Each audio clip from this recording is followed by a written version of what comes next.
"Give it back to me, Terry! Give it back!" the small girl wailed, jumping as high as she could in her attempts to reach the doll held aloft over her head by the taller boy. One desperate jump resulted in a nasty fall on her knee, leading to a scrape and another round of bellowing tears.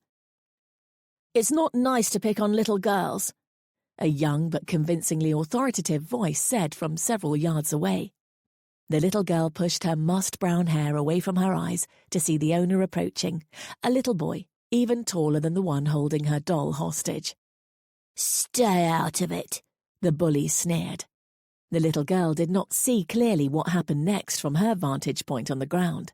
She was much too busy nursing her scraped knee. But Terry squealed and ran away, and her doll dropped onto the ground in front of her. "Thank you," she said quietly as she scooped the doll into her lap. She sat cross-legged and looked down, embarrassed, but she couldn't resist asking, "Did you kick him?" Her question was met with a small chuckle. "Yes, I did," the young boy answered. He crouched down on the ground next to her, but she still didn't look at him. "How are you, miss?" "I should have kicked him," she whispered, earning another laugh from her saviour. He patted her kindly on the shoulder. "He would have trounced you. He's a big bully." "Why didn't he trounce you?" Raising her eyes for the first time, she examined her rescuer. He was tall for his age, with short dark hair, close in colour to hers. He looked like he might have been her brother, if she had a brother. Except for his eyes. His eyes were a stunning blue that made her self-conscious of her plain brown ones. The older boy gave her a confident smile. "He wouldn't dare. I'm the lord of the land," he said in a gallant voice, flourishing his arms to indicate the surrounding landscape. She couldn't help giggling. His self-assured expression faltered a bit. "What's so funny?" "You're on the wrong side of the stream. You're standing on my land." She pulled herself to her feet and smiled widely. The boy looked around hesitantly. "Are you sure?" She nodded assuredly. "Oh, yes. Papa walks with me every day and he tells me so, but he tells me it will all be mine one day," she said proudly, putting her hands on her hips. "Surely not. How can my land come to you when I know it will come to me?" He seemed even more confused. She shrugged nonchalantly, already beginning to lose interest in the conversation. "I have to be going now. Mamma says I must change my dress before we go to dinner. Thank you for saving me." She smiled brightly and then ran quickly in the opposite direction, clutching her beloved doll safely under her arm. "You skipped a chapter," she said without opening her eyes. "I certainly did not," he protested. She was lying in the grass enjoying the warm breeze. She may have drifted off for a few moments, but she was still certain he had skipped a chapter. "How did he get off the boat then?" she questioned. "If you know the book so well, why am I reading it?" he argued back. "Because it is the gentlemanly thing to do, Theodore." "Children, please do not raise your voices at one another." The voice of the governess floated across the air from a few yards away. Both children rolled their eyes. Kelly sat up and looked around. Her governess was sitting primly on a blanket spread in the grass a few yards away, talking to the groom who had accompanied Theodore. Both Middleborough Manor and Willingham Park were too far away to see, but she could faintly hear the stream where Theodore had rescued her doll when she was 5 years old. "I was right," she said, her eyebrows raised. "Fine. So I did skip a chapter, but really, this is boring. Let's give the governess the slip and go do something fun," Theo suggested, with a guilty grin. "That's not what I was talking about." Kelly returned his smile. "When you rescued my doll from that wretched village boy Terry, I said that eventually this would all be mine." "Ours," Theo corrected, trying to look superior. Kelly rolled her 10-year-old eyes again as he continued. "This will all be ours." "Oh, I suppose there are worse people to share with than you." Kelly stuck her tongue out at Theo. Theo nudged her arm playfully before getting to his feet. "Come on, let's find something better to do." He held out his hand to pull Kelly up. Shaking her head, fully aware that whatever he had in mind would certainly get them into trouble, Kelly put her hand into his.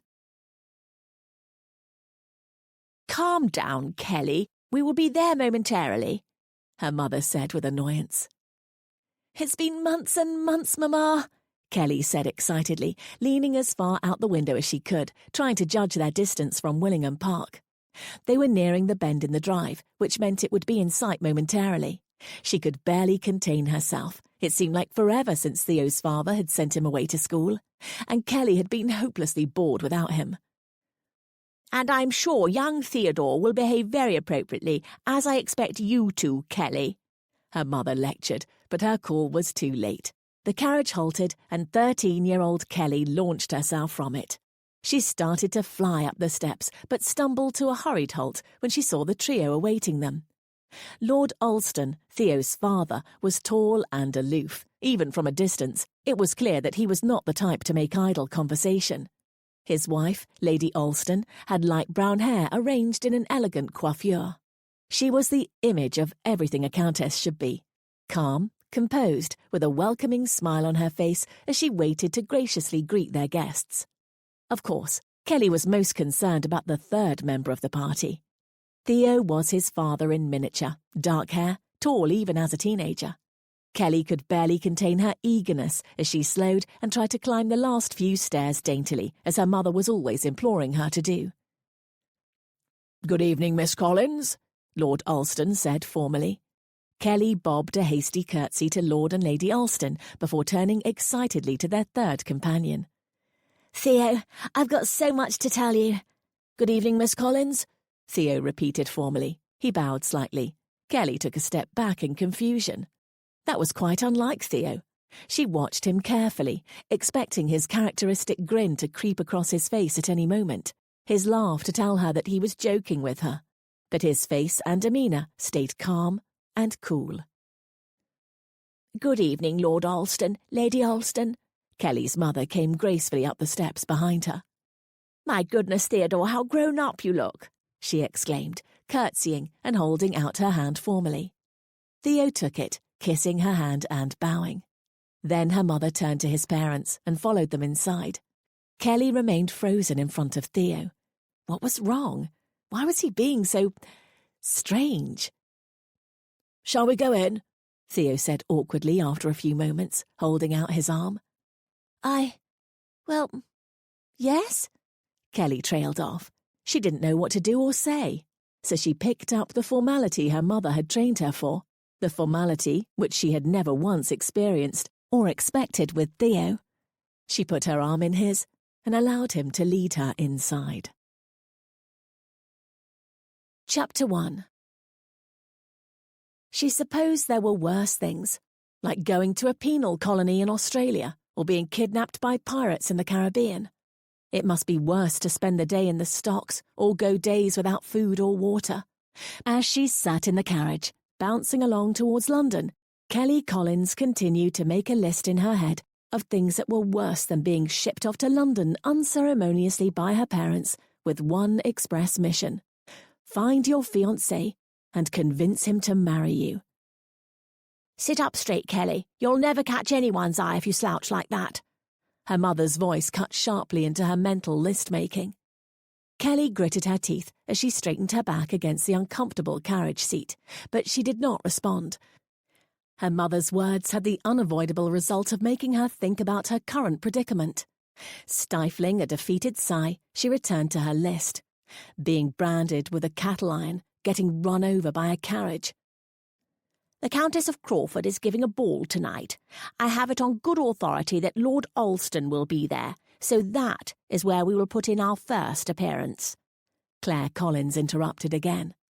She was fidgeting nervously, turning a handkerchief over again and again in her clenched hands. Kelly forced herself to take a few breaths before responding. She knew her mother wasn't trying to make things worse. She was trying to formulate a plan to bring Kelly's wayward fiancé to heel. And from the looks of it, her mother was just as uncomfortable and apprehensive about the whole endeavour as Kelly was. Her mother seemed to have aged a decade in the past few years. Her brown hair was streaked with grey and had lost the bright coppery sheen that Kelly herself had inherited. Claire's deep brown eyes, almost the mirror of her daughter's, were fanned with lines of worry. Kelly did not know the exact details. Her parents tried to spare her from the worst of it, but she had gleaned enough from half-overheard conversations, offhand comments, and a little snooping that they had made some investments which turned out badly, very badly. The result was that their estate, her beloved home at Middleborough Manor, was deeply in debt. The Collins family was in near danger of losing the home their family had inhabited for 3 centuries, and having to let go the dozens of workers who depended on the estate for their livelihood. Kelly sighed, reached over, and took her mother's hands firmly in her own. "Mamma, all will be well. We will find him, and I will sit up straight, and he will be dazzled by me." She straightened her back exaggeratedly, pointing her nose high in the air. Her attempt at levity earned a small smile from her mother. However, that smile quickly faded into a concerned frown. "You understand how important this is, Kelly. Lord Alston must be made to honour the arrangement." Kelly held up her hand to cut her mother off. "I completely understand. It's not as if we are up to anything untoward. We are merely fulfilling a long-standing contract," Kelly recited blandly. "A legally binding contract," Claire added in elevated tones, clearly unconvinced of her daughter's understanding of the gravitas of the situation. "Legally binding to us, Mamma, but perhaps that is not how he sees it. These things are easily shaken off these days." The instant Kelly said it, she wished she hadn't. Her mother's face turned white as a sheet. She squeezed her mother's hand in what she hoped was a reassuring manner, while inwardly scolding herself. Kelly knew the stakes and her mother's predisposition to excessive worry. She tried to sound convincing as she reassured her mother. "He will honour the betrothal. His father made it in good conscience. After all these years, he cannot possibly mean to shirk his responsibility." Kelly saw the calming effect her words had on her mother, but she was not at all convinced by them herself. Wasn't the whole reason they were on their way to London because he was not honouring the betrothal? Because her 18th birthday had come and gone, and then her 19th, and then her 20th, with no contact from her supposed fiancé. Kelly sighed again, resigned. She had no choice in the matter. Her family's estate was crumbling, and without the finances this union would bring, it would quickly disappear out from under them. Growing up, she had always taken her betrothal to Theo as a given. From her earliest memory, they had both known that eventually they would marry. And as far as she could tell, they had both been completely at peace with that fact. She tried to think back on any sign in their adolescence that would have pointed to Theodore's distaste for the arrangement, but she couldn't land on anything. Kelly and Theo grew up together. They studied and read, played, and got into mischief. When Kelly was 13, Theodore went away to boarding school. After that, he was a completely different person. He didn't smile or tease the way he always had. He became rigidly formal with her, with everyone for that matter. But they still saw each other during holidays from school, shared many meals and polite conversations. They acknowledged their parents' plans for their union without protest. What was giving him pause now that the time was at hand? Kelly hadn't the faintest idea. She closed her eyes and leaned her head against the side of the carriage. Perhaps sleep would be a reprieve until they arrived in London and she had to face reality. Instead, she dreamt of summer days playing outside, a knight in shining armour rescuing her from bullies and family tragedy alike, and of bright blue eyes. "Lord Alston, Earl of Willingham." His announcement into the ballroom garnered several turned heads. He cut a dashing figure, dressed all in black, as was his usual custom. There were several young ladies, and several older ones, whose hearts skipped with excitement as they admired the young Earl. But once they quickly looked him over and decided he didn't merit immediate scandal, the crowd moved on to other pursuits. Theodore ignored all their attentions and made straight for the far corner, where he saw his friend, Henry Worsham, talking to several other male acquaintances. "Where have you been hiding, Theo?" Henry clapped him on the shoulder and passed him a glass of punch. Theo took a sip as his friend grinned. It was heavily laden with spirits. "I thought for sure some lady finally sank her claws into you," Henry added with a wink. Theo allowed his mouth to curl into a lazy smile. "Well, I wouldn't call her a lady, but she certainly was entertaining," he said coolly. This earned him a round of laughs from the men assembled. Henry smiled knowingly and steered his friend away from the group a bit, under the guise of getting another drink. His offhand remark and Theo's contrived response were played out exactly the way the Ton expected them to be. They did not, however, reveal anything below the surface about the mysterious and reserved Theodore, Earl of Willingham. Henry knew him better than that. They had been friends since their boarding school days. "Where have you been off to, Theo? You disappeared for nigh a month."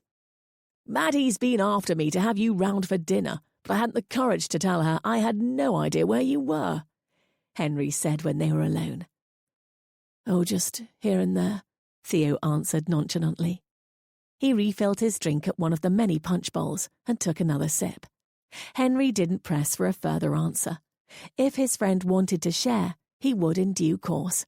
Over more than a decade of friendship, Theo and Henry had developed a comfortable rhythm.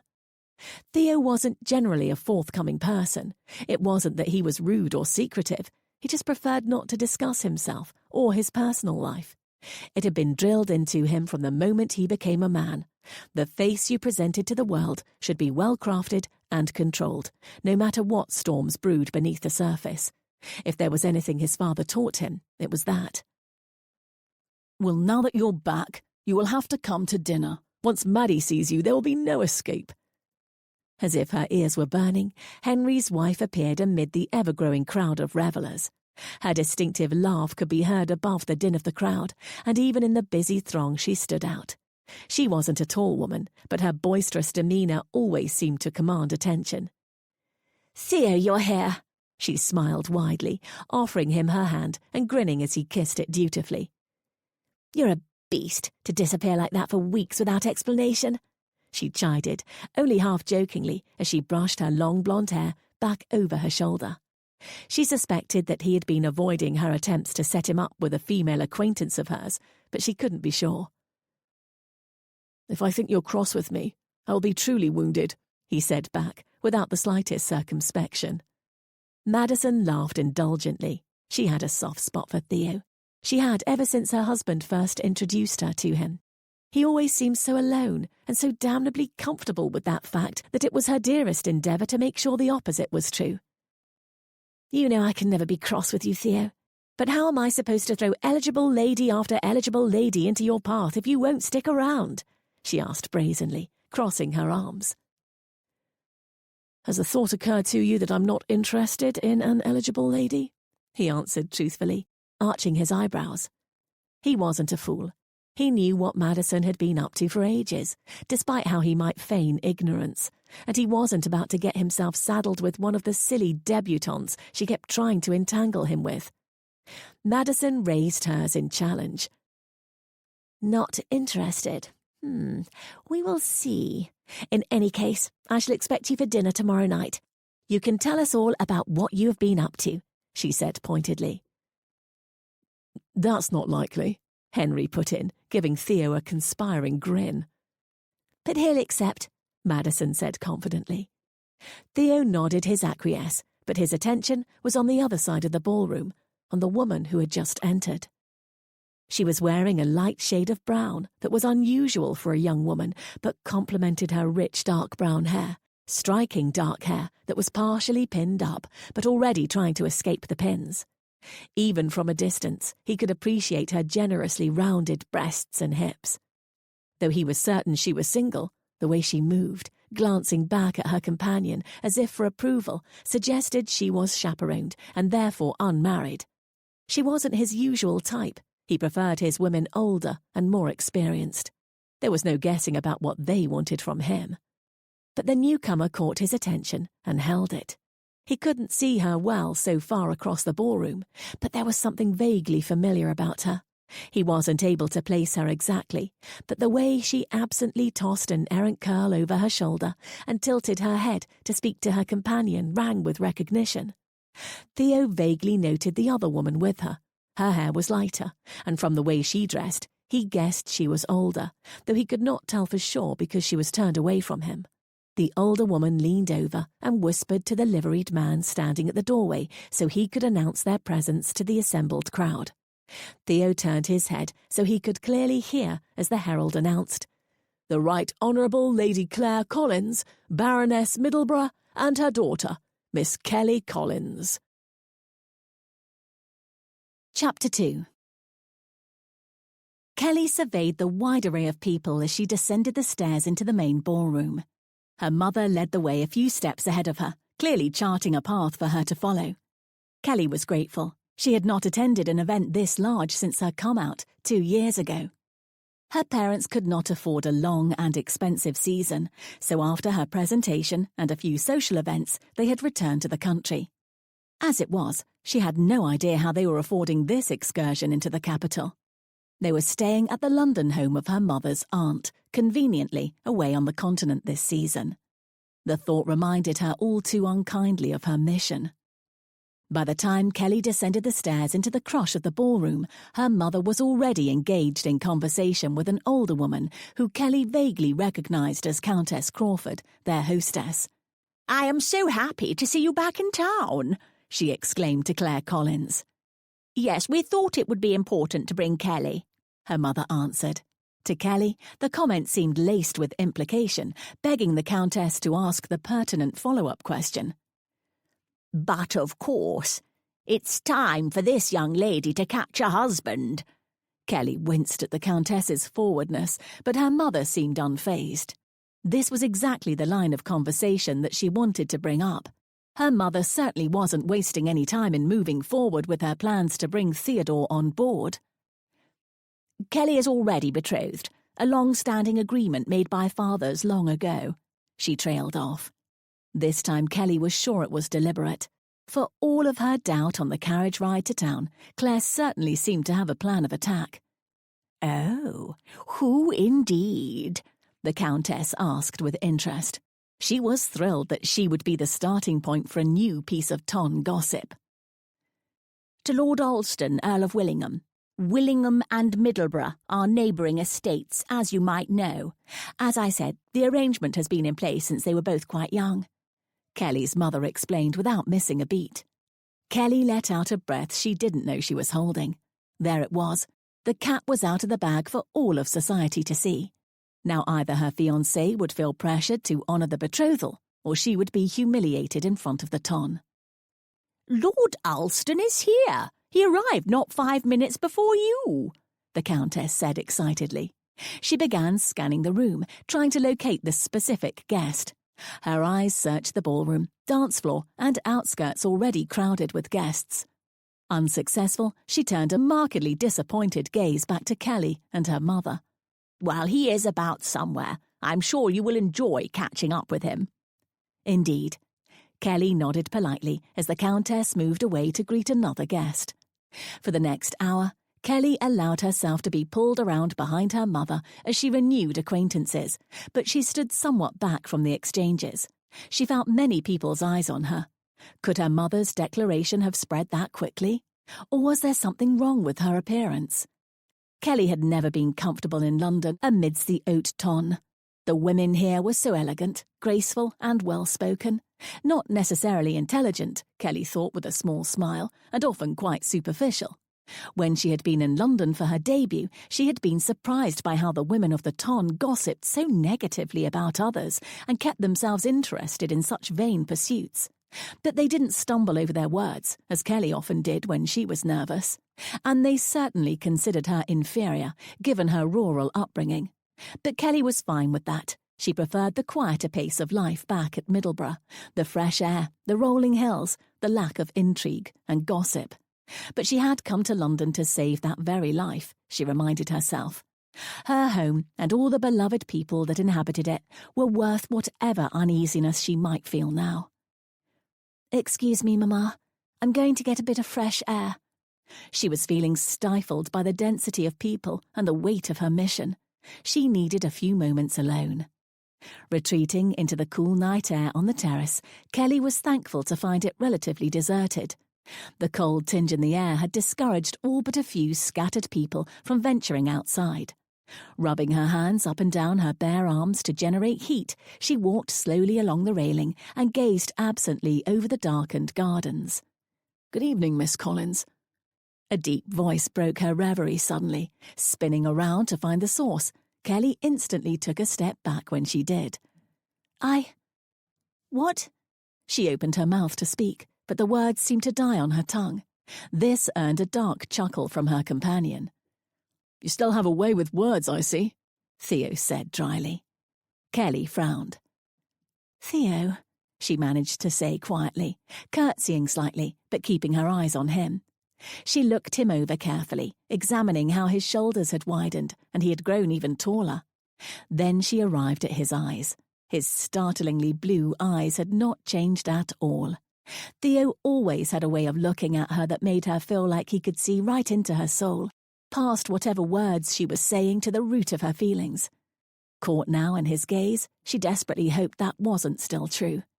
She stared at him for a full minute before reality hit her in the stomach, and she realized this was probably not the way to go about wooing him. Taking a deep breath, she forced a smile onto her face. "Good evening, Lord Alston. It is a pleasure to see you." He considered for a moment before responding. "Indeed. A strange but not unpleasant coincidence." He nodded, his eyes narrowing as he looked at her more closely. The sunny girl had blossomed into a good-looking young woman. Her brown hair shined copper where it caught the light, and the tendrils that sprang loose accentuated her slim neck, which gave way to an ample bosom. Despite his years of acquaintance with the child, Theo felt a real physical response to the woman standing before him. Taking firm control of himself, Theo asked, "What brings you and your mother to London, Miss Collins? As I recall, neither of you ever had much taste for it." Kelly swallowed nervously. Despite the fact that they had not seen each other in 5 years, she immediately felt that he could read her too easily, knew her too well. He would see her deception instantly. "Why does any young woman come to town?" she said evasively, though her voice did not sound convincing. "To find a husband. Are you husband hunting, Miss Collins?" He raised an eyebrow, and Kelly got the feeling he was making fun of her. When was the last time Theo had teased her? She wondered to herself. "Certainly nothing as crude as that," Kelly said defensively. Her brow furrowed unconsciously as she tried to form her next statement. Well, you and I." But before she could get it out, they were interrupted. "There you are, Lord Alston. I've been looking for you all evening." Countess Crawford swept onto the terrace. Her declaration gained the attention of several guests standing near the doorway, who began eagerly listening in to the exchange. Before she could escape, Kelly saw Countess Crawford's eyes latch onto her as well. "Ah, and Miss Collins. I see you found your dear Lord Alston after all. Now, Theodore, I must admit I was quite surprised when Lady Middleborough told me that you and Miss Collins were betrothed. You've kept quite the secret all these years." She smiled widely, putting her hand familiarly on Theo's arm, the other on Kelly's. Kelly looked up quickly to see how Theo would respond, but his face was inscrutable. The humour she had seen a few moments before was gone, and in its place was an aloof, unreadable mask. He looked right past Kelly as he answered calmly, "Our fathers made the contract many years ago." That was it. That was all he said. He neither confirmed nor denied the status of their relationship. Kelly felt herself slowly releasing the breath she'd held, the painful clutch in her chest relaxing slightly. Countess Crawford seemed disappointed with this answer, frowning. "So when shall the happy occasion take place?" she prompted. Again, Theo answered without emotion. "No concrete plans have been set as of yet," he said smoothly, in a tone that invited no further questions. Countess Crawford was unsatisfied, but she nodded and retracted her hand from Theo's arm, clearly feeling the chill of his demeanour. "Well, I shall let you two continue your conversation. I've many people to see after all." She trailed off as she walked away, shooting a curious glance back at them over her shoulder as she retreated. Theo turned to Kelly immediately. His face was not calm now. He looked like a veritable dragon ready to breathe fire. "I did not know our betrothal was common knowledge among the ton," he bit out harshly. I didn't," Kelly stammered. But Theo did not seem interested in hearing her response. He turned on his heel and, without further word, stormed away. Chapter 3. Her first thought upon waking was that she was already an utter failure. Kelly had been in London for less than 24 hours, and instead of impressing her wayward fiancé, she had managed to make him angry enough to storm out of a party in front of half of the London ton. She contemplated getting up, but thought better of it and lay back in bed. This was not a promising start. The stakes couldn't be higher for Kelly. Marriage to Theo meant Middleborough would be safe. The rolling hills and lush green forests would continue to be tended with love and care. The staff who had been with her family for as long as she could remember would maintain their positions, and her beloved parents, who had only ever tried to do their best for her, would have their pride and position rescued. She had no other option but to make this work. As she closed her eyes, she tried to remember all the things she knew about Theodore Alston. From the moment he rescued her toy from the village bully, she had adored him. They found out about their relationship to one another, affianced as they were, not long after. But as children, that hadn't fazed them a bit. They were fast friends. They grew up together.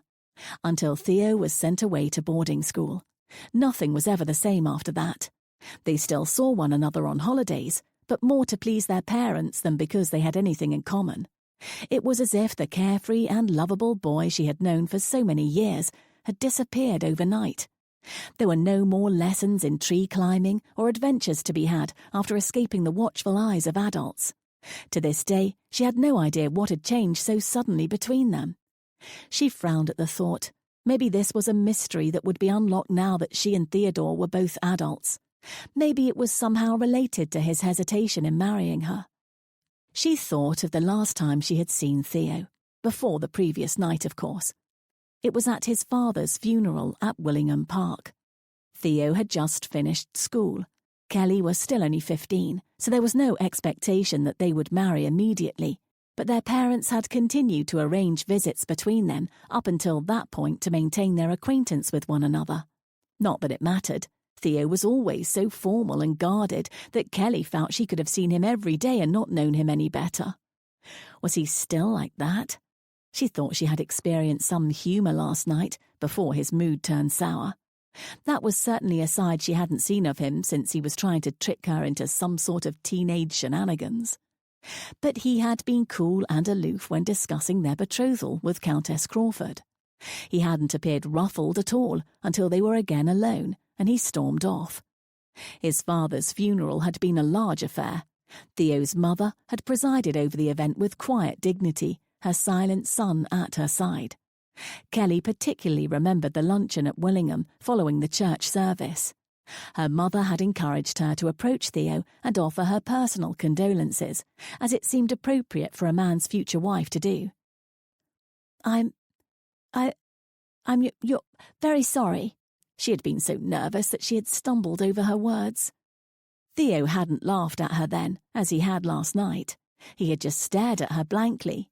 She vividly remembered the impulse she had in the moment to reach over and take his hand in hers. She remembered acting on the impulse, feeling the warmth of his hand, seeing the surprise in his eyes at her action.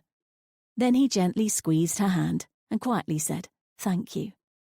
He released her hand and moved past her to talk to another guest. That was it.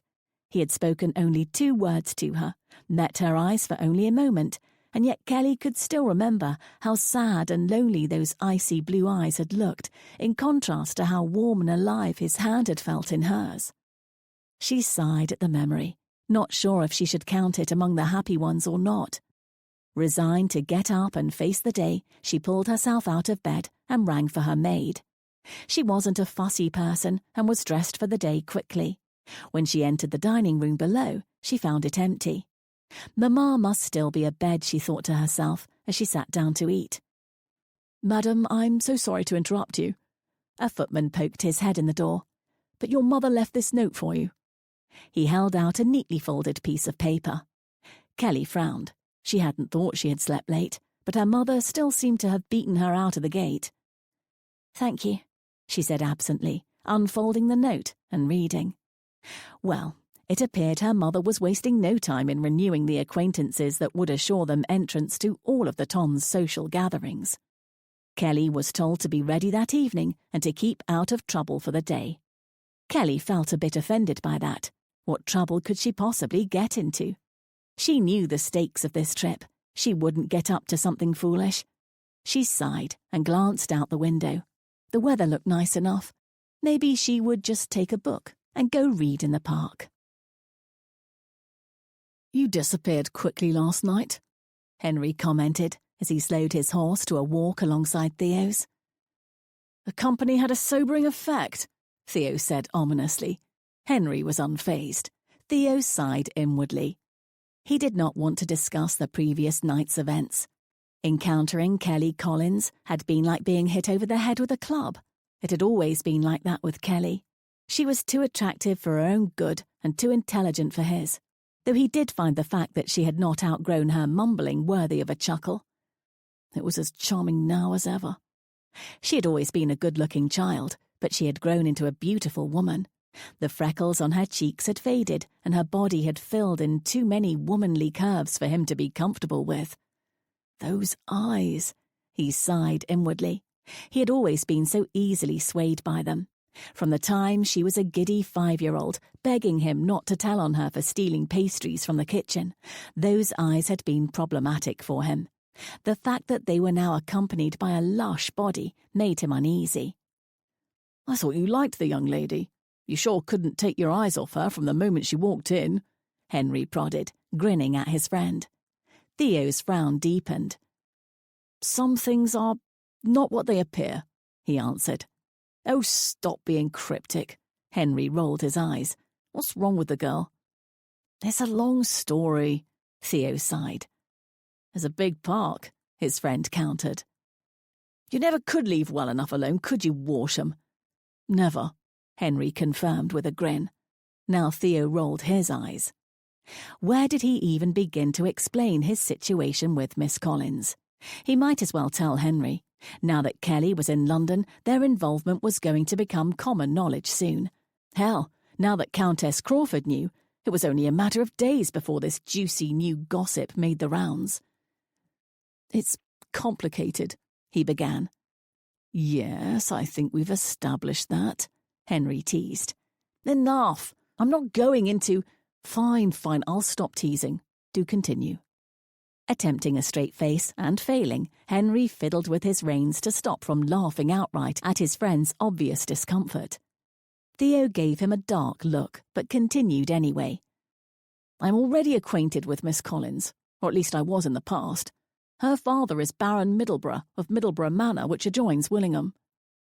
"Please don't tell me this is a tale of spoilt virtue."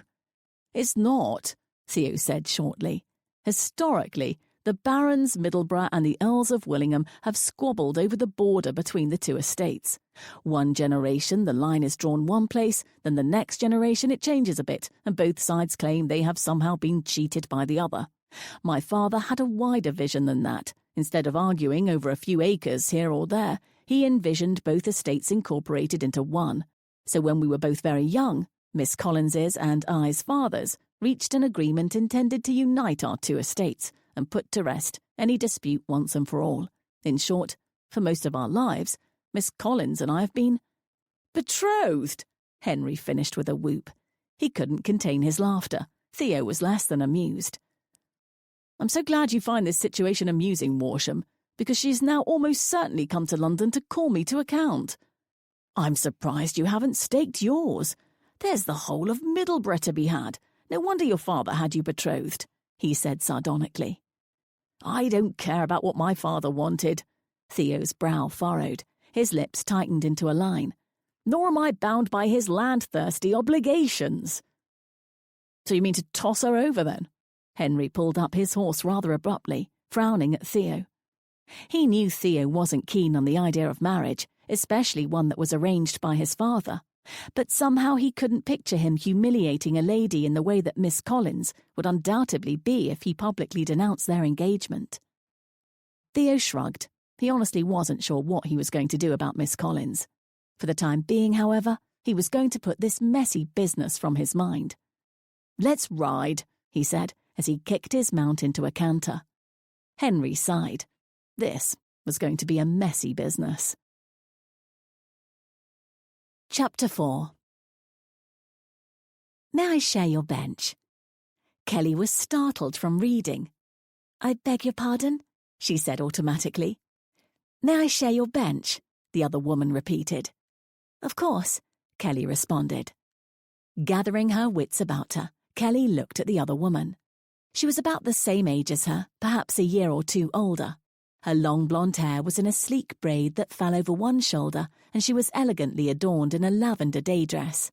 However, the way she threw herself down on the bench was anything but elegant. She proceeded to lean over her feet and started fiddling with her shoes, which were similarly elegant grey leather boots that reached just above her ankles. With a quick glance around the immediate vicinity to check for observers, she eased off one shoe and then the other, letting out a sigh of pleasure as she did so. Looking up, she saw Kelly's confused face. She motioned to the shoes she had just removed. "My sister tells me these are the height of fashion in Paris, where she sent them from. Quite lovely, aren't they?" She grinned wryly, holding up the boot for examination. "The leather is very supple, and the buttons are quite ornate. Ivory, I believe," she said, before tossing the shoe down on the ground forcefully. "They are quite honestly the most uncomfortable things I have ever had the misfortune of owning." Kelly couldn't stop the laugh that bubbled out of her. She instantly clapped her fist to her mouth to silence it, but the other woman was unperturbed. "Please go ahead and laugh. I would laugh if my feet didn't ache so much." Leaning back, she closed her eyes and wiggled her recently liberated toes. "I really do think my sister is having a joke at my expense." Kelly started to speak, but afraid that her words would muddle themselves as they usually did in situations where she was nervous, she bit her lip. Her companion didn't seem to notice. "I feel I should introduce myself, as you've already seen more of my anatomy than my husband did before we were married. I am Madison Walsham." "A pleasure to meet you, Lady Walsham. I am Miss Kelly Collins of Middleborough," Kelly managed.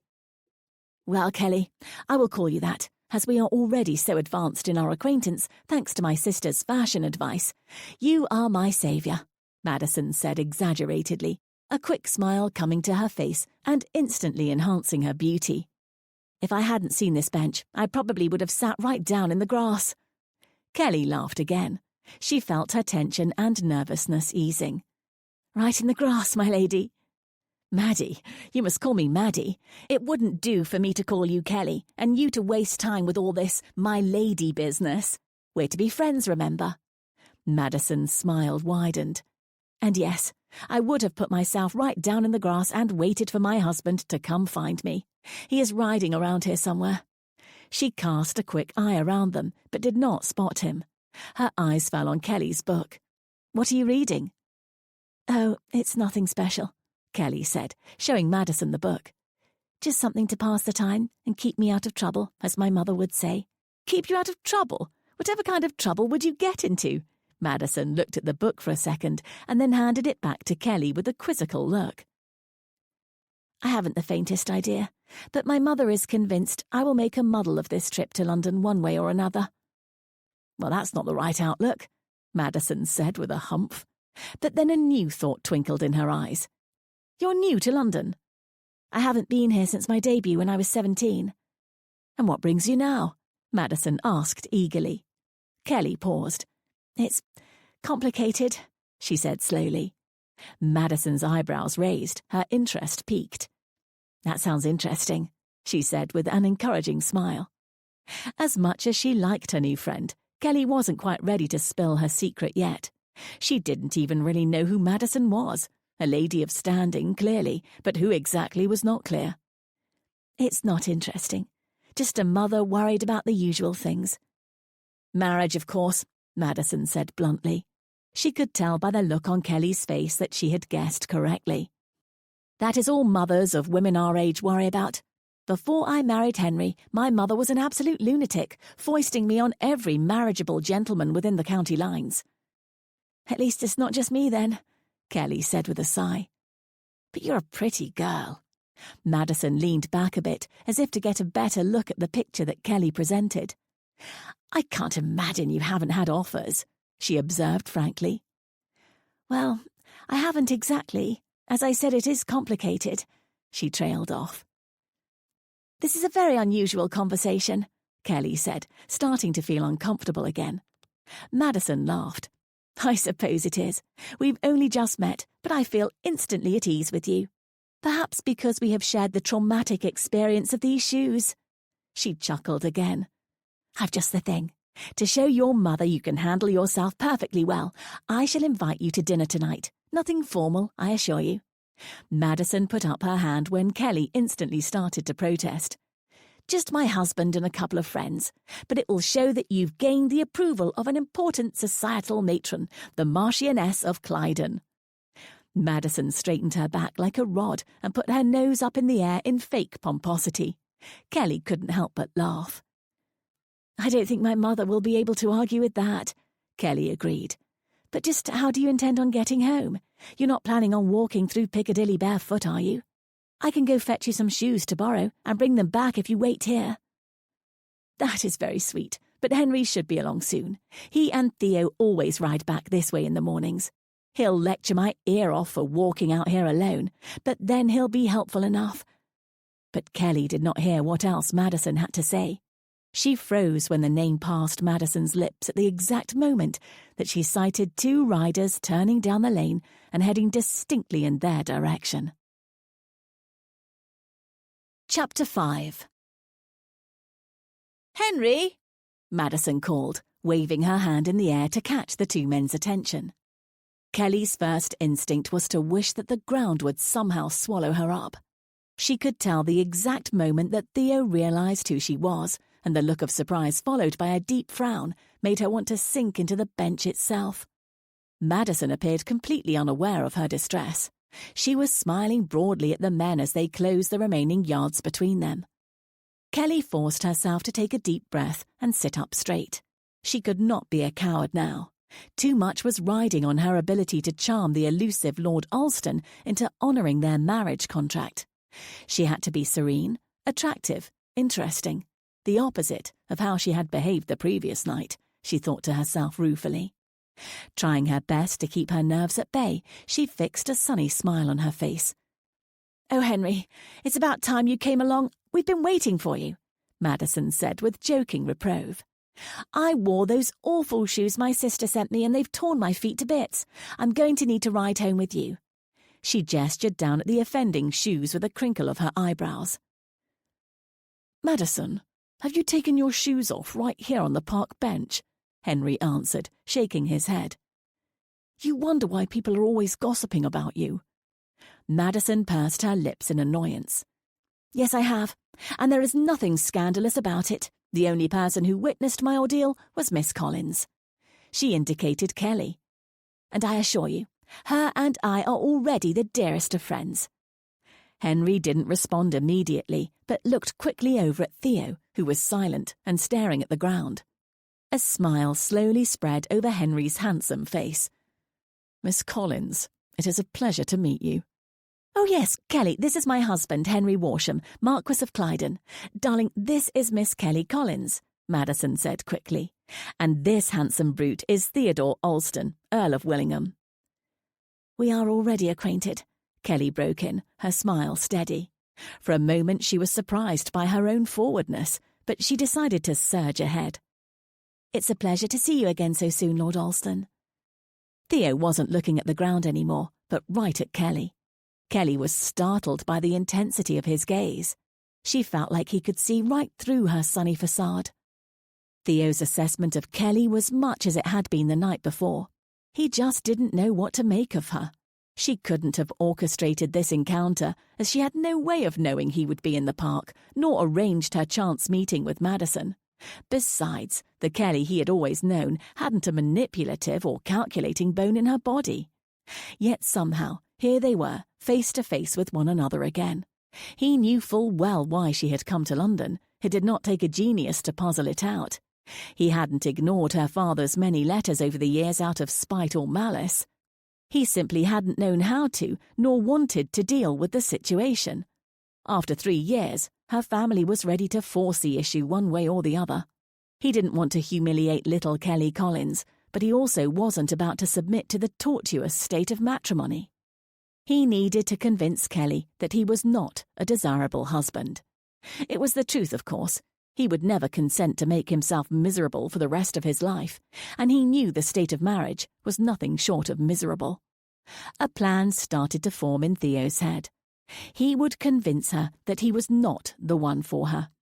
She could break off the betrothal. That way she was blameless, and he looked like the jilted one, a ding to his reputation that he could easily endure.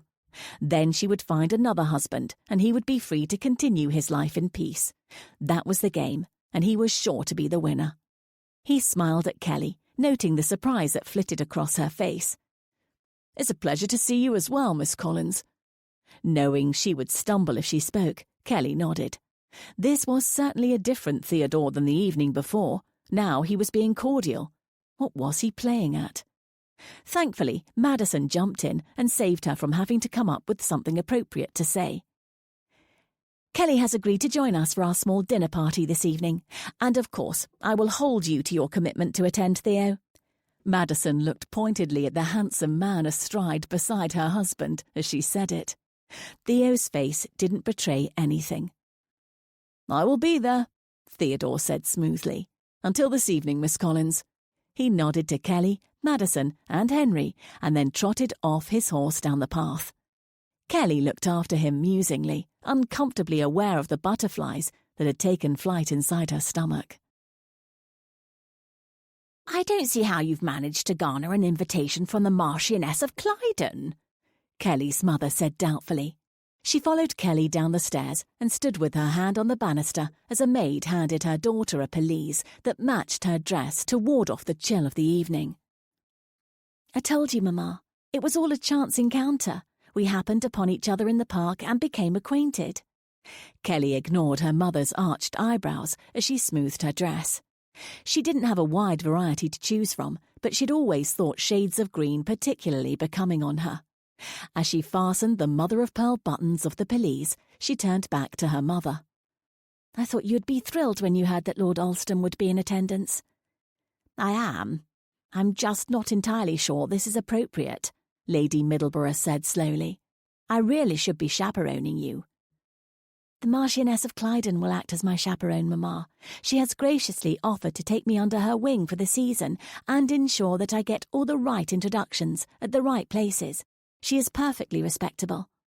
Kelly added the last part upon seeing her mother's still sceptical face. "I suppose so, but she does not have the reputation for being the most conventional lady," Claire frowned. "Her husband is close friends with Lord Alston," Kelly said simply as she pulled on her gloves. "That alone will ensure I encounter Lord Alston as often as possible. And if our plan is to work, I will need ample opportunities to convince him that I am worth marrying," she reminded her mother. Claire's frown deepened. She reached out and took her daughter's hands in hers, pulling her to sit on the small bench against the wall of the entry hall. Kelly frowned too, confused by her mother's demeanour. "You are worth marrying, my dear. Please don't think—" Her mother paused, sighing sadly. "Please do not think that you are not worth marrying.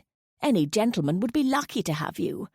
These circumstances, I don't know why Lord Alston is refusing to honour the betrothal." "Mamma, don't think a thing of it." Kelly squeezed her mother's hand.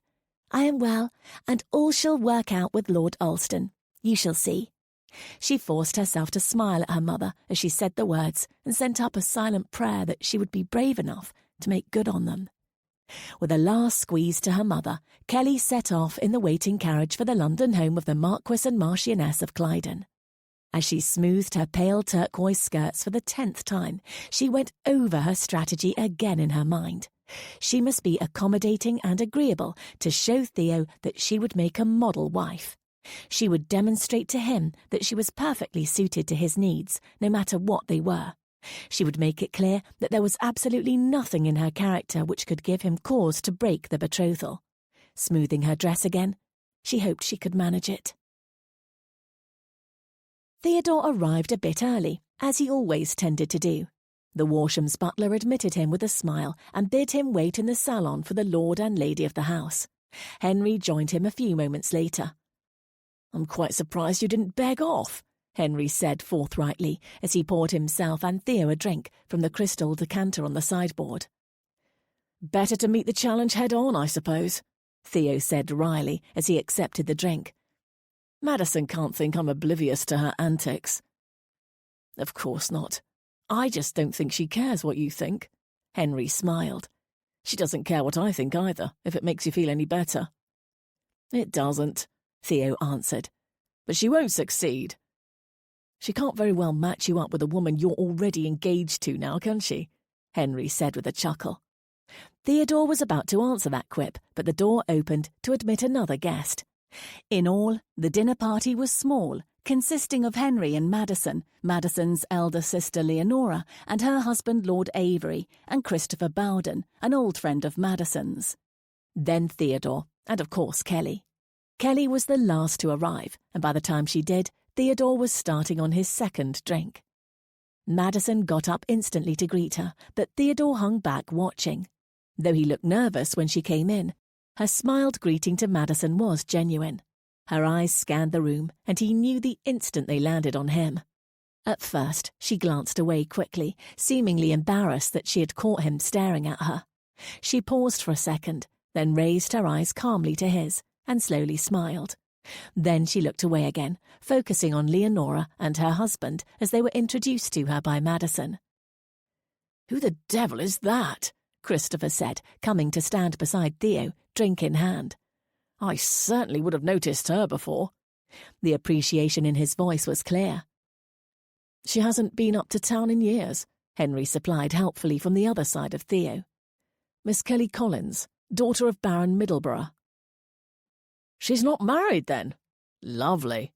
Christopher raised his glass to take a sip, but nearly spilled it on himself as Theo pushed past him without warning, storming in the other direction.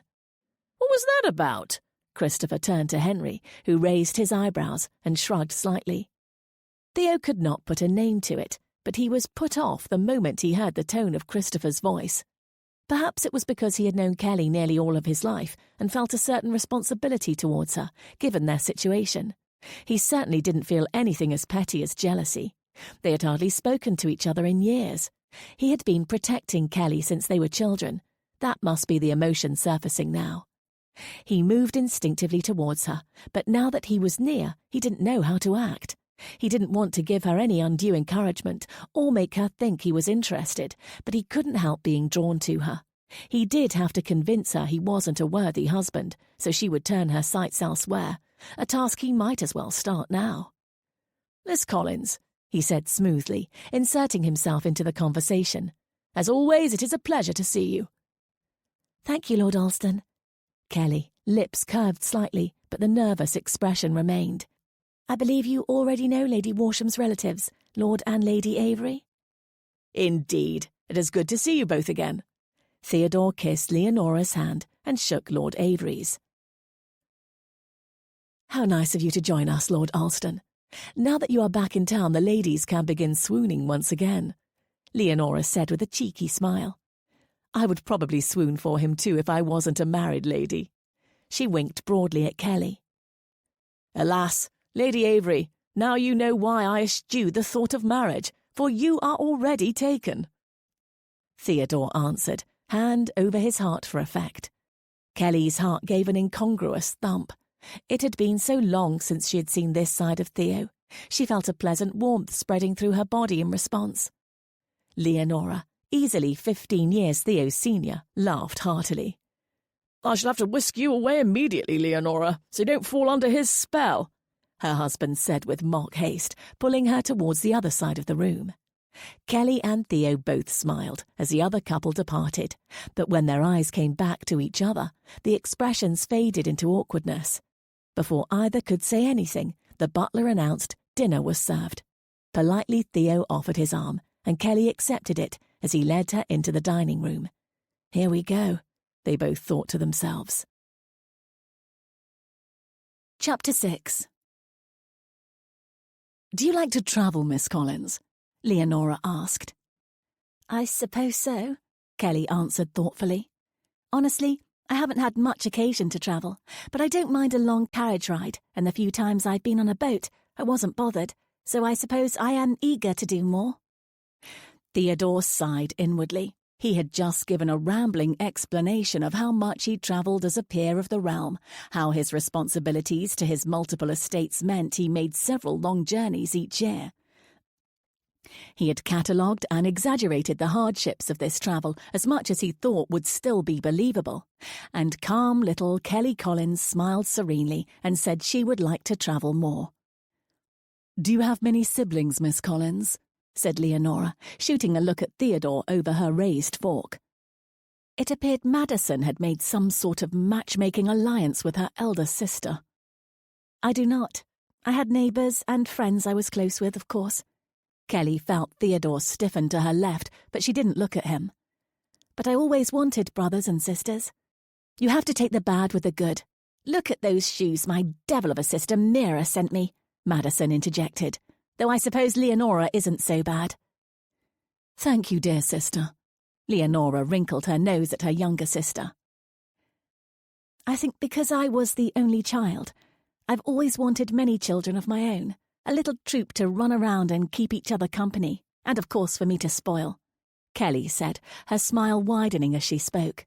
The images came to her mind, unbidden, of dark-haired children running wild over the hills of Middleborough.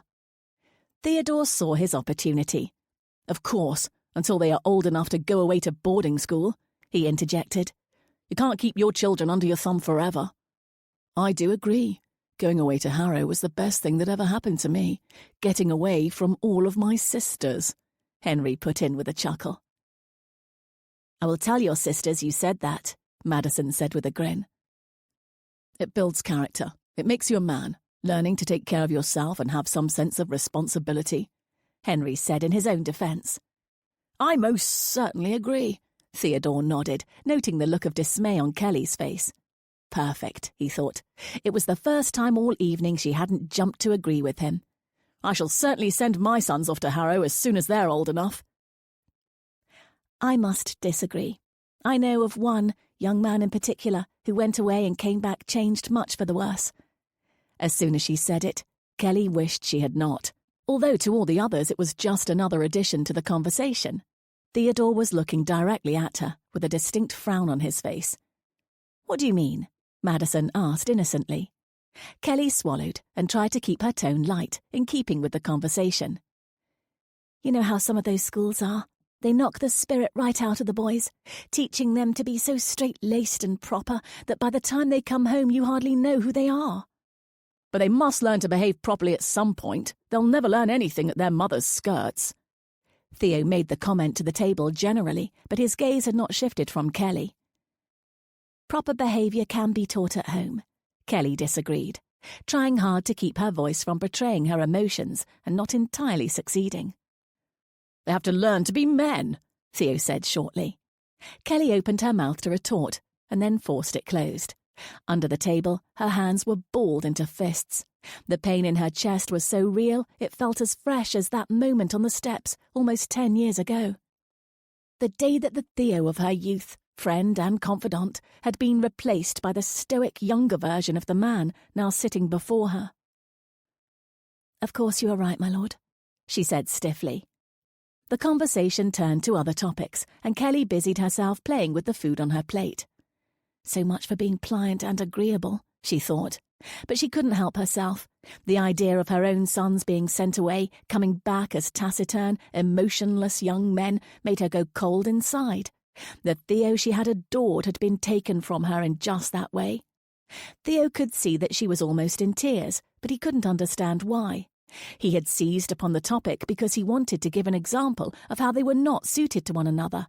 He had not expected the visceral emotional reaction from Kelly, which seemed to spring directly from him. Why did she seem so hurt? What had he ever done to hurt her? All he had ever done since they were small children was look out for her. Even now, as Christopher Bowden fawned over her and tried to make her laugh, all he wanted to do was rip the other man's head off. "Miss Collins, there is a famous quartet performing at the Rotunda at Vauxhall tomorrow. I would be honoured if you would allow me to escort you," Christopher Bowden said with a charming smile. He had been showering her with attention all night. While it was very flattering, it made her objective of getting Theo to pay heed all the more challenging, though she had botched that well enough on her own. The meal finished, and the small party adjourned to the parlour for more drinks and conversation. Kelly had not gotten back up the nerve to pursue Theodore again after their heated exchange at the table.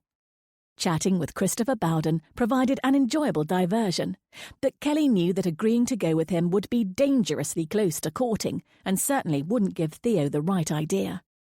"I'm sorry, Mr. Bowden, but my mother would never permit me such an outing without a chaperone," she offered, what she hoped was a kind but not encouraging smile.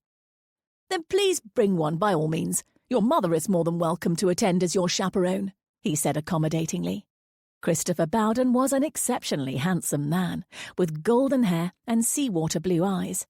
Kelly could see how a young woman would be easily charmed by him, and she sensed from his easy confidence that he was used to having his way with women.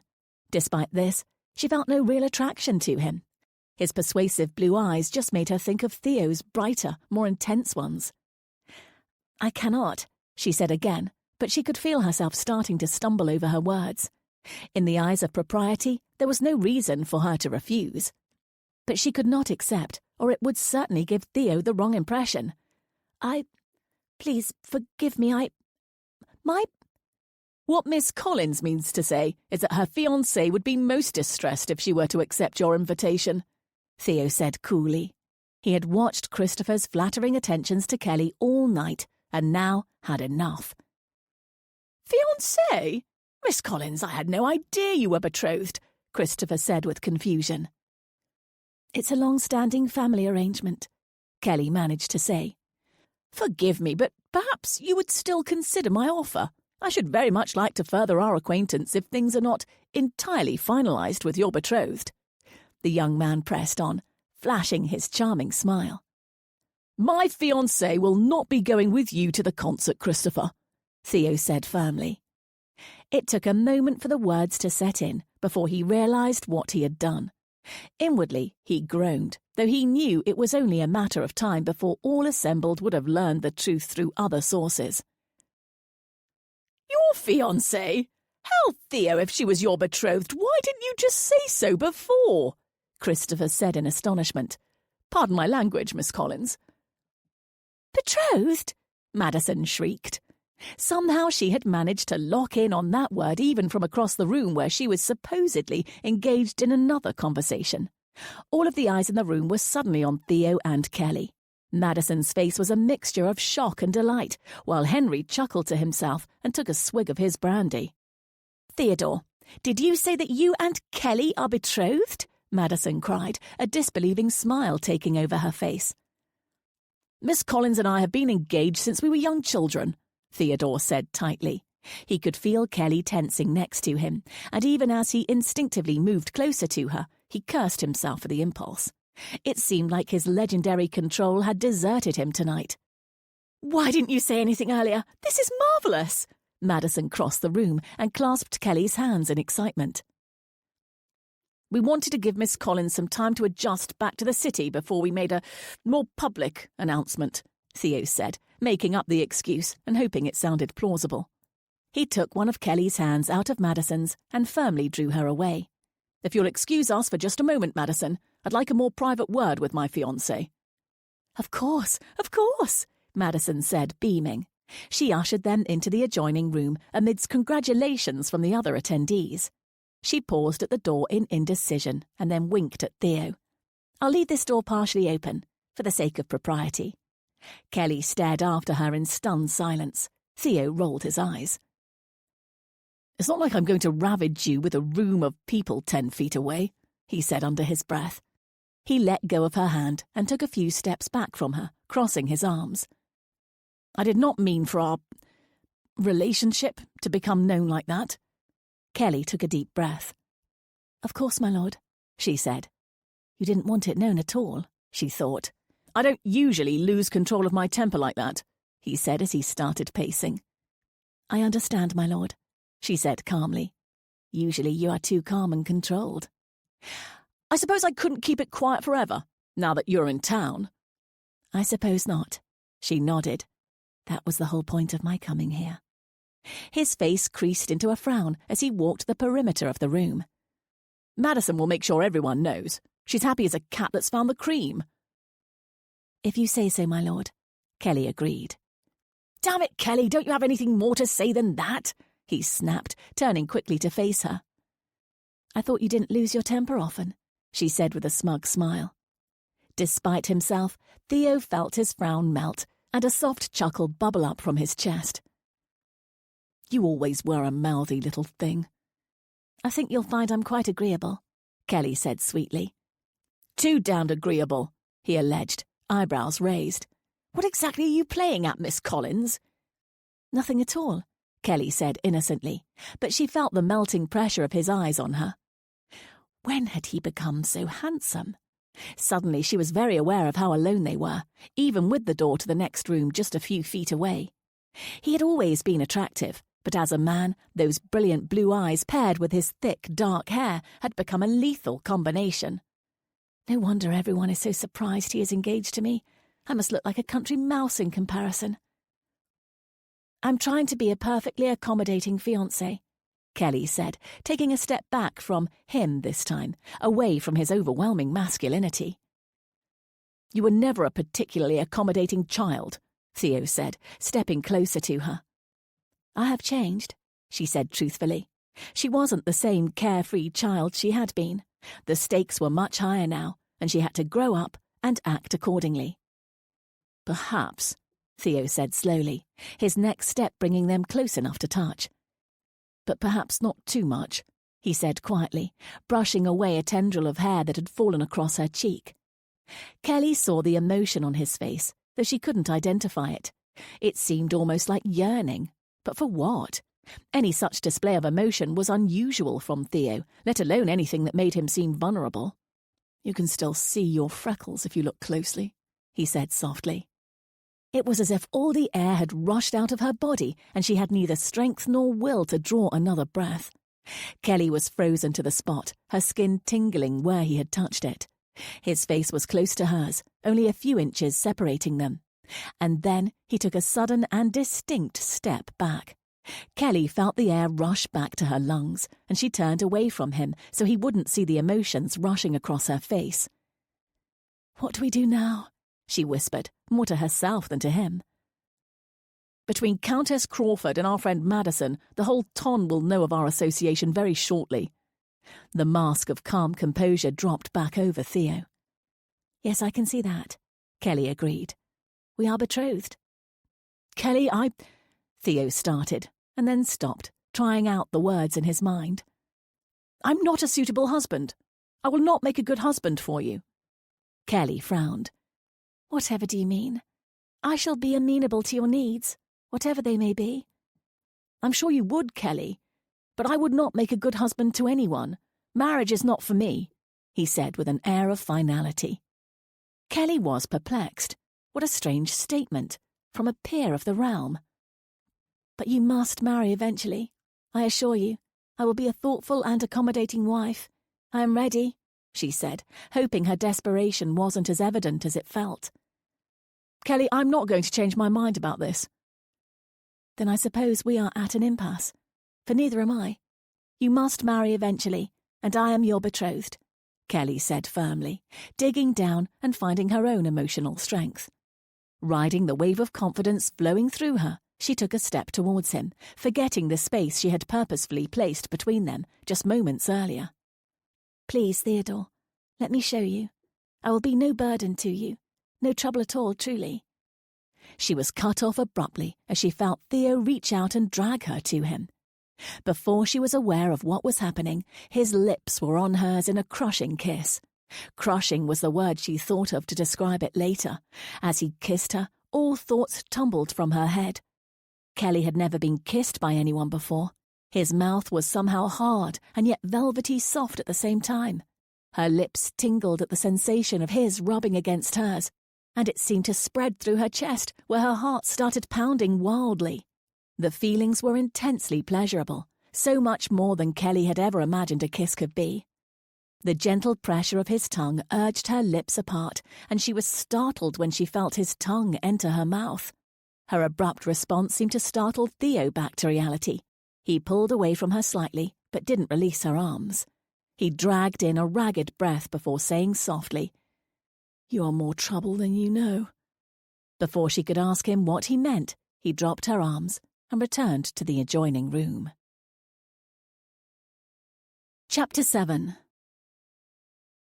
When Theo rejoined the group, he noted the other guests' careful determination not to look at him, but he ignored it. He made a quick excuse to Madison, and then he departed without further delay before Kelly could even re-enter the room. He knew his return to the room without her, followed by his immediate departure, did not cast their relationship in the best light. Blast it, he thought to himself. It was probably for the better that it looked like they were at odds. It would make it all the more believable when they publicly ended their betrothal. Stepping into his carriage, he cursed his impulsiveness. Publicly claiming Kelly Collins as his fiancé and then kissing her soundly was exactly the opposite of what he had intended. But when she stood there, practically begging him to be her husband, he couldn't help himself. He couldn't recall the last time he had lost control like that. He prided himself on keeping a tight leash on his emotions. In his home, his father had made it a prerequisite for survival. After a certain amount of time, keeping himself under tight control had become completely second nature. But she was so damn irresistible. It would be so much easier to shrug her off if she was another one of those empty-headed women that Madison was continually trying to foist upon him. But this was Kelly. She possessed keen intelligence, deeply rooted stubbornness and determination, and the most enticing brown eyes that one could easily become lost in. He groaned and raked his hand through his hair. He would have to appeal to her rational side, he told himself. He would have to logically lay out the reasons they could not be wed and convince her of the fact. There could be no more dancing around it, and he should have known better from the beginning. The best way to deal with Kelly would be to tell her straight out what a horrible husband he would be. The next morning was bright and sunny. It was the perfect day for a drive in the park, which was exactly the sort of opportunity that Theodore had hoped for to enact his newest plan of action. He knocked firmly on the door of the townhouse and was admitted quickly to the parlour. "Lady Middleborough will be with you very shortly, my lord," the butler said with a short bow. "Lord Alston is here?" Kelly repeated in disbelief. She was frozen with her fork halfway to her mouth, a bit of egg threatening comically to fall back to her plate. "You're sure?" "Quite sure, Miss Collins. He asked to speak with you, Lady Middleborough," the butler said, addressing Kelly's mother. Claire's lips were pursed and her brows furrowed. She was just as baffled as Kelly at the sudden development. But then she awakened into action. "We certainly shouldn't keep him waiting." She bustled to her feet, patting her hair and straightening her bodice as she stood. "Kelly, do straighten yourself up, and then come along. We must not waste this opportunity," she admonished, following the butler from the dining room. Kelly sat in stunned silence. After the events of the previous evening, Kelly had no idea what to make of Theodore's sudden appearance. Just the thought of last night made her cheeks hot and her lips tingle. No one had ever treated her the way that Theo had. One minute he was kissing her, which was surely a positive sign, and the next he had disappeared altogether, which was decidedly negative. Perhaps he had not enjoyed kissing her. The thought saddened her unexplainably. Had he come to apologize? It didn't seem likely. Theo had never been the type to apologize easily. He was much too arrogant for that. Cautiously, she walked towards the parlour, straining to hear what her mother and Theo were saying. Her mother sounded quite excited. Slowly, Kelly pushed open the door. "Kelly, there you are!" her mother almost squealed. She reached for Kelly's hand and drew her into the room. "Lord Alston has come to ask you to go for a drive in the park with him. Doesn't that sound lovely?" she said, beaming. Theodore smiled charmingly, but Kelly hesitated. She tried to discern what his intention might be, but his guarded smile betrayed nothing. She nodded slowly. "Of course, Mamma, but don't you think you ought to accompany us, as a chaperone?" "Oh, my dear, a drive through the busy park in an open carriage can hardly do any harm. I think it would be a nice time for you two to further renew your acquaintance." Claire smiled meaningfully at her daughter. "Now run along and fetch your bonnet so you do not keep Lord Alston waiting." Although suspicious of Theodore's intentions, Kelly could hardly refuse. She did as her mother asked. 10 minutes later, Theodore handed Kelly up into the seat of his landau, took the reins, and they departed from the townhouse amid Claire Collins's enthusiastic waves. Theodore was startlingly aware of Kelly's body on the seat mere inches away from him. He drove the carriage carefully so that no jar or sudden bump would cause his body to touch hers accidentally. The consequences of that, he feared, would not be good for either of their reputations. After last night, he knew his body could not be trusted when it came to Kelly. Kelly could feel the heat of Theo's body pulling her like a magnet. She carefully folded her hands in her lap and looked ahead, completely unsure of how to begin a conversation with him when her every thought made her recall their last encounter. Fortunately, Theo spared her the awkwardness of having to break the silence. "Miss Collins, I would like to discuss matters with you frankly," he said as he steered the carriage onto the main path. "I see no reason for us to be at odds.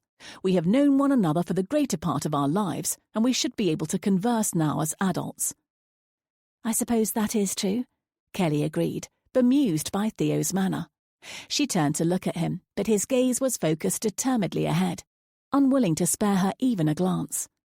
"Excellent. I have considered our current arrangement and concluded that the best course of action is to break off our engagement immediately," he said succinctly, without emotion. Kelly felt her mouth fall open in a most undignified manner. I... She bit her lip in frustration at her damnable stuttering. I fail to see how that could possibly be the best course of action," she managed to get out. "I can see why you might be confused, given your current understanding of the situation, but I assure you, what once seemed a very suitable match is no longer beneficial to either side," he said patronizingly. "Please, apprise me of the situation," Kelly bit out sarcastically, though her intonation was lost on Theodore. He kept talking without hesitation. "The reason for our union was to end once and for all the squabbles about the demarcation between our two estates. However, I firmly believe this is the squabble of unreasonable old men, not rational people like us. I will gladly redraw the line between our estates in a way that is to your complete satisfaction and allows us each to go our own way in our own endeavours." He ploughed on, trying to remain completely emotionless. Kelly, on the other hand, was seething with emotion. Perhaps she should be devastated, but the only emotion coursing through her at the moment was disdain. A mere 12 hours ago, he was kissing her in Madison's parlour, and now he was attempting to cast her off. Before she could gather herself enough to respond, Theodore continued his onslaught. "Furthermore, I am in no way an ideal husband. I am extremely independent and will not submit myself to being pestered about when I shall be home or what functions I shall attend or the like. I have an able-bodied housekeeper, butler, and valet, and have no need of a wife to meddle in my affairs. Marriage is a ghastly arrangement, and I will avoid it for as long as possible." "What about heirs? Do you think you can beget those independently as well?" she managed to interject. "That is a matter to be dealt with far down the road," he responded dismissively. "May I speak now, my lord?" she said softly. "Of course, Miss Collins." Theo smiled, pleased at her calm and, as he interpreted it, resigned manner. Kelly took a determined breath. "First of all, Lord Alston, let me inform you that there is no way in which you could redraw the boundary lines between our estates which would satisfy me short of erasing the line altogether and surrendering your lands to me completely. I can also assure you that I have much less frivolous things to worry about than what time you return home or which party you attend. I would like nothing more than to return to my home and allow your housekeeper, butler, and valet to continue to manage your affairs. And lastly, no matter how loudly you protest it, you will need to marry eventually to ensure you have someone to pass that lofty title on to in the future. Since you are so supremely rational, I will leave you now to consider the situation, as you so delicately call it." Reaching for the reins, Kelly gave a sharp yank that pulled the horses to a halt. Without assistance, she stepped down from the carriage and walked away. Chapter 8. Kelly did not look back over her shoulder, but she knew the instant that Theodore came to his senses, or some semblance of them, because she heard him jump down from the carriage and start after her. She was seething with fury. How dare he speak to her in such a way? How dare he be so dismissive of his responsibility to her? How dare he treat her beloved home as if it was something to be bargained over? He was the same cold, taciturn young man he had been for so many years. She was foolish to be deceived into thinking otherwise by his accidental displays of feeling. "Miss Collins, you cannot walk alone through the park like this. It isn't proper. Please allow me to escort you home," Theodore called to her as he closed the steps between them. "Do you think our yelling at one another as we ride through the park is preferable?" she quipped, without sparing him a glance or slowing her pace. "Damn it, Kelly, you are being ridiculous. Get back in the carriage." He caught up with her and matched her brisk pace. "I will not. I have been embarrassed enough for one morning," she said stubbornly. "And you think that storming through the park while I trail behind you shouting won't embarrass you or harm your reputation further?" "Not nearly as much harm as will be done to my reputation when you throw me over publicly," she snapped. She felt the tears threatening, but she bit them back determinedly. "You can be the one to call off the engagement. You can blame it entirely on me. Make up whatever defect you desire as your excuse. I can withstand whatever the ton wants to think or say about me," Theo answered. She stopped abruptly and threw her hands up in the air. "I can't call off the engagement." Kelly forced herself to take a couple of deep breaths before she continued. There didn't seem to be any use in trying to keep her motivation secret any longer. She sighed in defeat. "Theodore, you want us to be honest and rational with one another, and so I shall be. The situation is as follows. My family needs this marriage to happen or we will lose the estate completely. There is no money left. I do not know all the details of how the financial situation became so dire, but it doesn't matter. The stipulations of the marriage contract agreed to by our fathers would ensure that the estate is preserved. I have no dowry to entice another suitor. This is my only option. You are my only option." Theodore stared at her. He had no idea what to say.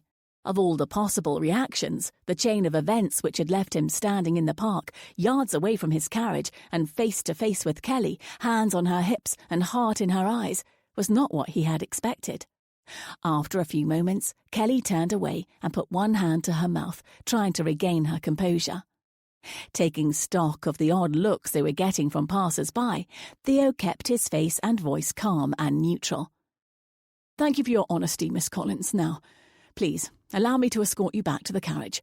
He held out his hand. The despair in Kelly's eyes as she turned back to him almost broke his resolve. She seemed to consider for a moment whether she should accept his offer, but after a moment she nodded silently and took his hand. "I apologize for making a scene," Kelly said hollowly, once she was seated again in the carriage. "I just don't know what I'm going to do," she whispered, more to herself than to him. Theo almost groaned out loud. Lord, it was like she was cutting him into tiny little pieces. How was it possible that he felt the villain in this story? How was any of this his fault? They sat in silence as Theo drove the carriage back towards the Collinses' residence. Kelly was angry with herself for showing her hand, as it was so quickly. However, she was also relieved that all of the cards were on the table. She couldn't put on a false facade around people, and especially not around Theo himself. She certainly hadn't succeeded at it over the past few days. At least this way, Theo did not doubt her intentions, and whatever was going to happen could be decided with clear consciences on both sides. The jolt of the carriage as it came to a stop interrupted her ruminations. Theodore hopped down and came around to her side of the carriage to help her down. "Thank you for the excursion," Kelly said politely as she climbed down. She turned to walk inside. "Kelly?" Theodore did not release her hand, preventing her from leaving. Her hand seemed so small in comparison to his, almost childlike, but there was also an underlying strength in the set of her eyes, the posture of her body, the way she held his hand firmly even now.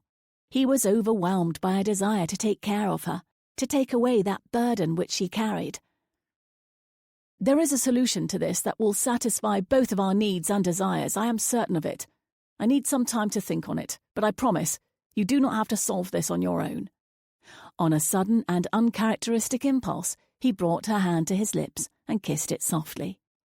Kelly felt herself begin to melt in response, but before she could say a word, Theo released her and climbed back aboard his carriage. "I will see you again soon," he said, tipping his hat and snapping the reins smartly to start down the street. Kelly watched the carriage move away and disappear down the corner. "You're back," Kelly's mother cried from the doorway. Kelly wondered how long she had been watching. "How did it go, darling? Lord Alston seemed quite affectionate with you," she said excitedly, and then seemed to reflect on that. "Not too affectionate, I hope." Kelly sighed at her mother's concern. "It was all quite proper, Mamma, I assure you." "He will call again. That certainly means things are moving in the right direction," Claire continued, confirming that she had indeed been eavesdropping, but had not heard the entire conversation. "I'm not certain what it means," Kelly said honestly, taking one last look down the street where the carriage had disappeared. Chapter 9. 2 full days passed, and Kelly did not see nor hear from Theodore. In that space of time, she attended an afternoon tea, an evening soiree, and another ball. While she encountered her new friend Madison at 2 of these events, and her husband Lord Walsham at 1, Theodore was absent. However, as absent as he was from her life physically, he made constant appearances in her conversations. The word of their betrothal was out, and it was always the first thing someone remarked about upon making her acquaintance. "I never thought that boy would settle down. Smart of his father to arrange it all ahead of time so it was taken care of," the old Lady Dewsbury commented to her elderly friend, Lady Sharpton. Kelly was uncertain whether this comment was meant to be heard by her or not, so she decided to ignore it. She wasn't offended. She had heard everything from complete surprise to thinly veiled disdain that such an unknown had been able to take one of the Ton's most eligible bachelors from the marriage mart. Silly old ladies did not worry her. What did was that she hadn't heard a peep from Theodore. Was he reconsidering his promise to aid her? Was he planning on throwing her over and just trying to get up the courage to do it? Kelly stifled a yawn as piano music began to fill the room. She was attending a concert being given by the daughters of Lord and Lady Atwell. Tomorrow, she promised herself, she would sleep in late and beg off any afternoon entertainments her mother tried to foist upon her. The late hours of city life, such a departure from the quiet tempo of days in the country, were beginning to wear on her.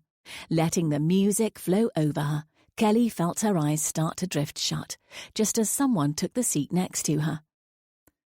"We need to talk," Theodore whispered into her ear, jolting her awake. As she tried to clear her mind, she realized she had grabbed his hand in her surprise. The current between them burned. Her whole body started to heat.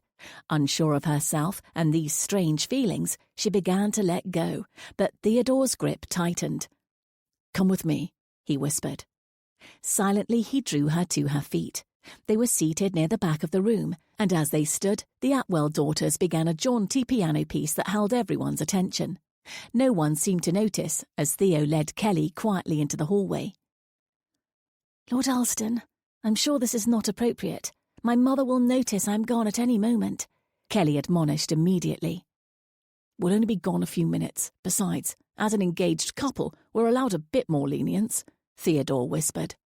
Kelly wasn't sure if she believed that, but she remained with him in the hall. "I've been thinking about our predicament." "And have you arrived at some grand solution?" Kelly arched her delicate eyebrows doubtfully. "Not yet," Theodore frowned, annoyed at his awareness of her and of his body's physical response.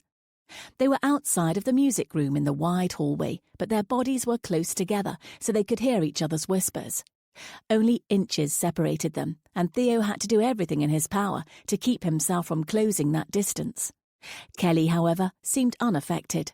She crossed her arms and looked at him expectantly.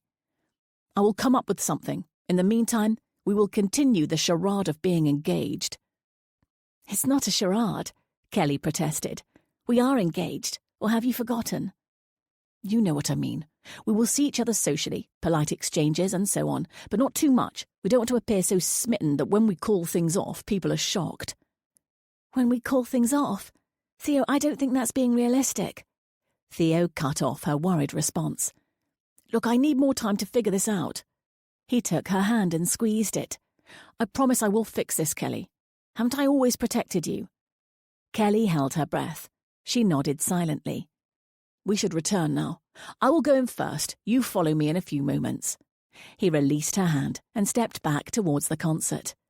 I will find a way to make both of us happy, he said in parting.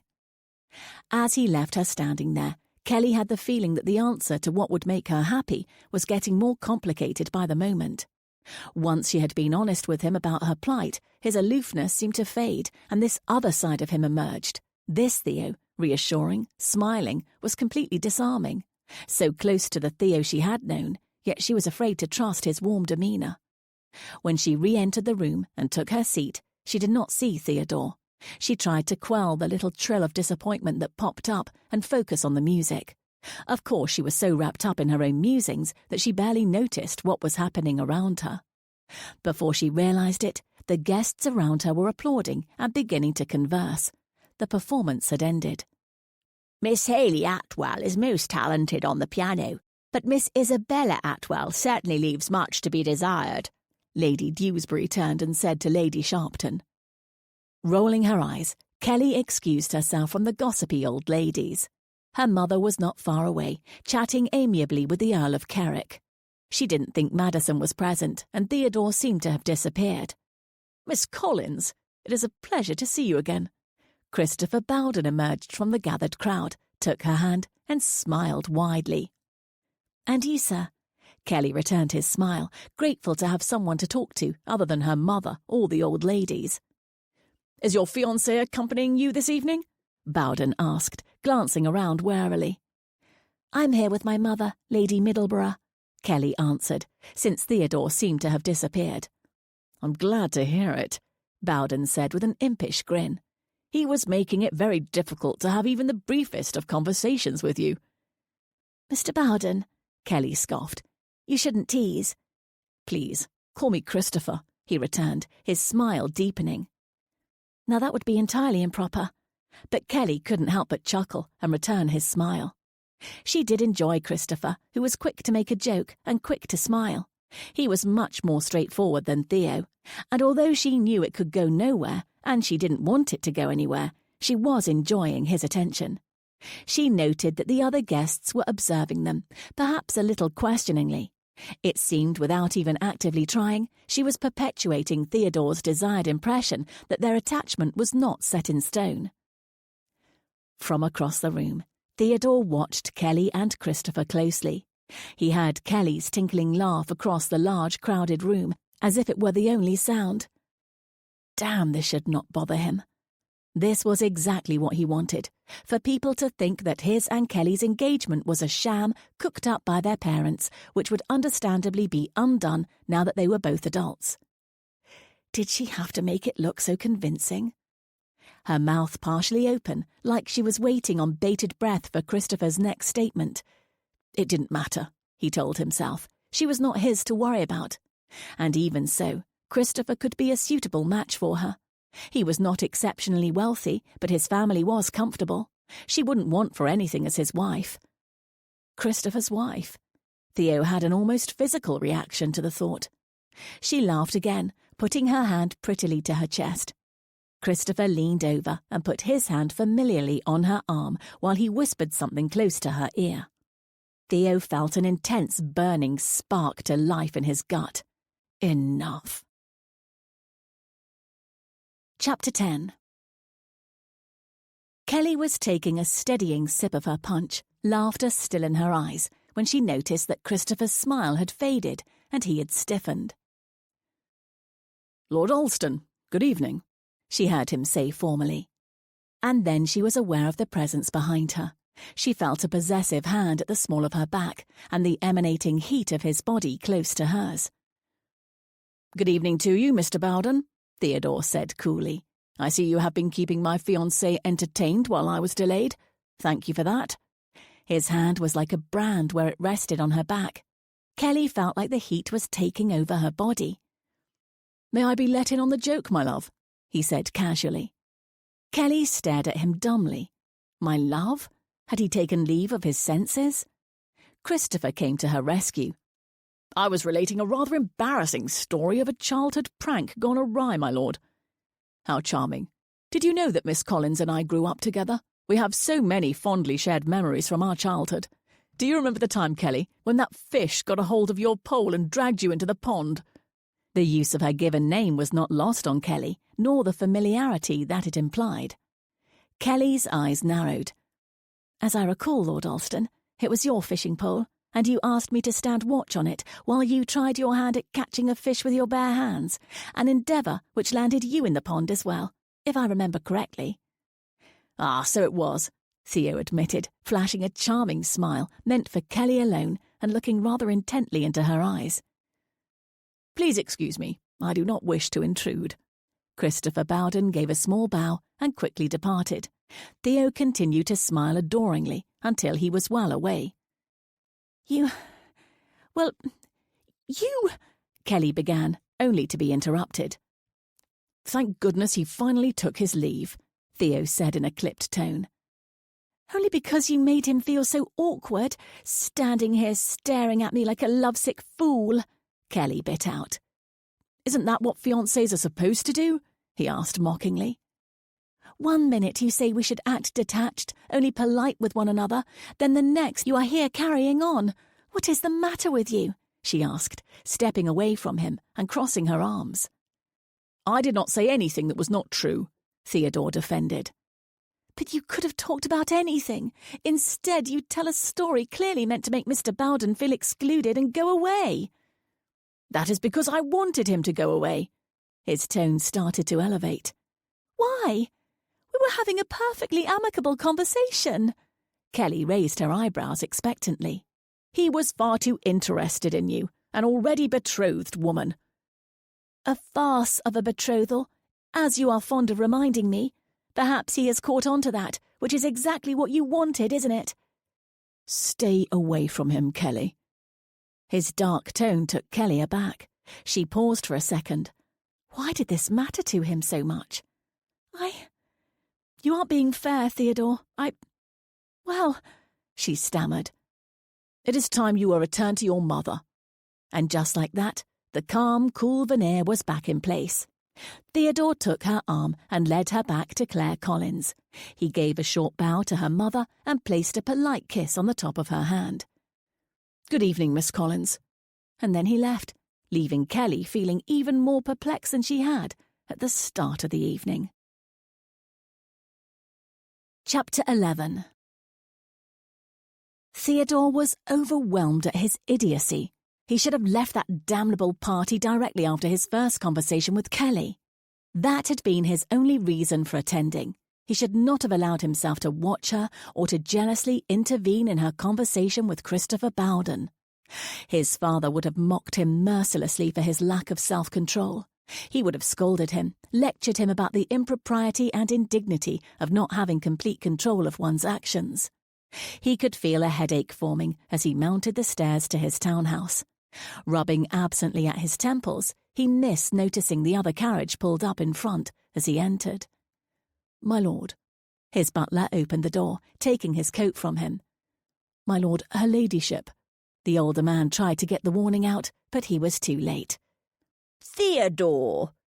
Theo winced as he turned to the stately figure seated regally on his parlour sofa. "Mother," he managed by way of a greeting. "You are home earlier than I expected. Your butler told me that you were attending a music concert at the home of the Lord and Lady Atwell.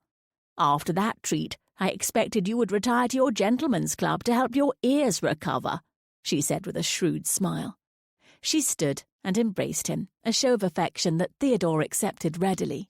There were few people he was close to in his life. His friend, Henry Worsham, whom he had known since his school days at Harrow, and who had helped divert his attention from his unhappy home. His mother, who had endured his father's cold demeanour stoically alongside him, and once upon a time the shining young Kelly Collins. "It is a pleasure to see you, Mother, though a bit of a surprise." He pulled back and looked her over with a critical gaze. Like her son, she was tall. Age had stooped her height only slightly, and she still had a bearing that garnered attention in any room. Her grey hair was coiffed fashionably, and though she was not youthful, she also wouldn't have been described by anyone as feeble or elderly. But Theo thought he detected strain around her eyes, an air of worry, something he had not seen since his father passed away. "Are you well?" he asked.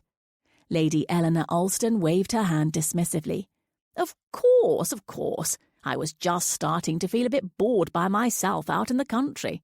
It does get a bit tedious without you around." Theo felt a twinge of guilt. He should have made more of a point to visit her during his extended sojourn in London. Though her stature was still tall and erect and her demeanour regal as a queen's, he knew she was not entirely honest with him about the state of her health. He paid all of her bills, and the doctor had visited more times than could be easily explained away. "So, do tell me, Theo," she said, seating herself on the sofa and motioning for him to join her. "Whatever enticed you to attend a musical concert given by two debutantes? It does not seem like your usual entertainment." She eyed him knowingly. "I assure you it was not for the dazzling musical performance," he answered evasively. "It wouldn't be because a certain Miss Collins was in attendance, would it?" she asked, a devious glint in her eye. Theo sighed and leaned back on the sofa, crossing his arms. It seemed his mother had an altogether different reason for coming to town. "It seems you are not so bored out there in the country as you would let on," he said dryly. "Just because one is out of town does not mean one needs to be out of touch. I enjoy a healthy correspondence with several friends who keep me apprised of the goings-on here in London. In any case, you are changing the subject." Theo rolled his eyes. "Mother, I can assure you nothing is going on here that necessitated your sudden journey." "I disagree," she said firmly. "I have it on good authority that Miss Collins is here in London making the societal rounds and that your betrothal is public knowledge, so really my purpose in being here is to help you set the date and plan the nuptials." Theo laughed out loud. "There will be no nuptials, Mother." "Oh, Theodore, of course there will be. You have shied away from this long enough. The poor girl has been of age for 3 years now. It's time to have this whole thing settled so that you can work on giving me some grandchildren." Her eyes twinkled at the thought. "You're going to have to wait for that, Mother, I assure you. I have no intention of wedding Miss Collins." She frowned. "And why not? You have known one another since you were children." "Exactly. And just because our fathers made a silly arrangement when we were children does not bind us inextricably as adults." His face was set in a firm line. Eleanor's frown deepened. "Well, you certainly haven't expressed interest in any other young ladies. So what is the problem with Miss Collins? You both always seem to get on so well." "There's nothing wrong with Miss Collins." Even as he said it, the vision of Kelly's pretty face popped into his mind, her intelligent brown eyes, her enticing pink lips. Forcing the image from his head, he continued, "I do not wish to be married at all." "You don't wish to be married?" his mother repeated. "That is utterly ridiculous, Theodore. You have a duty to marry and produce an heir to continue our family line. And secondly, you will find happiness in marriage." "No." He cut her off and stood abruptly. Eleanor sat on the sofa, staring after him as he crossed to the window and stared out. She could read the stiff lines of his body. She knew her son well enough to sense his resoluteness. "I am perfectly happy as I am. Eventually, an heir will be needed, that is not in dispute. But not now. I'm not ready for marriage, and the trials it will entail." Then Eleanor understood. She stood and placed a gentle hand upon her son's shoulder. "Your marriage to Miss Collins will not be like mine," she said quietly. Theodore stiffened. He stood there for several moments, staring out the window. "I have made up my mind on this, Mother," he said with finality. He gave her hand a quick squeeze, and then he left. Staring after him, Eleanor shook her head sadly. Oh, Theodore, you're going to need all the help you can get. Chapter 12. It was already mid-morning when Theodore descended the stairs of his townhouse the next day. As he sought out something to eat, he heard the clinking of teacups and the sound of women's laughter from the parlour. His mother was wasting no time renewing acquaintances, it would appear. Hoping to escape their notice, he moved quietly towards the front door. Theodore, do come in and say good morning, his mother called. He gritted his teeth. How were mothers always so keenly aware? Forcing a polite smile on his face, he prepared to meet one of his mother's batty old friends. Pushing open the parlour door, he blinked rapidly to make sure he wasn't dreaming.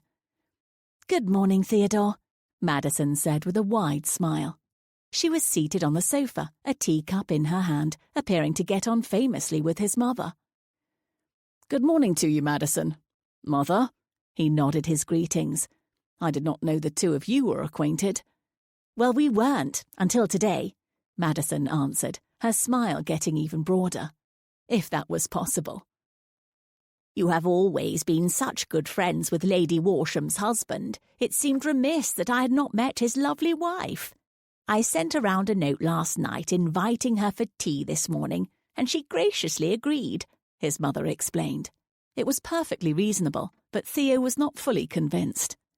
"I was just telling your mother how much I've come to enjoy your Kelly's company. That is, Miss Collins," Madison corrected with a small laugh. "I beg your pardon. With our friendship, I already think of her as Kelly. I'm sure you've all known each other for so long that you are on familiar terms as well."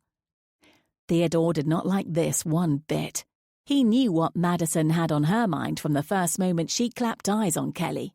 He most definitely did not need her scheming with his mother. When Theodore did not respond to Madison, his mother jumped in. "It has been several years since I have seen Miss Collins. Not since Theodore's father passed on. I am looking forward to getting to know the young woman she has become." "You will not be disappointed," Madison said loyally. Oh, Lord, Theodore groaned inwardly. This was a disaster. Madison and his mother would have him wedded and bedded before the month was out. Again, the image of Kelly Collins came unbidden. This time of her lying on a bed, that charming little smile on her lips in invitation. He cleared his head and schooled his features to match. Enough of this, he told himself again. He needed to get control of himself and this situation before both spiraled out of control. Meanwhile, Kelly was enjoying a blissfully solitary morning in her parlour. Her mother was suffering a headache and remained abed. Kelly felt the slightest twinge of guilt at her enjoyment of her mother's indisposition, but it was quickly put aside as she reflected on the fact that for one peaceful day she was free of the Ton's social engagements. "Miss Collins, Mr. Bowden to see you." Kelly nearly dropped the periodical she had been reading as the butler made his announcement. She sprang to her feet as the handsome Christopher Bowden entered the room, dropping into a deep, if somewhat exaggerated, bow. "Mr. Bowden, this is certainly a surprise," she managed to say. "Miss Collins." He took her hand and planted a little kiss on it, then smiled at her. "I hope it's a pleasant surprise at the very least," he teased. Kelly couldn't help her smile in return. "Indeed, it is not altogether displeasing." She matched his teasing grin. "Your reluctance wounds me," he said, placing a hand to his heart and feigning a look of hurt. Kelly's laughter bubbled over again. "I certainly doubt that." She smiled and motioned for him to sit in the chair opposite her. Resuming her seat, she asked, "Would you care for some tea, sir?" "Tea would be lovely," he answered with a charming smile. By the time Kelly rang for tea, her maid, clearly alerted by the butler, had entered the room to chaperone the social visit from an interested young man. Kelly wondered if someone had alerted her mother as well. She certainly would not approve of this caller, given that he was not Lord Alston. "I apologise that our discussion was cut short last evening, Miss Collins. I wanted to let you know that I was certainly enjoying myself," he said, rather boldly in Kelly's opinion. Really? It is I who should apologise on behalf of Lord Alston.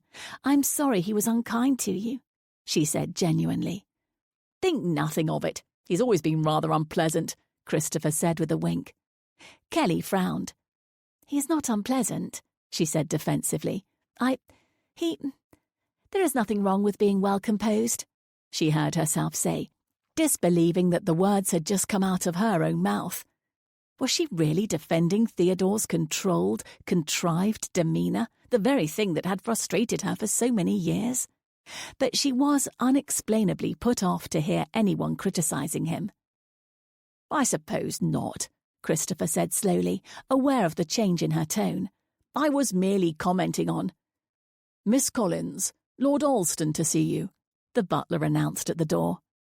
This time it was Christopher who shot to his feet. Theodore cut an impressive figure in the doorway, his dark hair complemented by his dark coat. Kelly had noticed over the past few meetings that he tended to favour dark colours. It made him look more severe and imposing, which she guessed was his reasoning.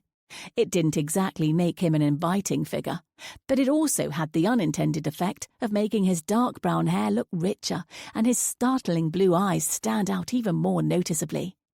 He fixed those piercing blue eyes on Christopher Bowden. For a moment, Kelly thought she read anger in his eyes, but then it was gone, and she wasn't sure if it had ever been there. Really, what reason did he have to be angry anyway? Miss Collins, Mr. Bowden, Theodore said formally. He bowed slightly to Christopher before crossing to Kelly and claiming her hand. He placed a slow, deliberate kiss on her sensitive skin. Kelly felt that same strange warmth spread through her body from the place where his lips touched her. When he turned back to Christopher, his gaze and tone were cool and controlled. Mr. Bowden, if you would excuse us, I need to speak to my fiancé on a pressing personal matter. Christopher looked from Theo to Kelly and back again. When Kelly did not object, he nodded hesitantly. I hope to see you again soon, Miss Collins, he said forwardly, placing a kiss on her hand in much the same way Theodore had. Kelly waited for her body to tingle in response, but it did not. She gave him a small smile as she bid him goodbye. You have certainly had a busy morning, Theodore said when the other man had left. He turned to the maid, hovering protectively on the outskirts of the room. As I said, I require a personal word with my fiancé. When the maid did not move, he continued more pointedly. You may keep the door open and return to check on us as often as you'd like, but I do require private words with Miss Collins. The maid struggled with indecision, but in the end she did as Theo bid her, though he doubted that she had retreated any farther than a few feet outside the parlour door into the entrance hall. "What is this about?" Kelly asked suspiciously. "I have a plan," Theo said. Kelly's eyebrows shot up. What? Already? What could you—" Theo held up his hand to cut her off. "Hear my proposal, Miss Collins. We have known each other for many years. Indeed, we could call ourselves friends. Although we are friends, we have decided that we would not suit one another in marriage." Kelly wondered where this was going, but she didn't interrupt him. "As such, we have decided to call off our engagement so that you might be able to find someone better suited." "You are forgetting that I do not have a dowry," she interjected. "Yes, I have considered this. Given the duration of our friendship and our close familial ties, I will be happy to provide a dowry on your behalf." Kelly's heart dropped down to the floor. Someone could have knocked her over with a feather. "Absolutely not," she cried, her disapproval resonating in her voice. "What?" Theodore looked taken aback, as if he had not considered that she would question his offer. "That is entirely inappropriate." "If our family connections were not so close, perhaps—" This time Kelly cut him off. "If you were a brother-in-law or an uncle, perhaps, but this is absolutely inappropriate." Kelly began to wring her hands. Lord, this was the height of humiliation. "No one would need to know the source of your dowry," he said matter-of-factly. "I would know. My parents would know. They could never accept your— I could never accept your— pity." Her voice dropped from angry to wounded on that last word. "And yet you would force my hand into a marriage I do not want?" he said without thinking. Kelly stepped back as if from a physical blow. Of course he didn't want to marry her. If he had, he would have done so by now, rather than dragging out their farce of an engagement. But the words still stung, so much more than she had expected. Seeing the look on Kelly's face, Theodore wished he could call the words back. He wanted to put his arms around Kelly and make the pain on her face go away. He was startled by the thought. It was totally inappropriate. What was coming over him? Kelly summoned all of her resolve and tried to affect the mask of indifference that Theodore wore so well. Our marriage is a contractual agreement made by our parents. It is a legally signed document. I am merely asking you to uphold your end of the agreement, as I am ready to do. For the first time in his life, Theo felt the cold burn of Kelly's indifference. From his father, it was expected. For him, it had become a kind of protective armour. But in Kelly, it was altogether different and disconcerting. Forcing himself to respond in kind, he answered coolly. Please consider my offer and the benefits it entails. You would be free to choose whomever you like for your husband. He stood up and made to leave. Except for Christopher Bowden. Chapter 13. 2 days later, as she stood at Madison's side at a ball given by the Lord and Lady Westerland, Kelly still mulled over everything that Theodore had said. His offer was very generous, although she could never accept it. It was inappropriate. If anyone ever found out, it would be a scandal of the highest order.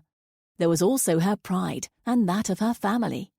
Although they had fallen far, she knew in her heart that her mother and father would never be able to accept the offer. She tried to look at the young gentleman arrayed around her in a different light. She had always been betrothed. She took it as a given that Theodore would one day be her husband.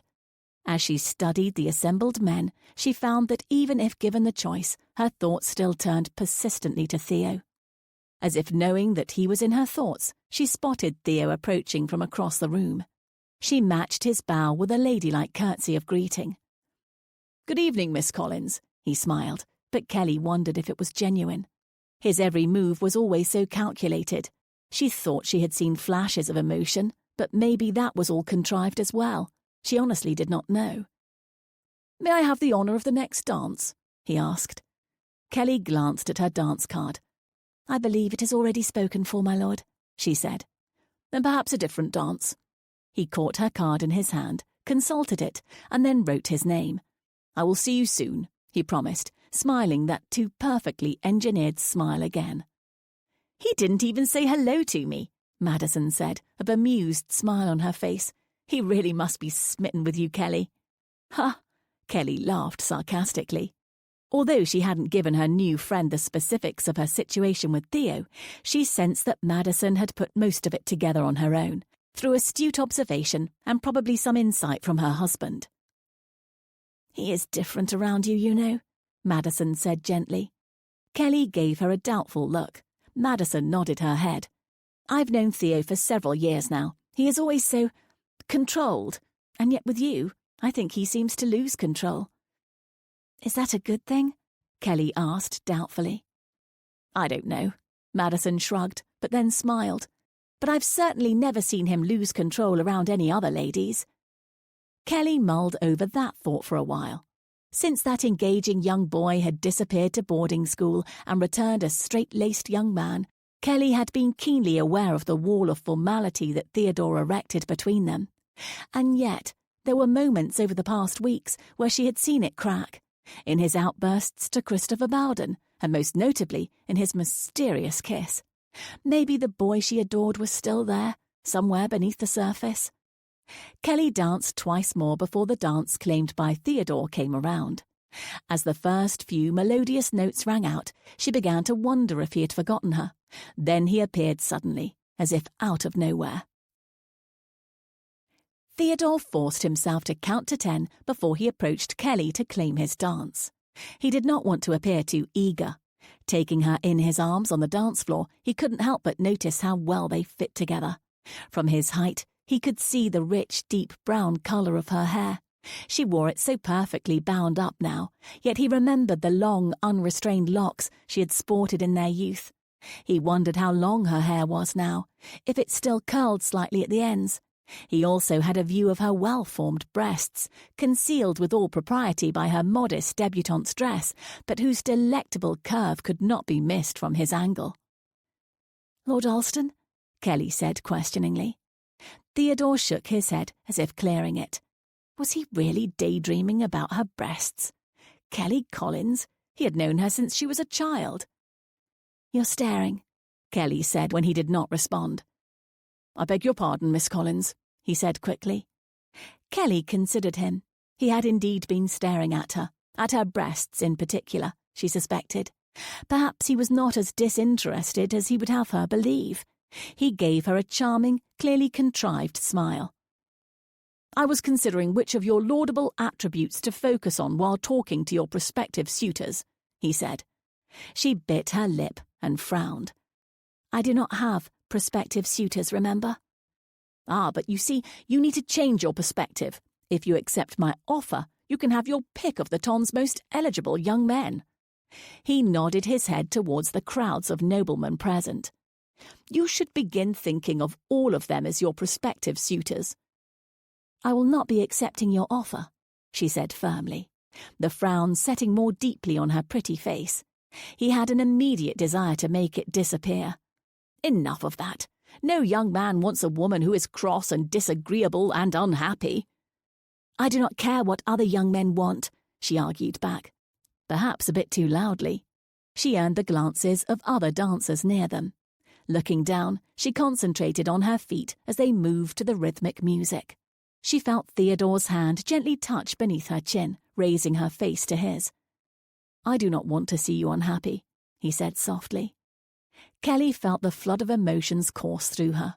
Her dark eyes stared up into his bright blue ones. His face moved closer to hers. She held her breath. The air between them was electric, as it had been in Madison's parlour days ago. Had it only been days? It felt like weeks. She knew he was going to kiss her. She was sure of it.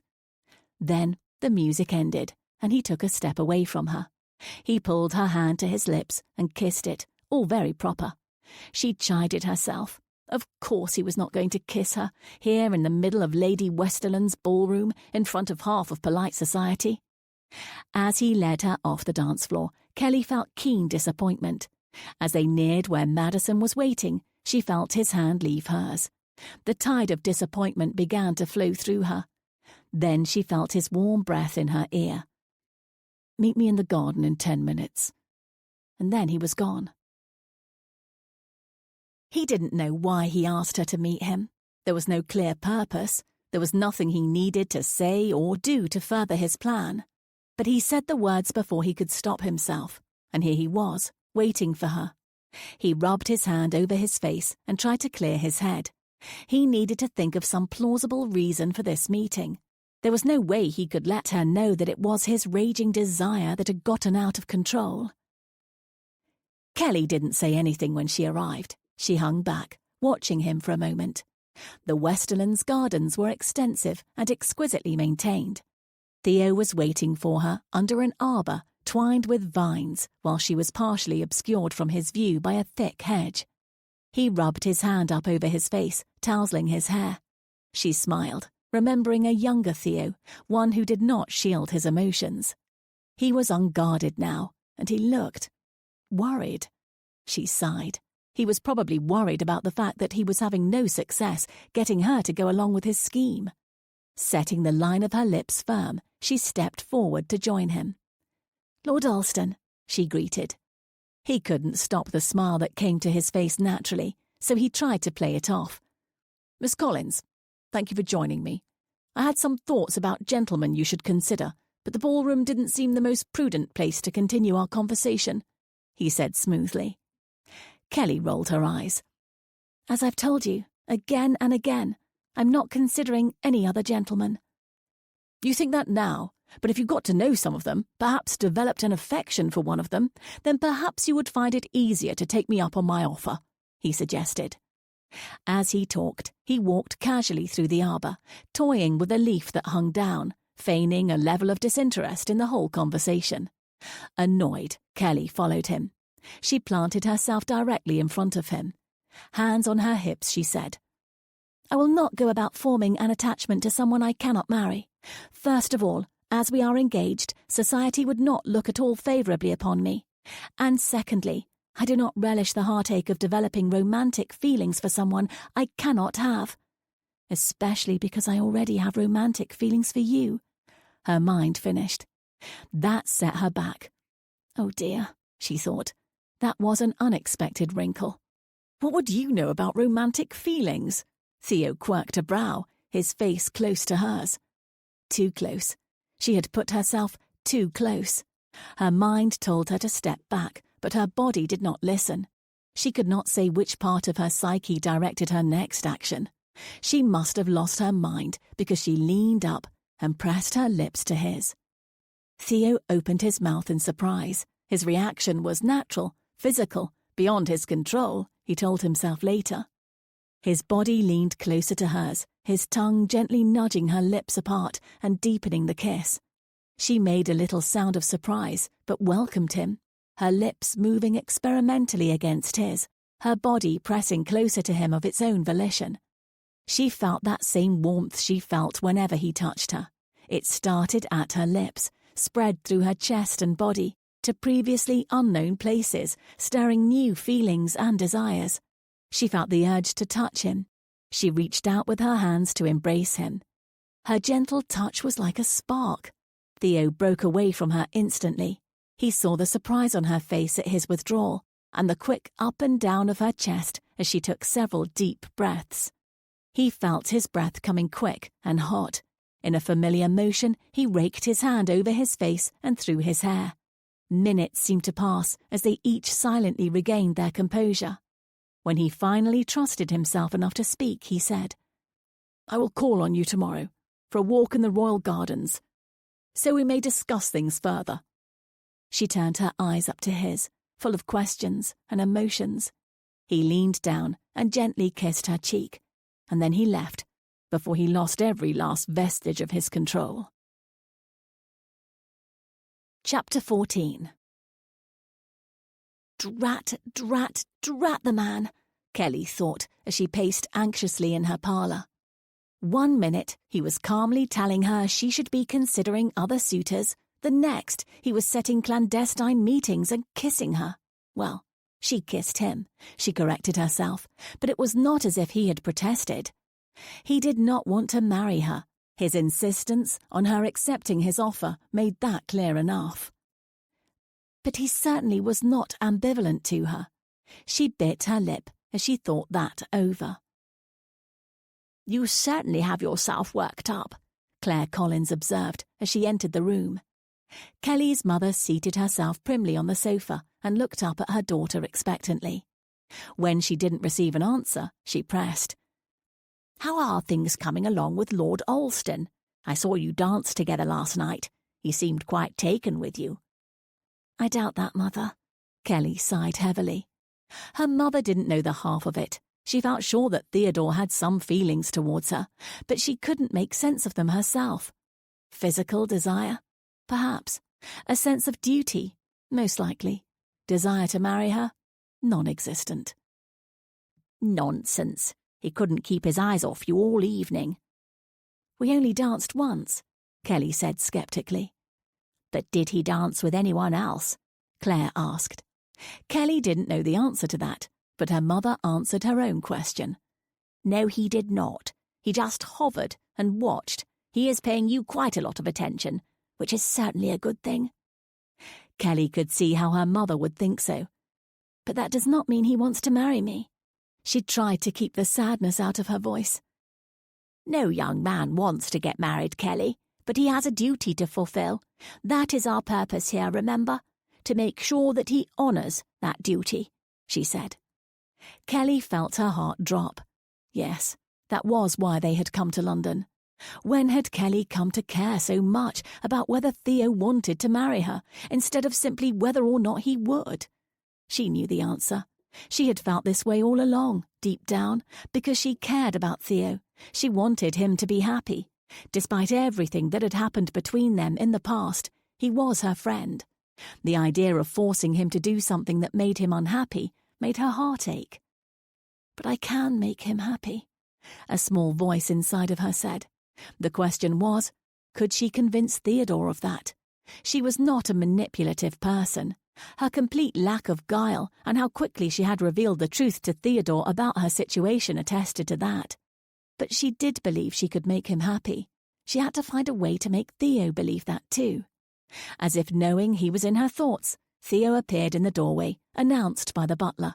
Claire leapt to her feet. "Lord Alston, what a pleasure to see you again so soon," she said effusively. "Lady Middleborough."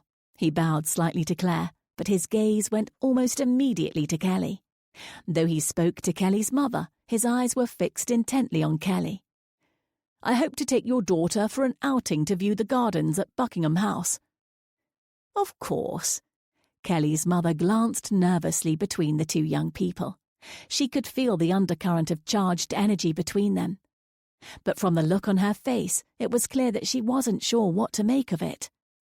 Kelly rolled her eyes at her mother's antics. "Augustine," Kelly called to the butler, who was returning to the hall. "Could you please fetch my maid to escort us?" The elderly man nodded and disappeared from the room. Theo extended his arm to Kelly, who moved to take it and allow him to escort her to the carriage outside.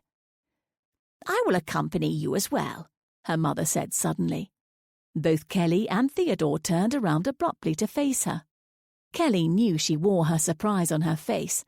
Thus far, her mother had been completely willing to let Kelly negotiate her relationship with Theo on her own, even pushing her to be in less than proper situations with Theodore. But apparently, her faith in Kelly's ability to get a commitment from Lord Alston was wavering. Theodore's face was inscrutable. Kelly wondered what he was thinking, but he gave no clue. He simply nodded and then said respectfully, "Of course, Lady Middleborough." Theo kept up the stiff facade throughout the carriage ride. Kelly's mother accompanying them was a wrinkle he hadn't counted on. It would make it considerably more difficult to have an effective conversation with Kelly. He knew she didn't want him to present her mother with his offer to pay for her dowry, and he was going to respect that wish. Besides, Kelly was the one he needed to convince. Once she gave in to the logic of his plan, he was confident that her parents would go along with it simply to please her. Their adoration and love for their only child had always been obvious. Claire tried several times to start conversations, but Theo was so deeply caught up in his musings that all of her attempts fell flat. "It seems an eternity since we've seen you out at Middleborough Manor, Lord Alston. We would be most excited to receive you sometime soon," Kelly's mother said with a smile, her words fraught with implications. "Indeed," Theo said noncommittally. Sitting across from him, Kelly shot him a reproving glance in response to his clipped reply. She saw him smile slightly at her, then direct his attention fixedly out the window. She looked down at her hands, trying to calm her quickened pulse from their silently shared exchange. Finally, they arrived. Theo alighted from the carriage, turning back to hand down Claire and then Kelly.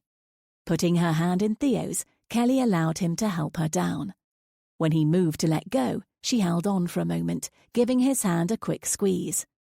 Theodore glanced down at her and was met with her small, shy smile.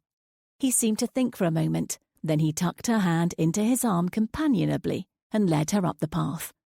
Kelly's mother was talking about something regarding the gardens, but Kelly didn't hear a word she said. They moved as a group through the gardens for a few minutes without having much of a conversation. The flowers were in bloom, and it was a lovely setting, romantic by anyone's standards. Kelly wondered why Theo had chosen to bring her here. It was the sort of thing a man who was courting would do to try and impress the young woman he was seeking.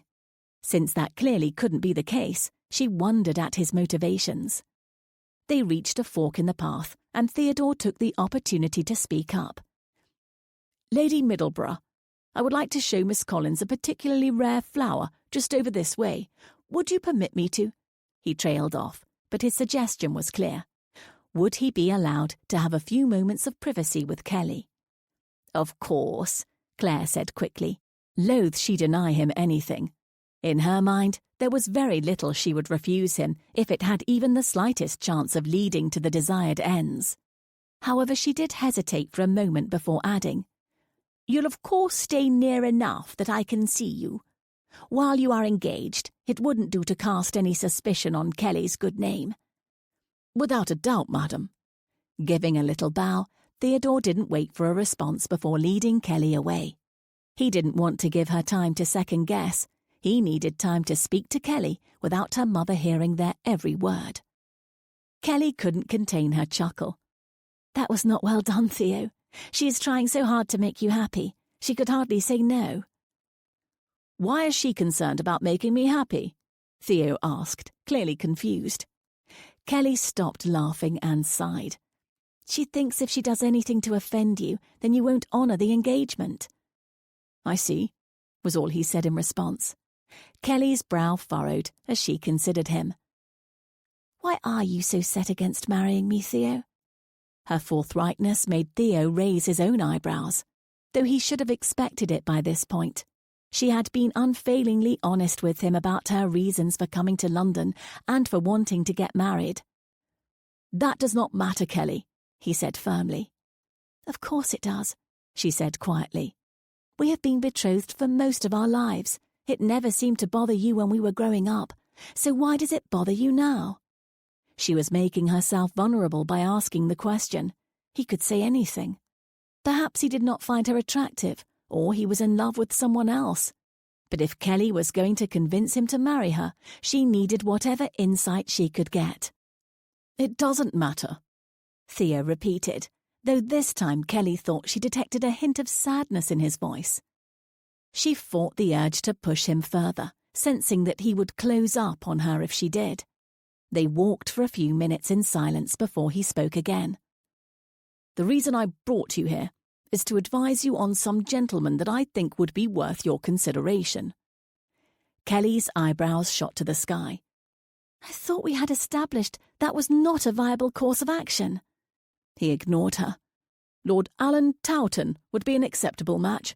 He isn't overly wealthy, but his family is titled, and the estates are prosperous enough that incorporating Middleborough wouldn't be too much trouble. Harry Brant, Earl of Northrop, is well liked by men and women alike, and an avid horseman. You always liked riding well enough." "This is ridiculous." "Evan Islander is not titled but is extremely wealthy. His family is new money, but you don't seem the type to judge someone because of that," he continued, ignoring Kelly's protestations. Kelly felt her temper rising. So this was why he had brought her here, to try and browbeat her into accepting his offer and choosing a new fiancé. "How about Christopher Bowden? He is from a good family, and he has already expressed his interest," she countered, hands going to her hips automatically. "I've already told you, he is not an option," he said shortly, trying not to let himself take the bait that her combative stance and tone of voice offered. "Who are you to say who is and who is not an option?" she said angrily. "I do not like the way he looks at—" This time, Kelly interrupted him as they rounded the corner of the path, putting them momentarily out of the view of her mother. "Why do you care?" "Because I care about you," he almost shouted. Theodore froze. What was it about her that made him lose control every time? He cared about her? Of course he did. She was his childhood companion and friend. It was nothing more than that, he told himself stubbornly. He had brought her here because he knew she missed the countryside, and he thought the gardens might make her happy. If she was happy, she would be more amenable to his plans and might agree to go along with him. That was what he told himself, at least. Kelly laughed. "You don't need to act so surprised, Theodore. Even you can feel emotions," she reminded him. He looked at her in confusion. Why had her anger been so suddenly replaced by mirth? Kelly felt like she was glowing. "Because I care about you?" She heard his words echo in her head as she turned to face him fully. "I care about you too," she said softly. "Oh, Lord," Kelly thought she heard him mutter before his lips met hers. This time, he didn't hesitate to invade her sweet, unpracticed mouth.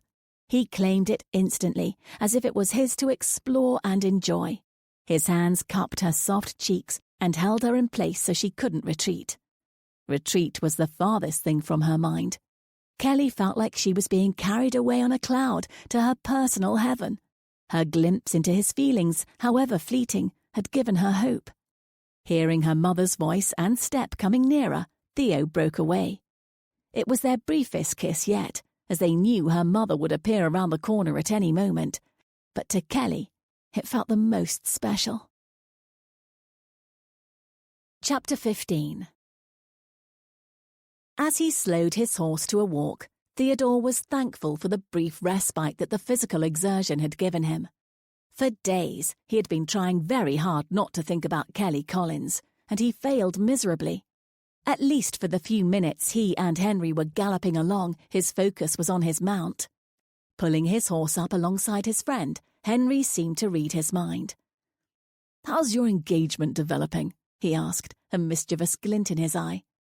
Theodore gave his horse a solid kick and trotted ahead of his friend in response.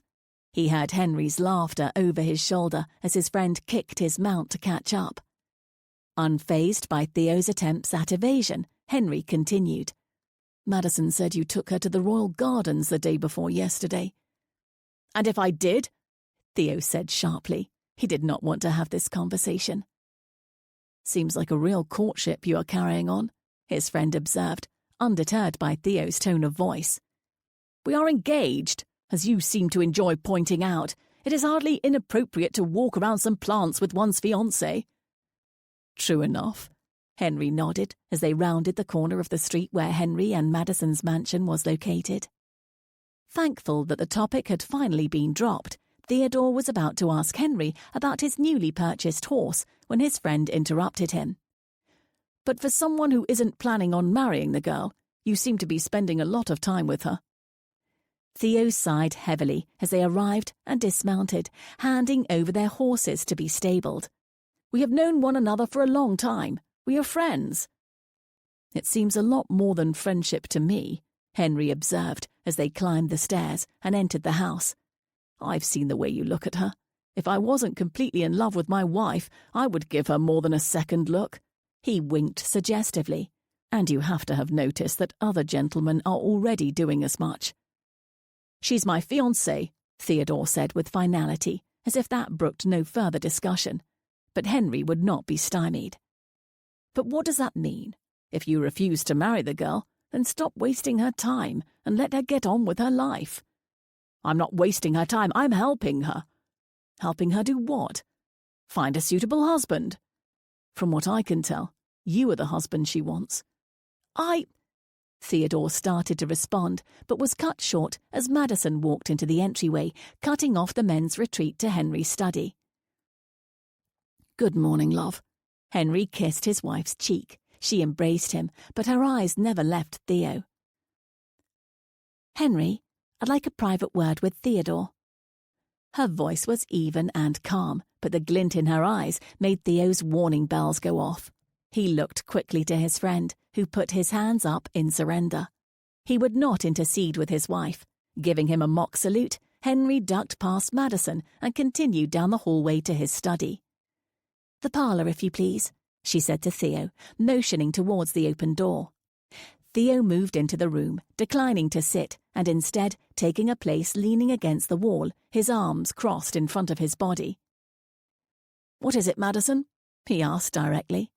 She answered him with matching directness. "What are you going to do about Kelly?" Unshaken, he raised his eyebrows at her. "What concern is it of yours?" "She is my friend." "She is my friend as well," he countered. "She cares for you very much," she said, her lips pursed. "I care for her as well," he said honestly. Madison shook her head, not accepting his answer. "She cares for you in a romantic sense. She wants to marry you." "She doesn't know what she wants. She has this idea in her head that we must marry, and she cannot let it go." He truly believed that. If she would get over her pride and accept his offer, she would see that there were many gentlemen better suited to her than he was. "You underestimate her," Madison responded. "What do you mean by that?" he asked, truly wondering at her answer. What did she mean by that? Her feelings are deeply involved in this, much more than I think you realize. I do not want to see her get hurt, she said, emotion in her voice. Though they had known each other only a short time, Madison had become very attached to Kelly. And if Madison cared about someone, she loved them with her whole heart and would protect them fiercely. Theo knew this, but what he wondered was, why would Madison think that Kelly needed to be protected from him? "I have been protecting her since we were children. Do you think I would hurt her?" He felt his ire rising and his calm facade slipping. It was ridiculous, the idea that he would hurt Kelly. That was a large part of the reason he did not want to marry her. Their marriage would inevitably devolve into bitterness and resentment, and he did not want to be responsible for inflicting that kind of pain on Kelly. Madison could not be more wrong, he thought to himself. "Not intentionally," Madison answered. "But I think you are so determined not to get married that you don't see what is right in front of you." "Which is?" he said icily, offended by Madison's disregard. He saw Madison force herself to take a couple of deep breaths, and then she responded calmly. "Not all marriages are unhappy, Theodore. Look at Henry and me." She sighed deeply. "You are my friend as well, Theo. All I am asking is that you think about how you truly feel and what you truly want, because whether you intended it or not, both of your feelings are now involved." "My feelings?" He started to protest, but she shook her head to silence him. She leaned up, gave him a kiss on the cheek, and left him to try and figure out what the hell it all meant. Chapter 16. "What do you think of the blue one? Do you think it compliments my eyes?" Madison asked, tilting the peacock blue hat upon her head to a very fashionable angle while carefully observing the effect in the nearby looking-glass. Kelly gave her a doubtful look, eliciting a loud laugh from her friend. "You don't even need to say how ridiculous you think it is. Your eyes tell all," Madison chuckled, replacing the hat on its velveteen stand. "Ah, but that one over there," she trailed off as she wandered to the other side of the shop. Kelly rolled her eyes and sighed, following behind her friend half-heartedly. They had been in this shop for nearly half an hour, and had lingered in the bookshop and the jewellery shop before that. She was bored to tears. Shopping was not her cup of tea. She preferred to be outside, and walking around stuffy shops, deciding how to fritter away money was not her idea of an afternoon well spent. Honestly, she did not know what Madison was doing here either. She hadn't ever seen Madison in a hat, and certainly not in anything so garish. And yet here she was, dallying and insisting on trying on every item in the shop. She heard the jingle of the bell that hung over the shop's door, announcing another patron. Kelly glanced over her shoulder to observe the pair that entered. A petite, blonde young woman who did not look a day over 17, accompanied by a tall, quite handsome blonde man. Finding nothing of particular interest, Kelly turned her attention back towards locating Madison. But before she could do so, her friend rushed up to greet the newly arrived pair. "Ariana, what a pleasure to see you," Madison greeted the young woman with a wide smile, taking her hand in her own familiarly. Kelly could see that the girl seemed a little uneasy. She smiled inwardly to herself. Madison's gregarious manner could be a little intimidating until you got used to it. "Kelly, do come here and meet Ariana." Amused at Madison's unabashed friendliness, Kelly joined them and offered a polite smile. "Ariana Icelander. This is Miss Kelly Collins of Middleborough. Kelly, this is Ariana Icelander and her brother Evan Icelander." Madison made the introductions. Why did their names sound familiar? Kelly asked herself. She looked at the pair again, closer this time, to determine if she may have met them before, but she couldn't place them. Ariana seemed too overwhelmed to speak, but she smiled nervously. Seeing her up close, it was apparent that she was young, maybe only 15 or so. She certainly wasn't out in society yet. She would perhaps make her ton debut in a year or two. Kelly returned her smile, empathizing with the younger woman's shy awkwardness. "Our families are both from Devonshire," Madison explained, "but Ariana and Evan have only recently come to town." "I am new to town as well, Miss Icelander. Mr. Icelander, how do you like it here?" Kelly asked kindly, thinking she could now understand Ariana's shyness. London was a lot to take in, especially for a young woman raised in the quiet countryside. It's simply Mr. Icelander," the brother Evan corrected with a small smile. "We are adjusting. It is quite different than country life." That's where she recognized the name. Not titled, but extremely wealthy, was how Theodore had described Evan Icelander as a potential suitor. Kelly suppressed the urge to roll her eyes, as if she cared about such petty things. Thankful that she indeed hadn't met them before and simply forgotten them, which would have been quite embarrassing, she turned her attention back to Miss Icelander. "Yes, I miss my home very much. It is difficult to be in a new city where you do not know many people." Kelly smiled sympathetically, and she thought she saw some of the tension in Ariana's shoulders ease. "Ariana has not made her come out yet, so she hasn't had a chance to meet anyone here," Evan explained, putting a protective arm around his sister's shoulders. "But she is to have her come out soon, yes? The season has just begun," Madison asked. "Yes, but not until next season," Evan confirmed. "I would be happy to make introductions in the meantime," Madison said kindly. "I know of many families who have daughters of similar age. She would be able to socialize and get to know some of them before her debut. It is so helpful to have friendly faces around you when you are presented to society for the first time." "That is very kind, Lady Walsham. My sister and I would greatly appreciate it," he replied. He turned his eyes to Kelly, his interest in her evident. "Where in the country are you from?" he asked warmly. Kelly felt herself blush. Before Kelly could answer, the bell rang again. Out of habit, Kelly threw a cursory glance over her shoulder, but she immediately did a double take when she recognized the woman that had entered the shop. "Lady Alston." She sank into a deep curtsy automatically. Every time she had met Theodore's mother, she had been instructed to be on her very best behaviour. It had been so long since she had seen the older lady, since Theodore's father's funeral, she believed. Lady Alston looked mostly unchanged. She was attractive still, her iron grey hair styled fashionably and sharply dressed in deep burgundy. She radiated an aura of stately elegance, but Kelly knew that she herself had changed. She had been a child then, now she was a woman, both in appearance and maturity. What would Theodore's mother think of her now? "Good afternoon, Miss Collins," Lady Alston said amiably. She looked Kelly up and down, and Kelly very much got the feeling of an item being appraised at auction. Fortunately, she seemed to be found passable, for Lady Alston fixed her gaze back on Kelly's face and smiled. "You have certainly grown up nicely, my dear." "Thank you," Kelly managed to say, trying very hard not to mumble. Theodore's mother seemed pleased with her, at least initially. That was a relief. "Lady Alston, I am so pleased to see you again," Madison exclaimed, smiling widely. She turned to the other two young people with them. "Mr. Icelander, Miss Icelander, this is Lady Alston, Countess of Willingham. Her son Lord Alston is a dear friend." "A pleasure to meet you, my lady." Evan Icelander bowed, and his sister dropped into a proper curtsy. "I do not think that we have met at any events this season.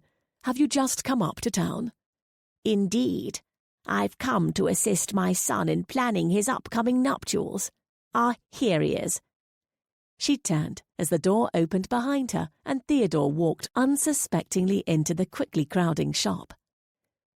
"Theodore, I've come upon Lady Walsham and Miss Collins and their friends most unexpectedly," she proclaimed.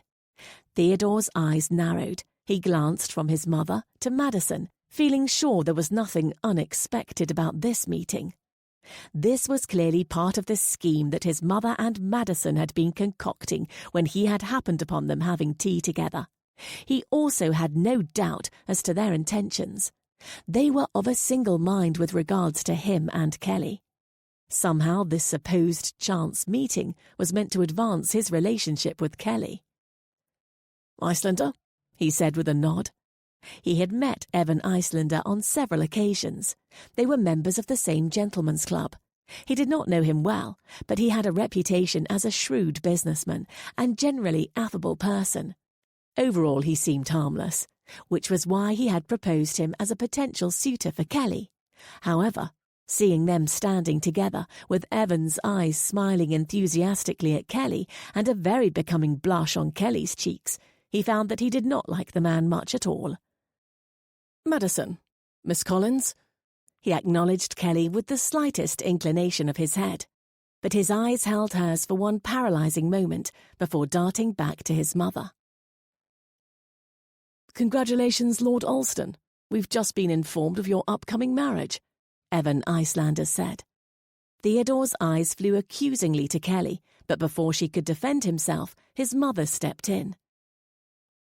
"As I said, we have many details still to settle," Eleanor supplied in response. She turned deliberately towards Kelly. "Miss Collins, I would be most obliged if you would call upon me tomorrow so that we may begin discussing details." The implication was clear and not missed by Mr. Icelander. "Miss Collins is your bride, then?" Evan's eyebrows rose. Theodore shot him a dark look. He did not like the warm appreciation that filled Icelander's eyes as he had looked at Kelly. Everywhere she went, the woman had men falling at her feet. It was damnably annoying. And why did it bother him so damn much? That was a question he was determined not to explore further. "I would be happy to call on you, Lady Alston," Kelly replied, saving Theodore from saying something he most certainly would have regretted. Theo was very good at masking his emotions, but she had seen enough of his interactions with Christopher Bowden to suspect that there was something less than favourable brewing beneath his carefully calm exterior. "Excellent. I am looking forward to it." Eleanor turned back to her son. "Theodore, this was not the shop I wanted after all.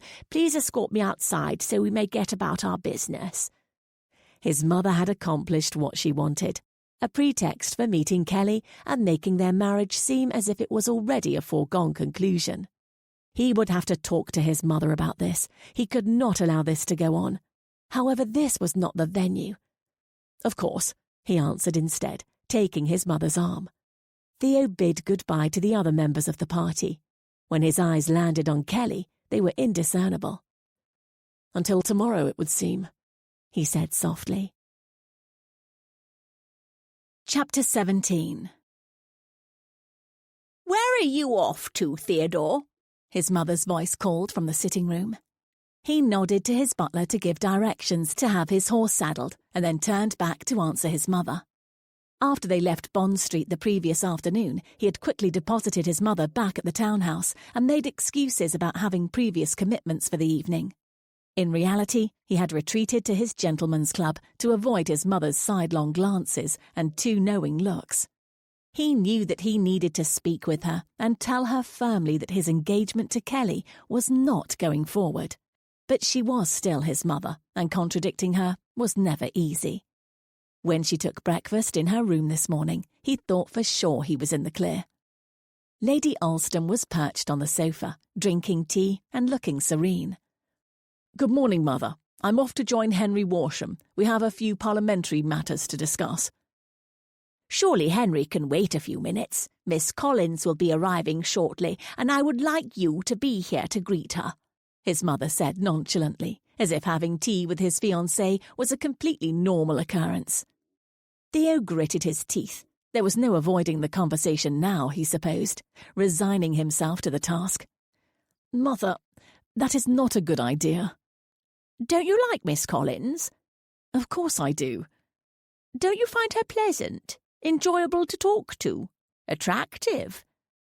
"I find her far too pleasant and attractive for my own good," he thought to himself, but he carefully replied to his mother without emotion. "We have already discussed my views on Miss Collins. They have not changed." "Theodore, I have invited her here to discuss the details of your upcoming wedding, and it would not be at all polite if you are not at least here to say hello," his mother said firmly, putting down her teacup and giving him a resolute stare. "It is unfair of you to invite her here under such pretences. I have made it quite clear to Miss Collins that there will be no wedding," he said bluntly. Eleanor made a dismissive gesture, appearing unfazed by his protestations. "Then she is here, so that we may become reacquainted. I have known her since she was a girl, and I want to better know the young woman she has become. Tell me, Theodore, what is she like?" Perfect. That was the first word that jumped into Theo's mind. Perfect curves, perfect lips, the perfect way of making him smile and laugh without even seeming to try. "She's very well-mannered," he said instead, trying to suppress the other thoughts. His mother scoffed. "That's all you have to say?" "Totally engrossing. She's pleasant enough to have a conversation with." Eleanor rolled her eyes. "Well, I suppose I will have to find out for myself, since you are quite useless," she countered, pouring herself another cup of tea. Theo didn't respond. He could sense that this game he was playing was becoming dangerous. He was far too aware of Kelly's virtues. His objection to marriage to Kelly was philosophical, not personal. It wasn't that he didn't want to marry her exactly. It was that he didn't want to be married at all. His parents' marriage had been a disaster. For all the world, theirs had been a perfectly content and exemplary family. His father managed the estate and his lordly duties. His mother oversaw the house and her wifely role with aplomb, and he rounded out the picture as the well-spoken and attentive son. The reality had been much more untenable. His parents' relationship had been cold and emotionless. The elder Lord Ulston regarded his son with that same degree of affection. For many years, Theodore had watched his mother buckle under his father's cold edicts. He had felt the brunt of his father's cruel barbs and occasionally the back of his hand. And Theo saw himself as the mirror of his father, physically and emotionally. His parents' marriage had been a painful disaster for everyone involved. Theodore had no intention of putting himself in such a position for the rest of his life. No matter how enticing Kelly Collins was, he was certain that eventually they would devolve into the same unhappiness. It was a state he intended to avoid as long as possible. He was gearing up to tell his mother something of the sort when they were interrupted. "My lady, Miss Collins has arrived." The Ulstons' butler appeared in the doorway, bringing Theo out of his reverie. Theo made a disgruntled noise. Despite his protestations, his mother had managed to get exactly what she wanted. Her superior smile grated on him as she instructed the servant to show Miss Collins into the room to join them. Kelly entered the room with a smile, which he thought deepened when her eyes landed on him. He felt his smile lighting naturally in response, and he inwardly cursed, reminding himself that he needed to keep better control of himself around her. She was a vision in her rose-coloured gown. The colour accented her cheeks, and the scooped neckline of the gown immediately had him thinking about her breasts, wondering if the pink of her dress matched the pink of her. "Miss Collins, it is so lovely to see you. Thank you for joining me on such short notice," Eleanor said, greeting Kelly warmly. She motioned to the sofa where she was seated, inviting Kelly to join her. "I am honoured at the invitation," Kelly responded politely. She turned her eyes questioningly to Theo. "Lord Ulston, I did not expect to see you here today." There was a challenge in her eyes. She knew that he could not further his attempts to dissuade her while his mother looked on, but her eyes dared him to brave the tempest anyways. His mother jumped in before he could respond. "I asked him to be here with us as well because I have a very important matter to discuss with the two of you." "Mother?" The warning in Theodore's voice when he interrupted her was clear, but she ignored him and continued. "Since I am so seldom in town, it seemed only appropriate that we host a ball while I am here," she announced. Both Theo and Kelly were completely surprised. They had not expected that at all. Unfazed by their silence, Eleanor continued. While I am not often in town anymore, I am still considered an important societal matron, so we can be assured that it will be well attended." Kelly doubted that any ball given at the residence of the Earl of Willingham would be anything but well attended. She understood the Countess's desire to host an event, since Eleanor preferred the country, much as Kelly did. She did not have many opportunities to socialise with the larger sphere of the ton. What she did not understand, however, was why Eleanor had requested her presence for this meeting. "Mother, this is unnecessary. There are many other balls you can attend to socialise with your friends. We needn't invite the crush right through the door," Theo protested predictably. He didn't like attending Ton's social events, much less hosting them in his own home. As a bachelor, he was spared the headache. "On the contrary, Theodore, it is completely necessary. It will be my last bow as the Countess of Willingham before I become the Dowager.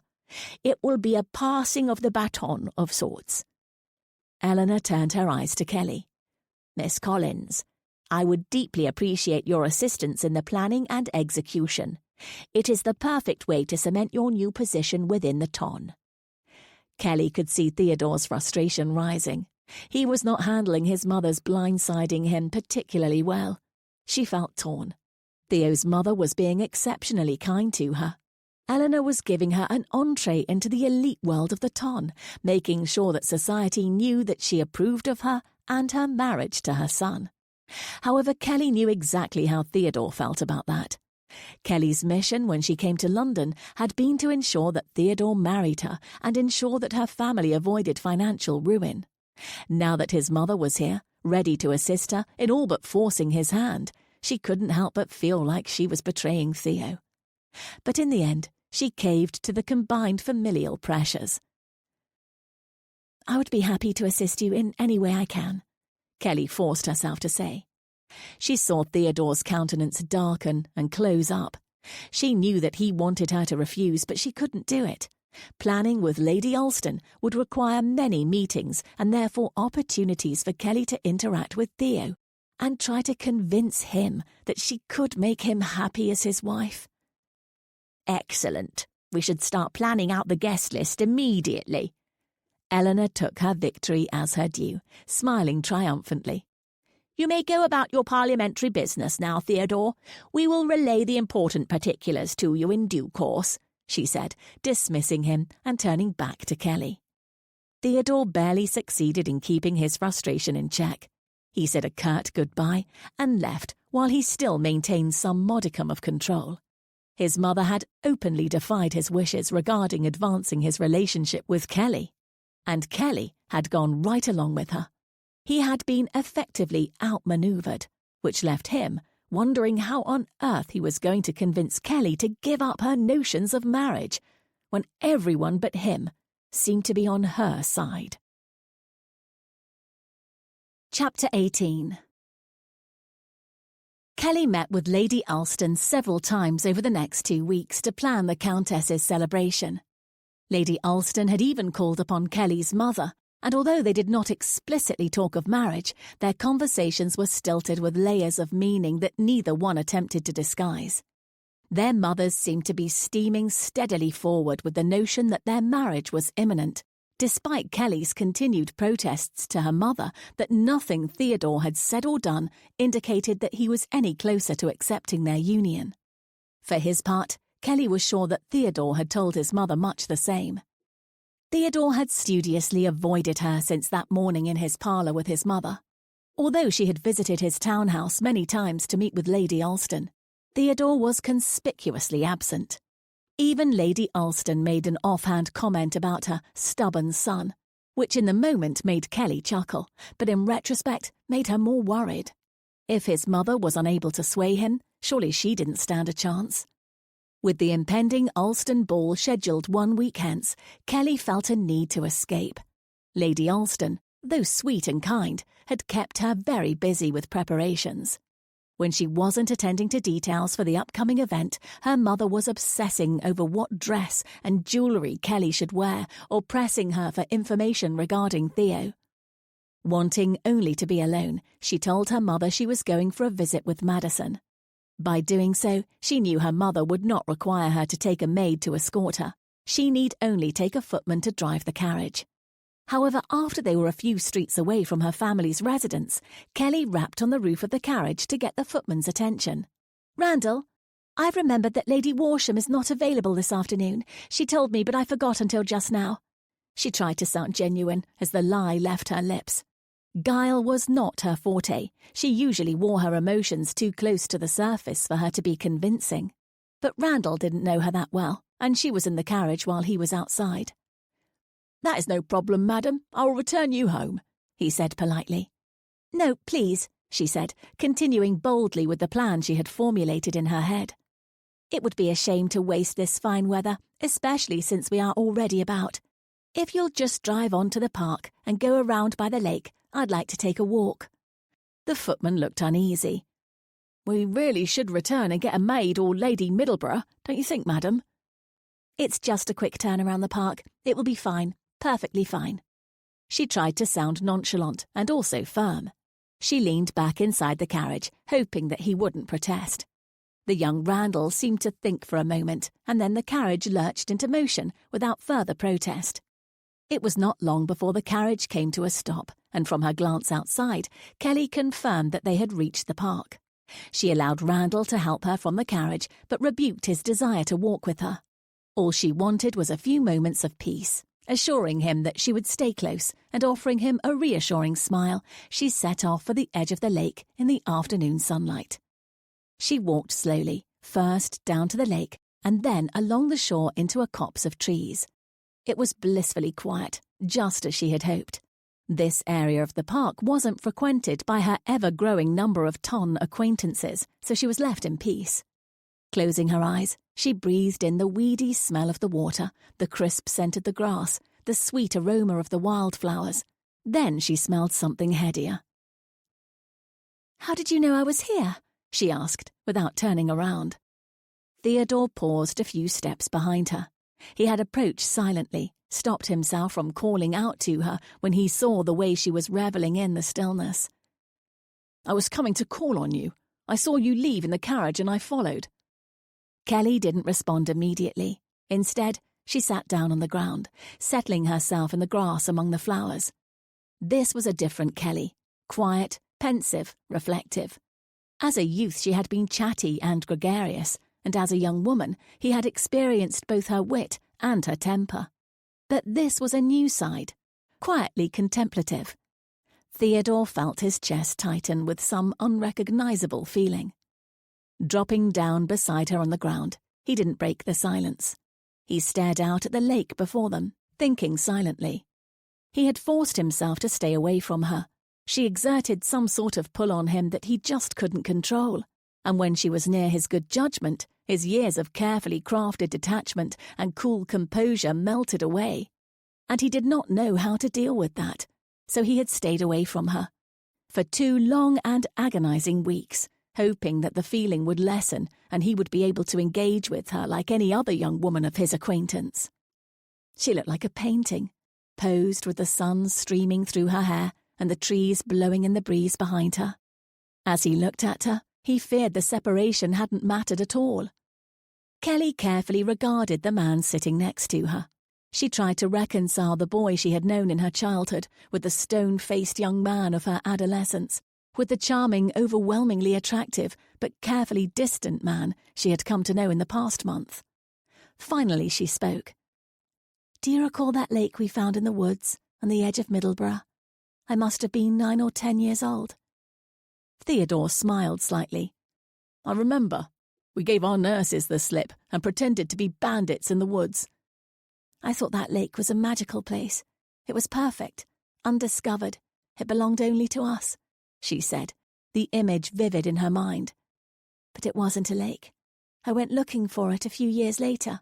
It's just a big pond. It seemed so different to me, so different than how I remembered it.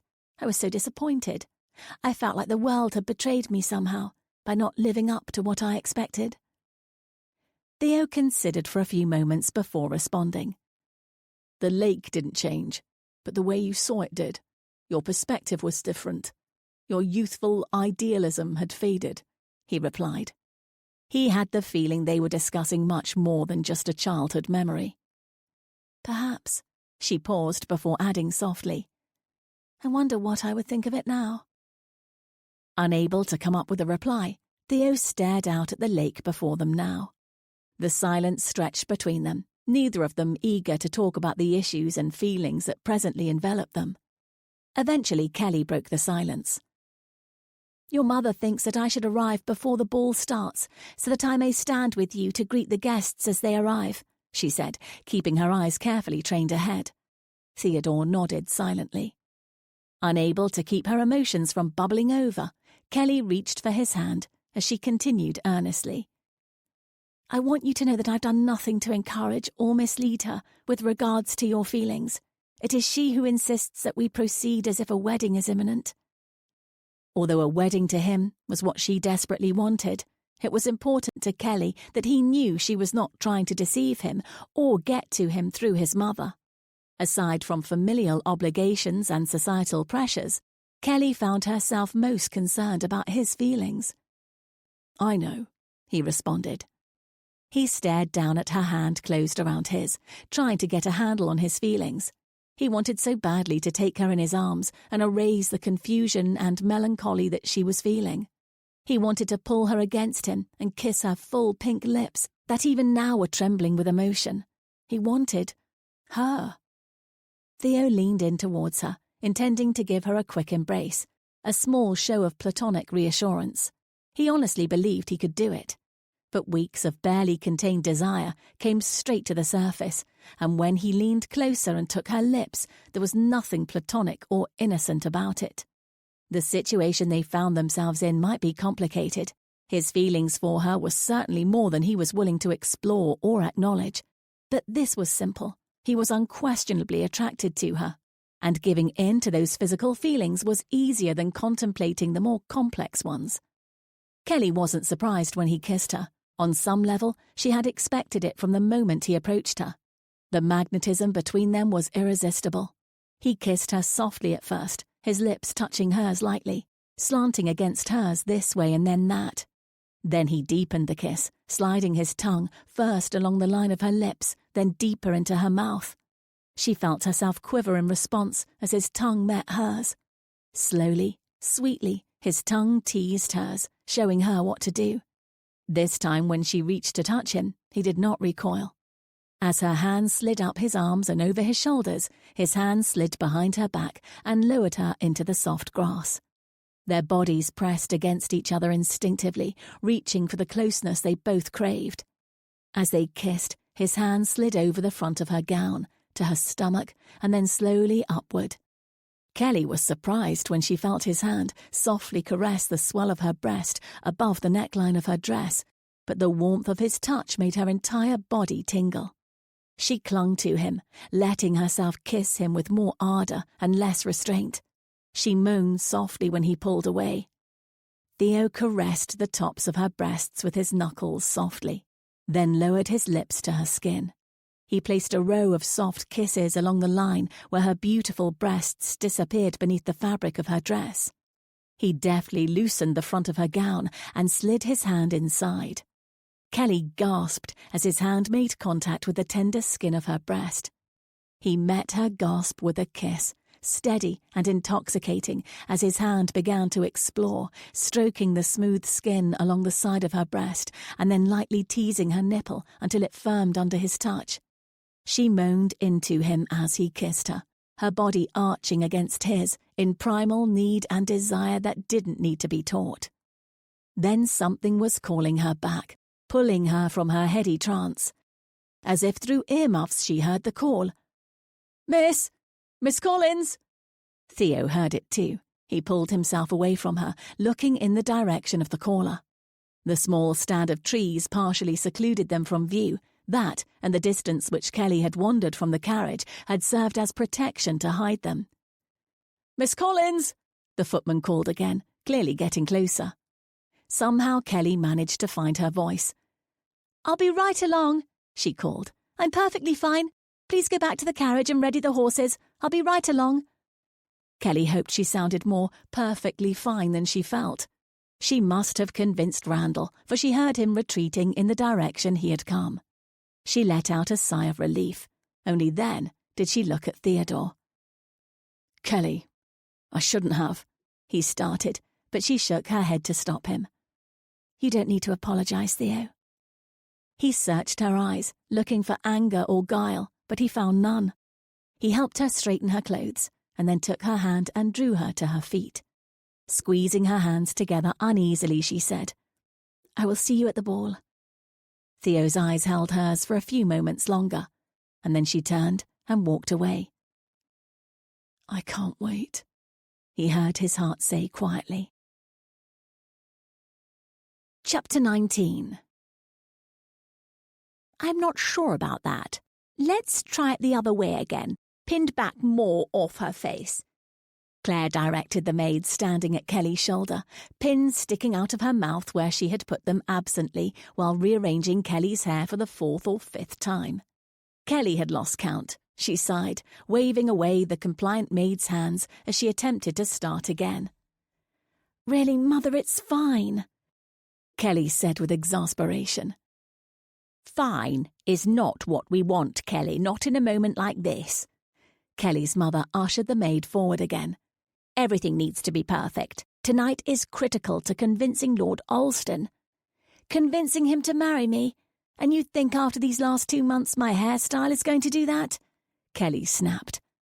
She saw her mother's facade falter, but she found she didn't have the energy at the moment to hold together anyone but herself. She had been poked and prodded, fought off her mother's attempts at garish rouge, and endured an ongoing succession of elaborate and ridiculous updos. I can finish up myself. I will meet you downstairs in a few moments. I really do think, Claire began, but when she saw Kelly's look sharpen, she nodded and silently departed, taking the maid with her. It wasn't until she heard the door click and the sounds of their retreating footsteps down the hall died away to silence that Kelly slowly let out her breath. All she wanted was a few moments of peace to gather her thoughts before descending into the tempest of this evening.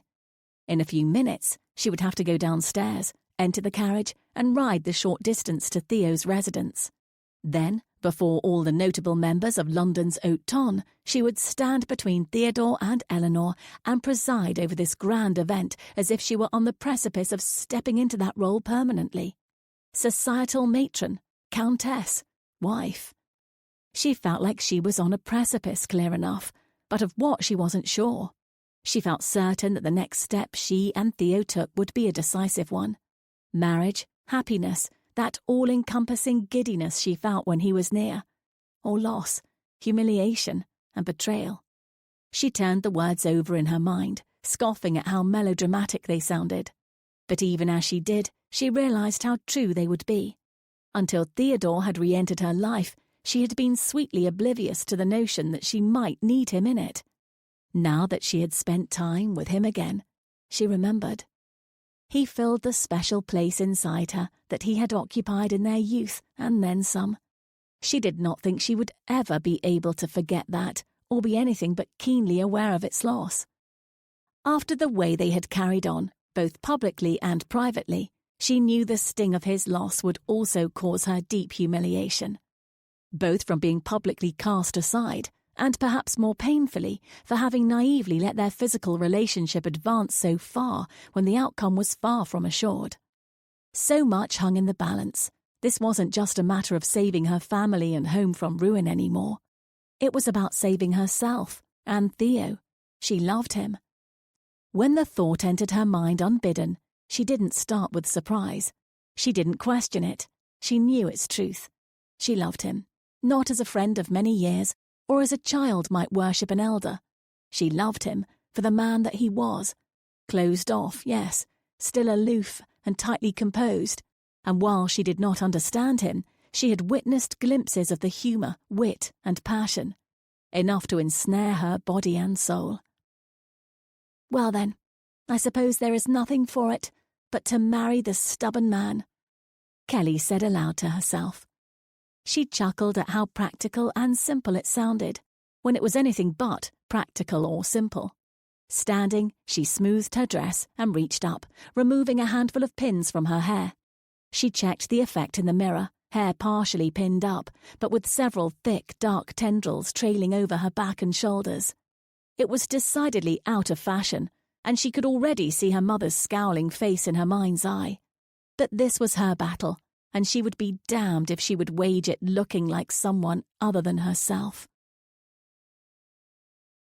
Chapter 20.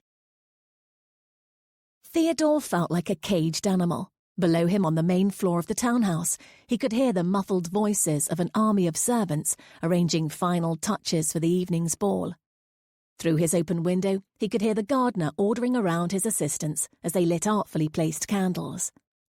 And inside his head, the voices of internal conflict were driving him mad. He didn't dare leave his apartments, so instead he wore a path on the thick emerald-coloured carpet as he paced restlessly back and forth. Despite his attempts to put her off, his mother had played out her hand flawlessly. Without needing him to say a word yea or nay, she had led both Kelly's family and the ton at large to believe that he and Kelly would be married. Tonight was her piece de resistance. He knew she hoped that after seeing Kelly in the role of wife, hostess, and presumptive countess, he would finally be swayed. Damn her, that was not what this was about. What did he care if he had a woman to host balls and run his household? None of that was enough of a reason to subject both himself and Kelly to a marriage that would undoubtedly end in bitterness and disappointment. His mother was gracious and kind and loving, but his father had been cold and taciturn. He had seen the harsh consequences. What other outcome could possibly await him and Kelly? He had let this go too far already. Tonight, he decided, he would make it clear to his mother and to Kelly, once and for all, that this marriage was not going to happen. He turned to the mirror on the wall and adjusted his cravat. His hand moved automatically to rake through his hair, but he stilled the impulse. Control, he reminded himself. He nodded resolutely and headed for the door, but before he could open it himself, there was an abrupt knock and it sprung open. "My lord, you must come right away," the butler said urgently. He had never before entered Theo's chambers unbidden. A wave of cold swept through Theo. "It's Lady Alston." Theo flew down the corridor. He heard the servant mumble something about sending out for the doctor, but it didn't register. The door to his mother's room was open, and when he entered, he saw her maid and the housekeeper at her bed, trying to get her to drink hot tea. Her breathing was coming in ragged, shallow bursts, interrupted by fits of coughing. He knelt by the side of her bed and took her hand in his. "Mother?" He was at a total loss for what to say. His mother had always been so steady. He knew she wasn't as well as she let on, but this seemed so much more serious than he had imagined. She was gasping for breath. "Theo, Helena tried to speak, but the effort erupted into another round of coughing. He squeezed her hand harder. "Don't speak now, Mother. There will be time to talk after the doctor arrives." He took a couple of deep breaths and tried to make his voice sound confident and firm when she opened her mouth to speak again. "Do not argue. Not a word until the doctor says so. Focus on breathing." They sat there quietly, hand in hand, both agonizing over each breath until the doctor arrived. "Dr. Compton, Theo began to speak, but the doctor held up his hand to forestall him. "I'm familiar with your mother's condition, Lord Alston. I think it's best if you wait elsewhere while I examine her. I'll be with you promptly." Dr. Compton, a wiry man in his late 50s, gave direction without hardly looking at Theo. He was already pushing his way to Eleanor's bedside and opening his medical bag. "I will be in my private study, just down the hall," Theo managed to say. Dr. Compton nodded absently, his eyes not shifting from Eleanor. Theo stared out the window, his hand gripped tightly around a glass of scotch that he had poured but hadn't drunk. In the time since he had left his mother's room, he had determinedly collected himself and regained control. He was logically considering immediate steps. The ball would have to be cancelled, unfortunately. It was nearly time to begin, and he would be able to do nothing better than ask his staff to turn away guests at the door. Kelly would understand. He was sure she would want to stay and help, but he would send her home. He didn't want to expose her to the gossip that would surely ensure once news of the cancellation spread, nor ask her to do the duty of playing hostess. After all, she was not going to be his wife. "Your mother is resting comfortably for now," Dr. Compton said immediately when he entered the room. Theo turned to the doctor, but did not allow any reaction to play across his face. "What is wrong with her?" "She had an attack," Dr. Compton said slowly. "What kind of attack? How long has this been going on? You said you were familiar with her condition. How is that so? Her doctor is Dr. Howell." He asked the questions rapidly, his voice ringing with command. But Dr. Compton was not easily intimidated. "I've been seeing Lady Alston since she arrived in London. Dr. Howell referred her to my care while she is staying in the city. As for the rest, I suggest you talk to your mother. It is her place to tell you, not mine." Theo immediately began to retort, but once again, Dr. Compton stopped him. "She can talk to you now. Be mindful that you do not upset her. She must stay calm so that her breathing stays regular. I will call again tomorrow morning first thing to reassess her condition." Theo nodded silently. As the doctor left, he finally brought his glass to his mouth and downed the amber liquid within.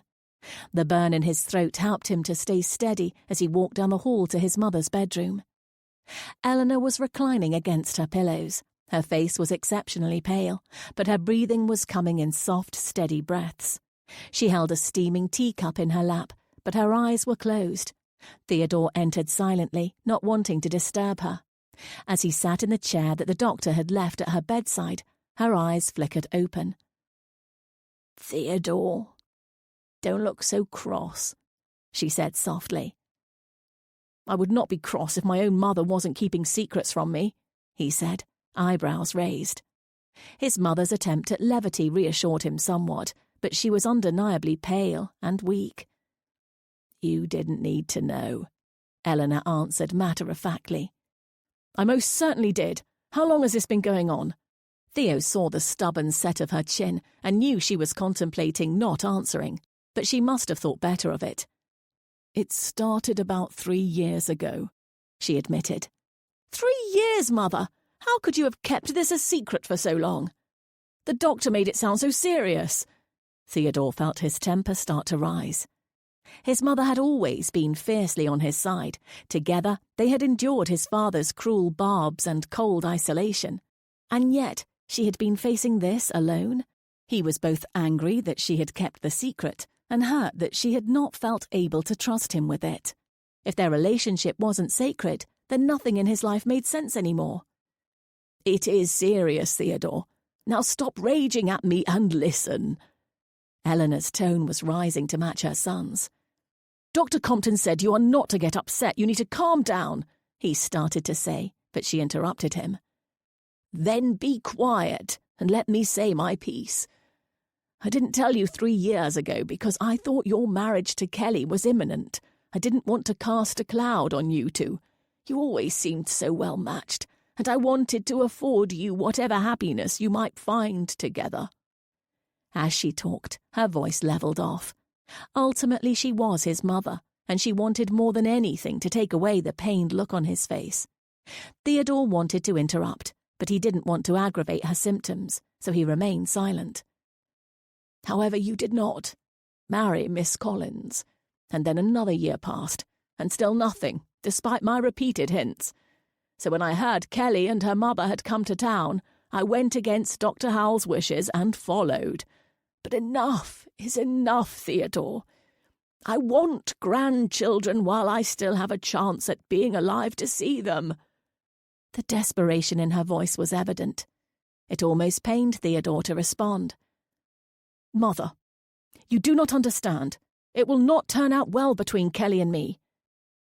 "You and Kelly are not the same as your father and I." "It isn't that simple. It is inevitable. I'm too much like him." Eleanor looked stricken. "You are nothing like your father, Theo." "I am, and he made sure of it." Theo saw the tears begin to well up in his mother's eyes, and he immediately regretted broaching this topic at all. He could see the pain in his mother's face. Damn it, he thought to himself. His father was gone. His ability to inflict suffering should have been as well. "Please, Theo," she said sadly. "My lungs are damaged. They are not going to get better. Dr. Howell told me this years ago, and Dr. Compton has confirmed it. If I am careful, I may have some years left. My dearest wish is to see you settled with Miss Collins, and to have the honour of meeting my grandchild." She saw Theodore visibly wince, but she didn't hesitate before finishing.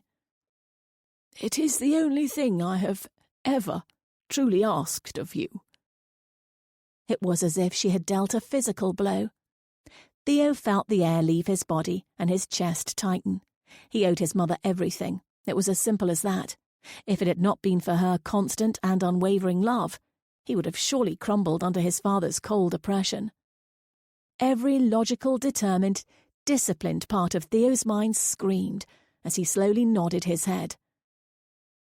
"Yes, Mother. I'll do it."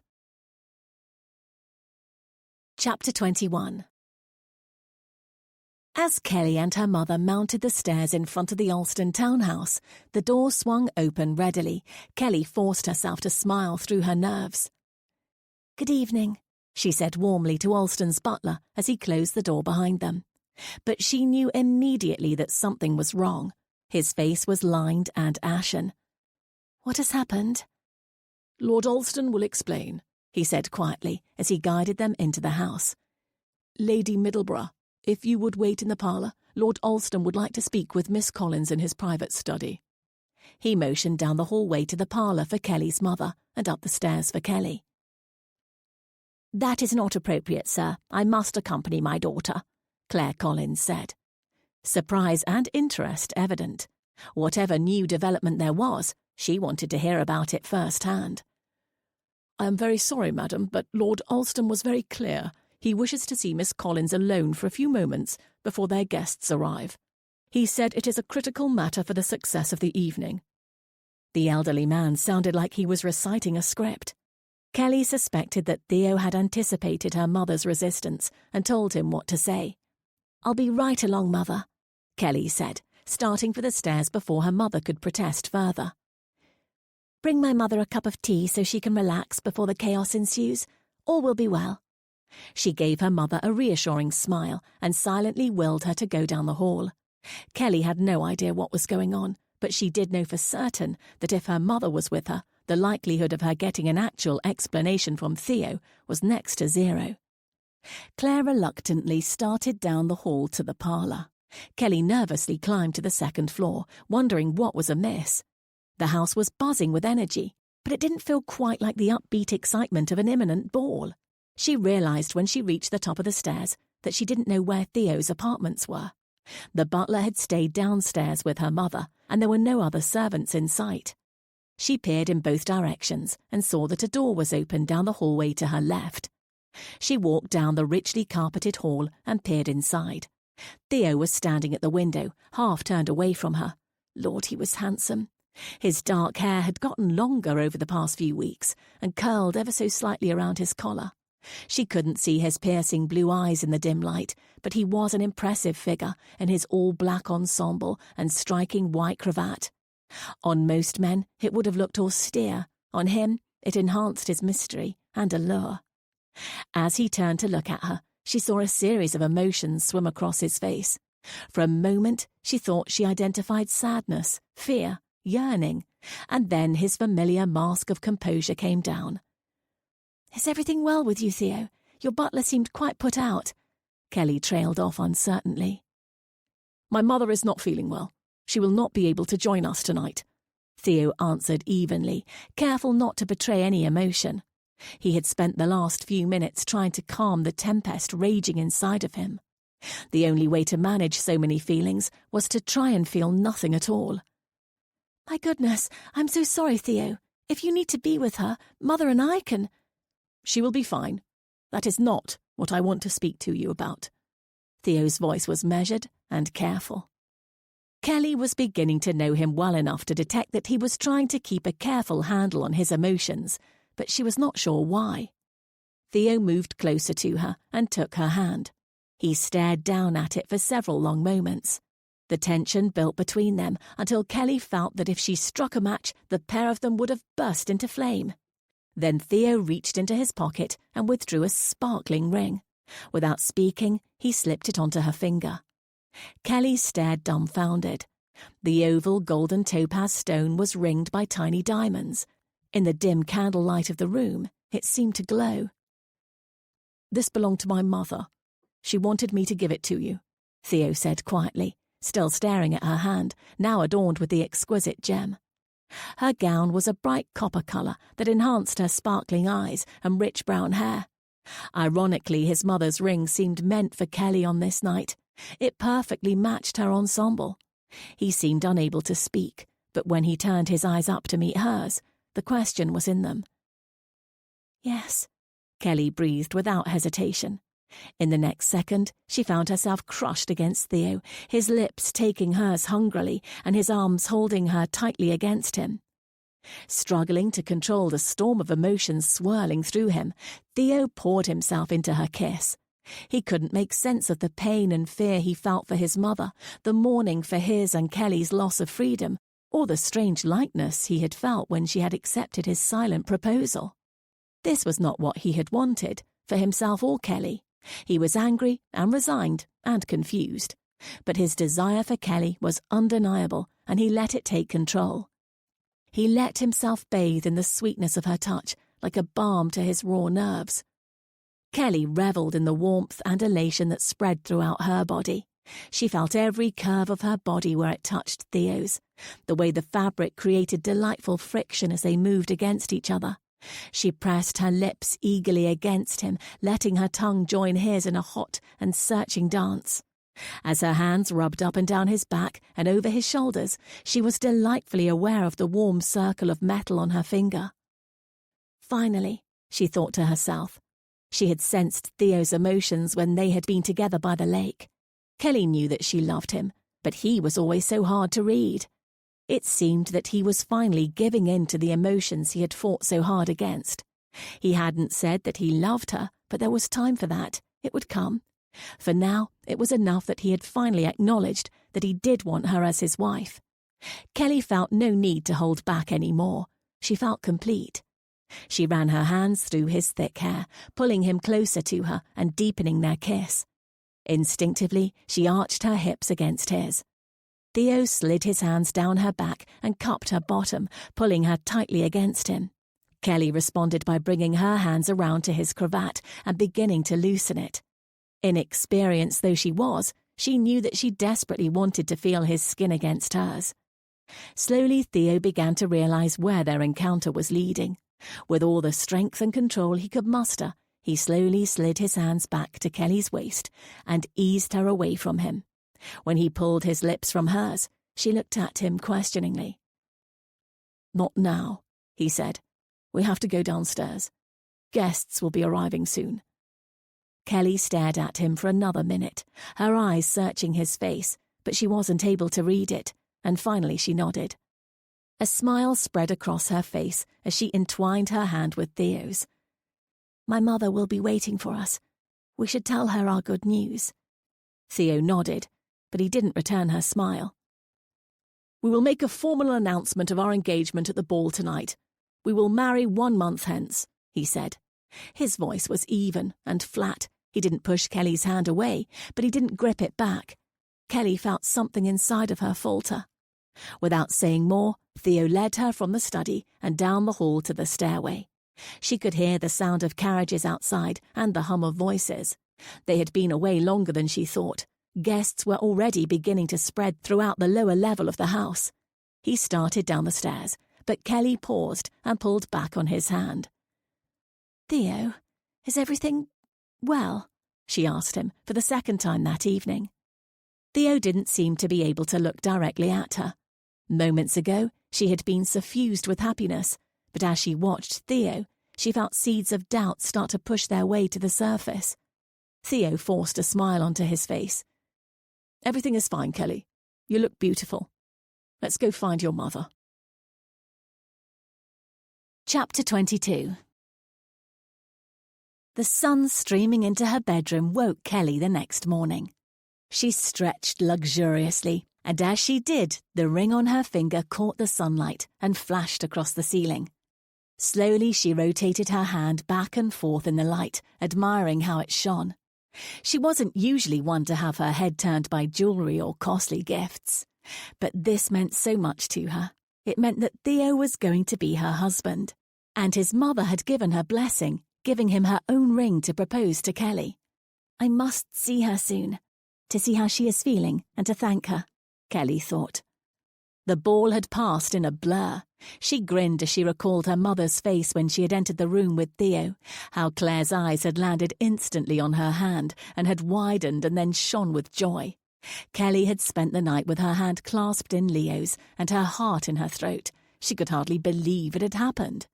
But it had. She stood next to Theo as he got the attention of the gathered crowd, and in a steady voice declared the engagement of himself, Lord Theodore Alston, Earl of Willingham, to Miss Kelly Collins of Middleborough. There had been a wave of hearty applause. Then she had stayed by Theo's side as they received congratulations from all their guests. Kelly and Theo had hardly exchanged words since they descended the stairs into the crush at the beginning of the evening, for they hadn't had a moment to themselves. There were a few times when Theo had seemed curt, especially when asked pressing questions. But that hadn't seemed to deter anyone. After all, Lord Alston was well known for his aloof manner.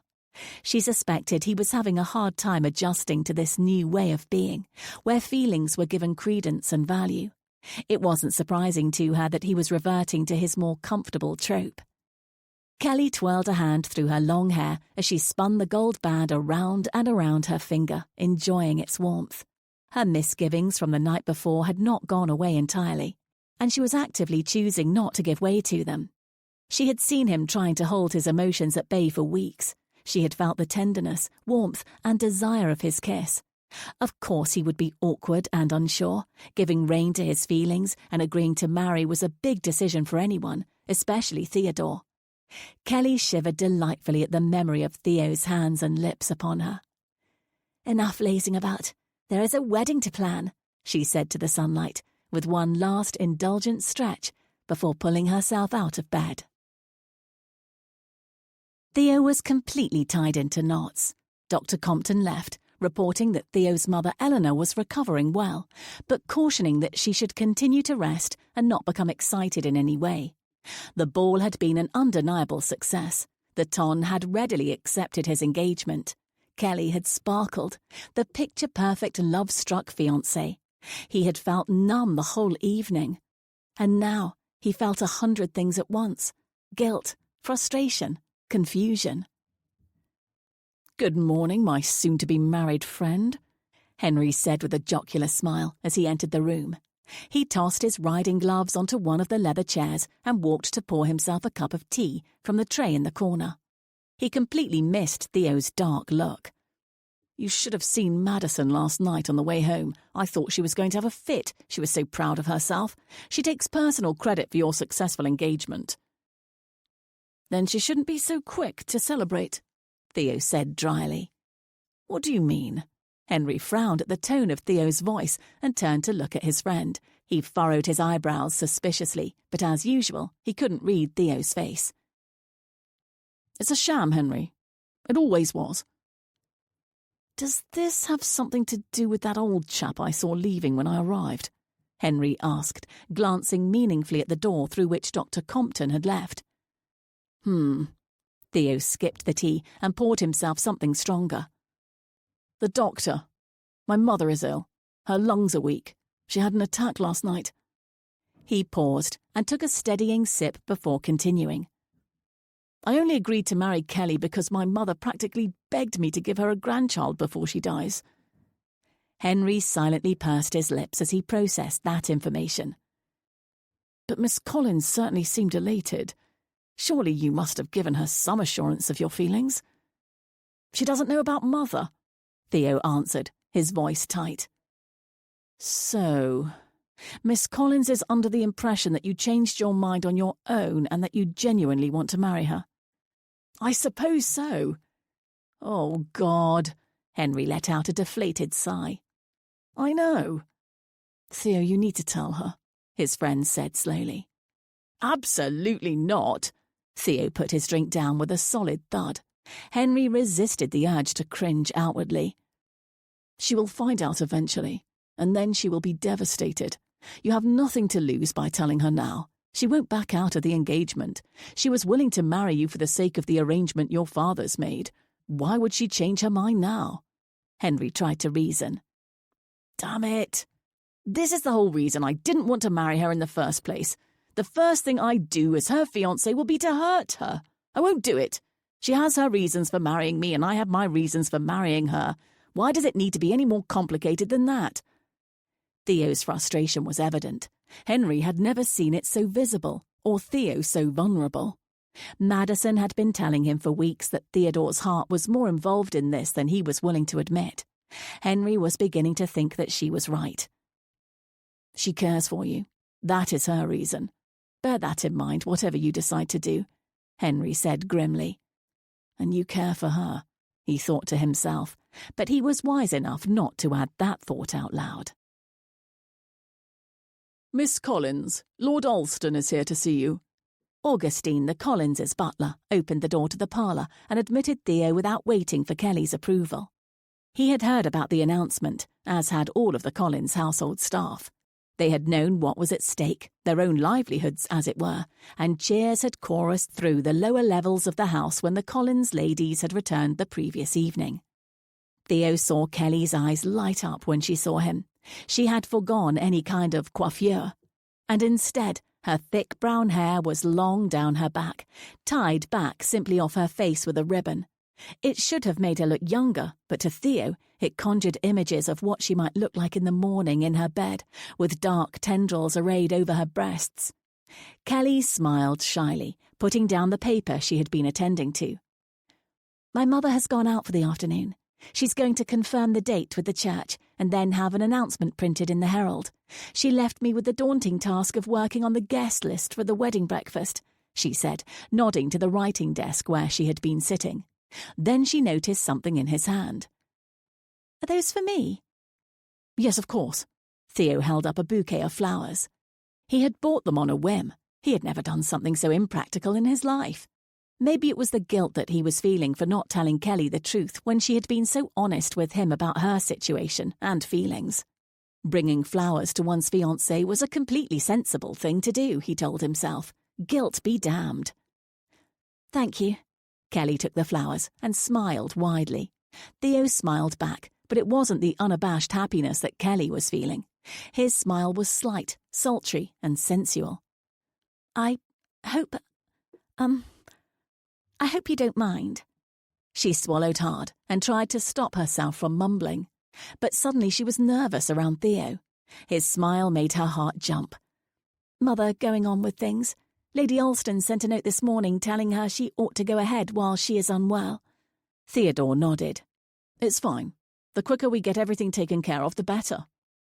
Kelly's breasts quivered as she let out a small chuckle and put her hand to her chest, an innocent action that stoked Theo like a fire.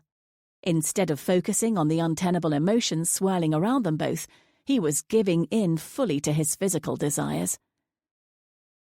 Yes, it's a lot to manage. I wanted to ask you, do you have any preferences? Theo couldn't resist her any longer. He put his arms around her and caught his hand in a stray tendril of hair resting on her shoulder. Kelly dropped the flowers in surprise. Whatever you want, he whispered before taking her lips with his.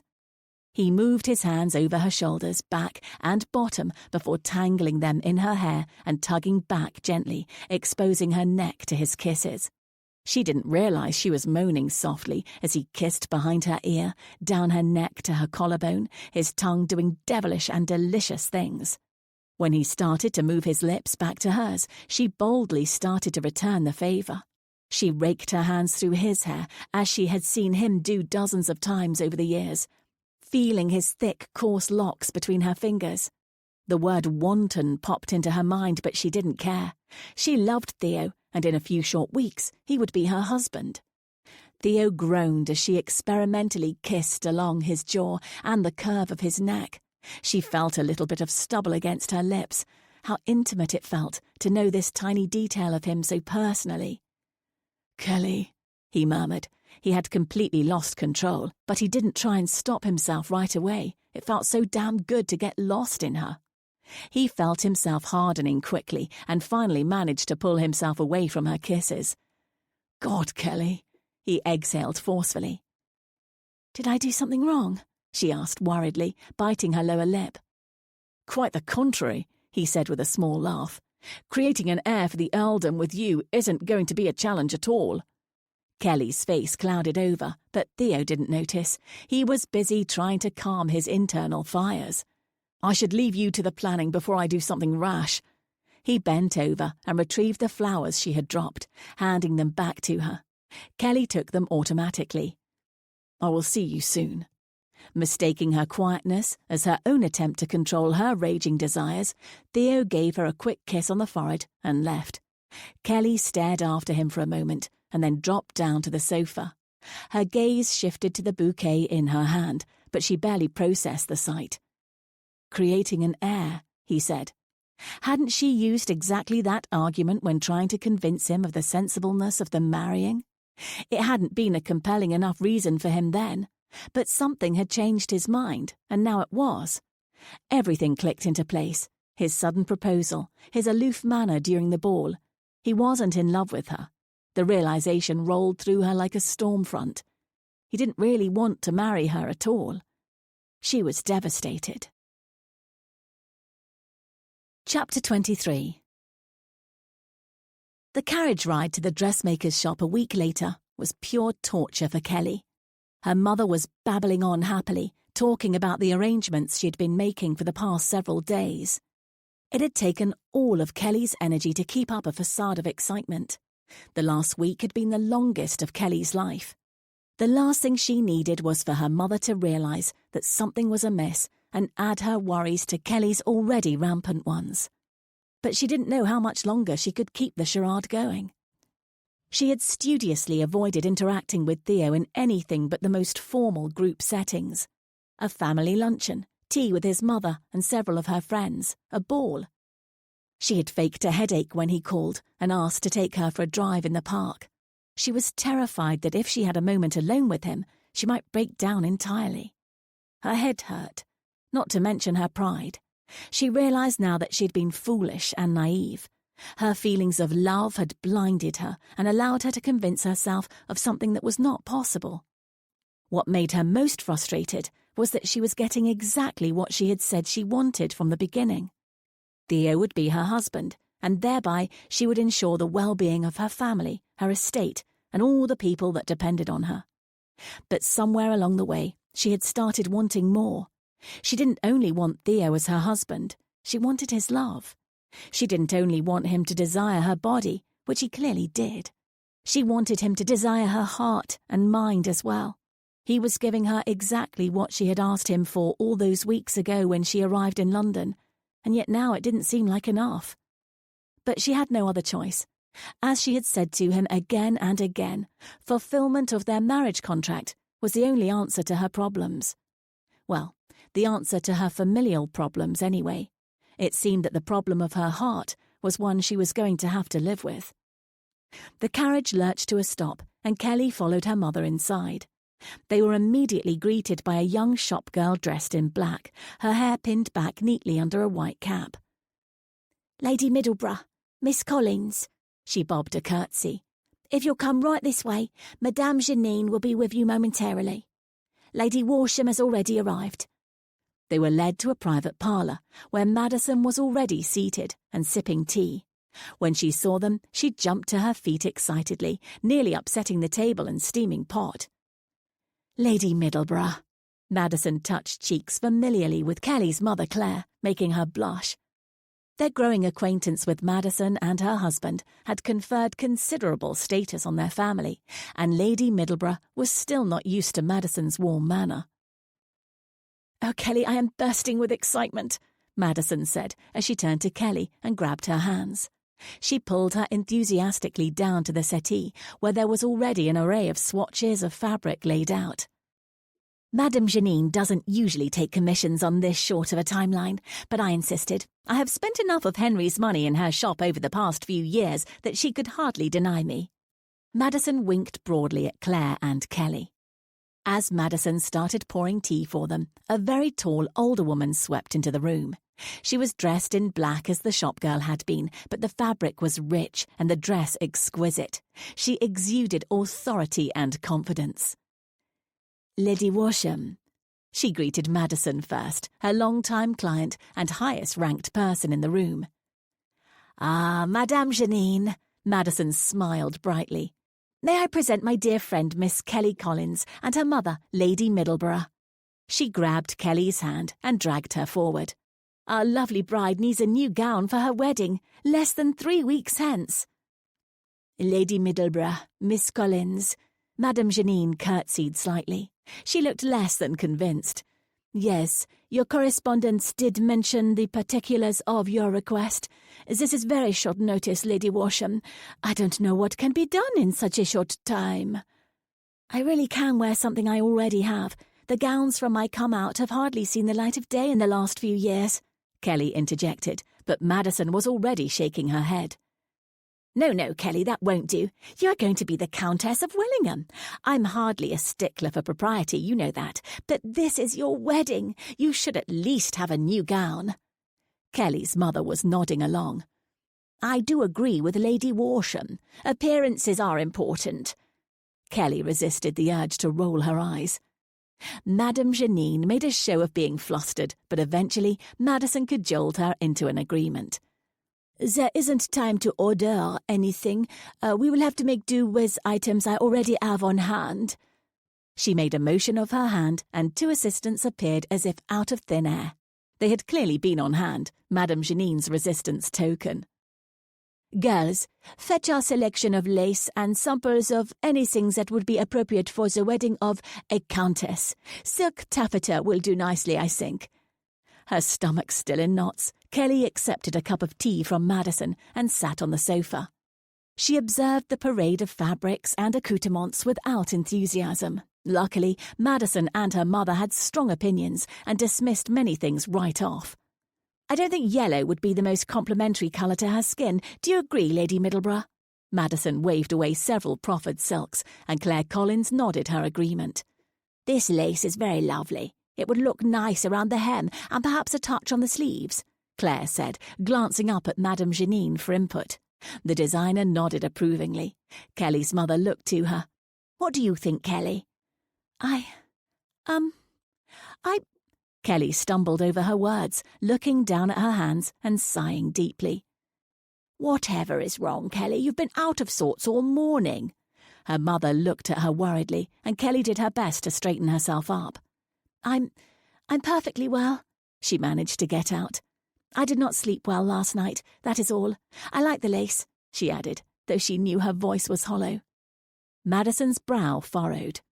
Kelly, let's have a closer look at those over there. Maybe we were too hasty to discard them. Indicating a stack of fabric set down on a table on the other side of the parlour, Madison drew Kelly along with her, away from Lady Middleborough and Madame Janine. The 2 older women stayed behind and continued to debate the perfect lace from the selections available. I do like the pink one, I suppose, Kelly said, fingering one of the bolts of silky fabric. Let that be for now, Madison said dismissively. Out with it. What's troubling you? She asked quietly. Nothing. Really. I'm overtired from all the planning and preparations, Kelly said, not able to meet Madison's eyes. Kelly, Madison took her friend's hand. There is more to it, isn't there? On the night you and Theo announced your engagement, you were practically glowing, but every time I've seen you since, it's like the light has gone out. If you have been sleeping that poorly every single night, perhaps you need to see a physician about a sleep tonic.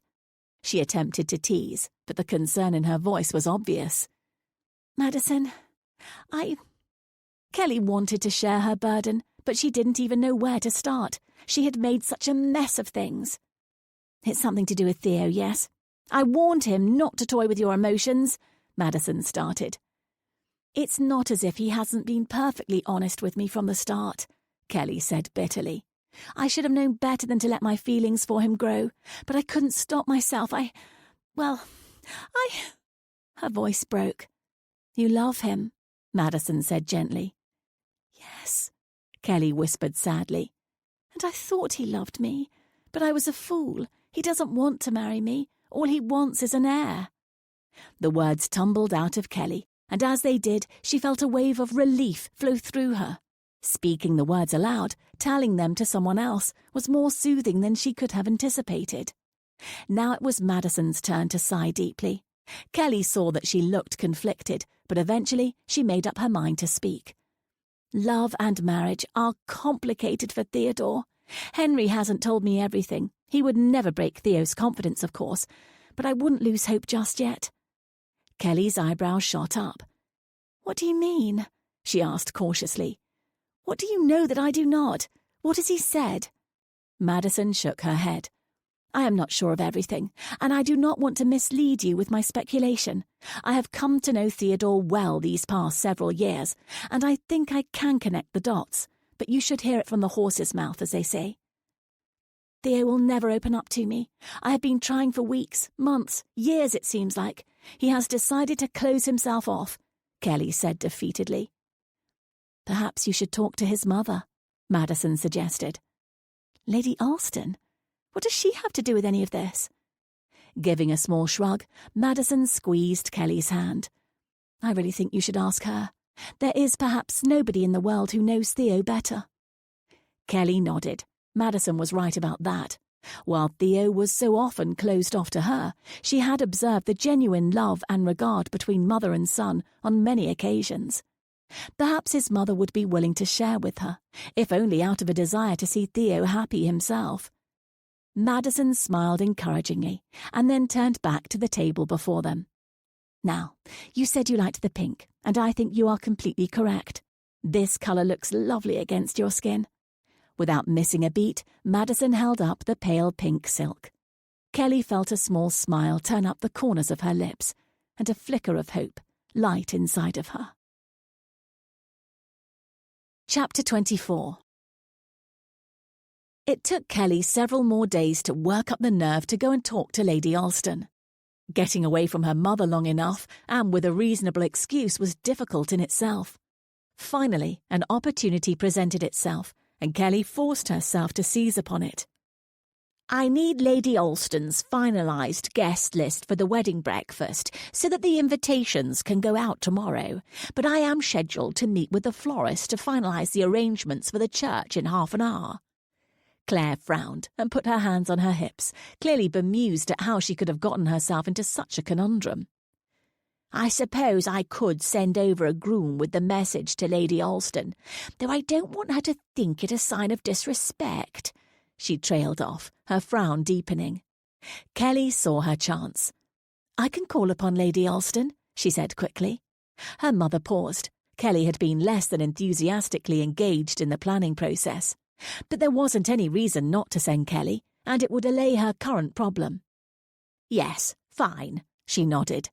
Do try and remind her that our house is not as grand as hers. We cannot accommodate too many guests, but be respectful. We do not want to offend her. We can always cut some of our guests if it is absolutely essential. Kelly doubted Lady Alston would be offended. In all of their recent interactions, she had come across as eminently reasonable. But she humoured her mother and nodded somberly. I will be most reverential, the model of a dutiful daughter-in-law, she said. Her mother narrowed her eyes, suspecting she was being mocked, but decided to let it go. Off you go then. As I said, those invitations need to go out tomorrow at the absolute latest. Thoroughly dismissed, Kelly gathered herself, summoned a carriage, and got on her way to the Alston home. She was quickly admitted and shown to the morning room. She sat nervously with her hands folded in her lap. Today could be a turning point. Perhaps she would finally start to unlock the doors that separated her and Theo. Maybe, just maybe, there was hope for them yet. Yes, have my horse saddled. I'm going to fetch one item from in here, and then I shall be along, Theo called over his shoulder as he strode into the room. He was startled when he turned his head and saw Kelly perched on the edge of one of the chairs.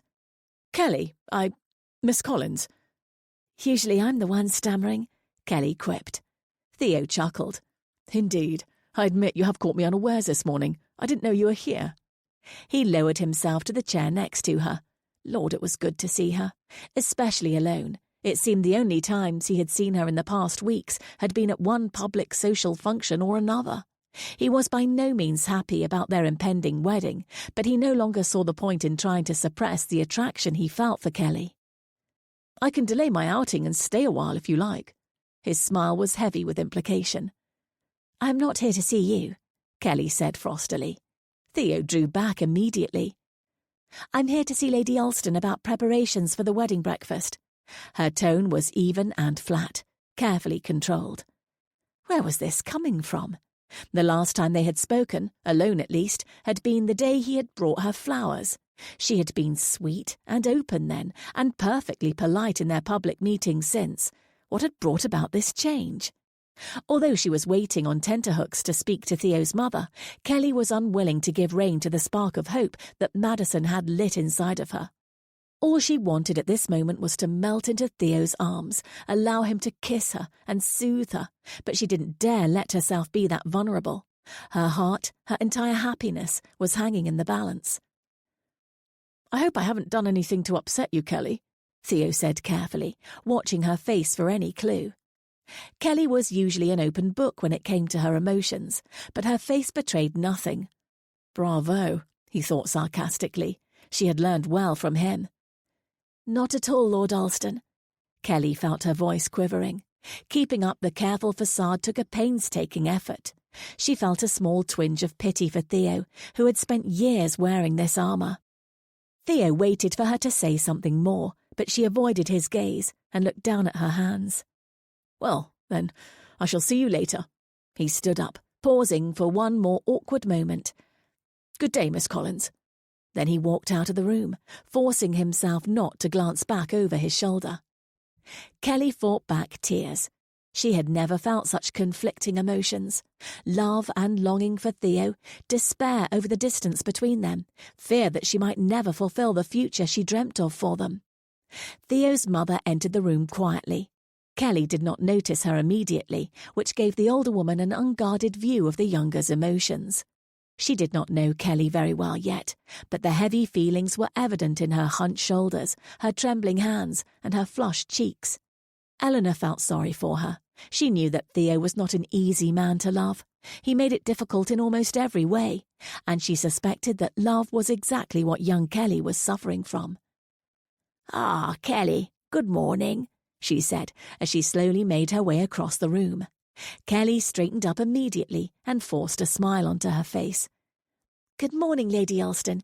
I hope you are feeling well today, Kelly asked, genuine concern showing in her face. I am well enough. I have to slow down a bit, which is decidedly out of character. The older woman smiled kindly, settling herself onto the sofa adjacent to Kelly. You needn't go on calling me Lady Alston. Eleanor is fine, or perhaps even Mother Eleanor, if you like. Of course, Mother Eleanor. Kelly smiled despite her nervousness. No matter what happened with her and Theo, it seemed she would have a friend in the Dowager Countess. I like the sound of that, Eleanor said. Now, I suppose your mother has sent you about the guest list for the wedding breakfast. Is she quite worked up? Oh, no, of course not, Kelly said quickly, a little embarrassed. She is, Eleanor smiled knowingly. You are her only daughter, Kelly, and your mother always has been the anxious sort. Do not worry, my dear. She is entitled to her excitement.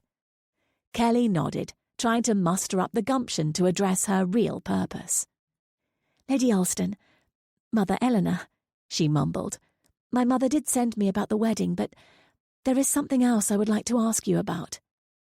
Eleanor's eyebrows raised speculatively. Oh? What is it, dear? Well, Madison said that perhaps, you know how aloof Theo is, and he has been so contrary to our marriage. Kelly struggled to get the words out. Honestly, she wasn't even sure exactly what to ask. Eleanor sighed deeply. I think I understand your meaning. If you will forgive me, I saw you when I first came in and you seemed upset.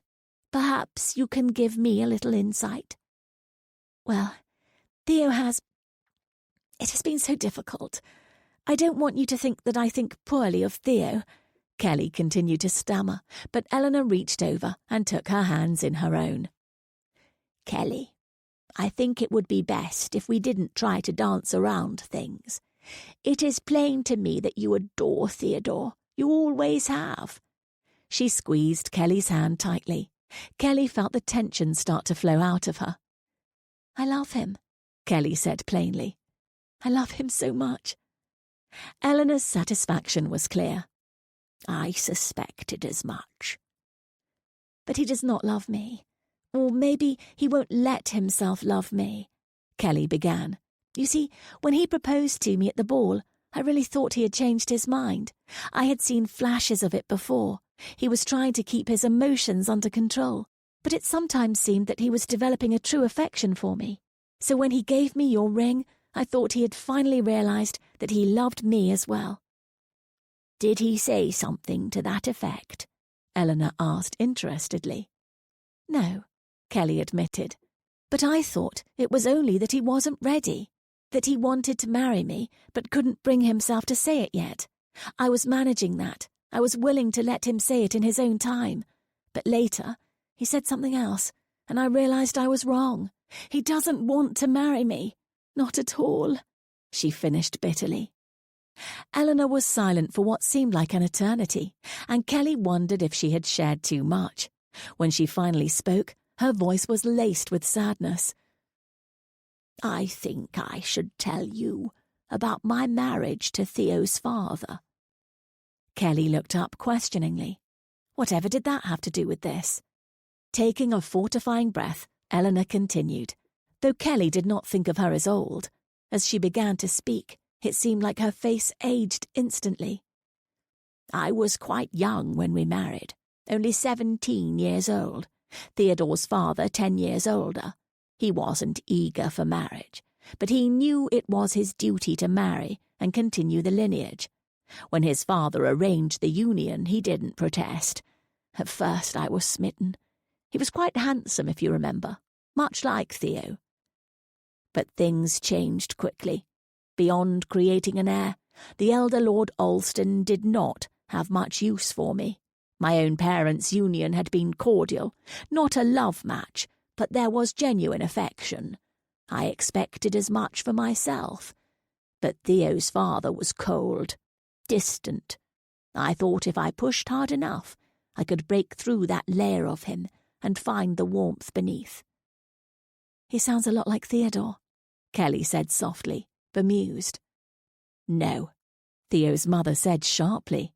"Theodore certainly thinks so, but it is not true. I tried and tried to build something with his father, but there was nothing there to find. He was cold to the core, and when I tried to find something else within him, he mocked me cruelly. From then on, there was nothing but ice and harsh words between us. Theo may seem hard and cold, but there is so much more to him than that. He had to build up that wall to protect himself from his father. But from the moment Theo was born, he knew my love, and he returned it without restraint. That is something his father never had the capacity to do." "I thought that when he went away to boarding school, that was what changed him. We had always been so close, and then suddenly it was like he was a different person altogether," Kelly said.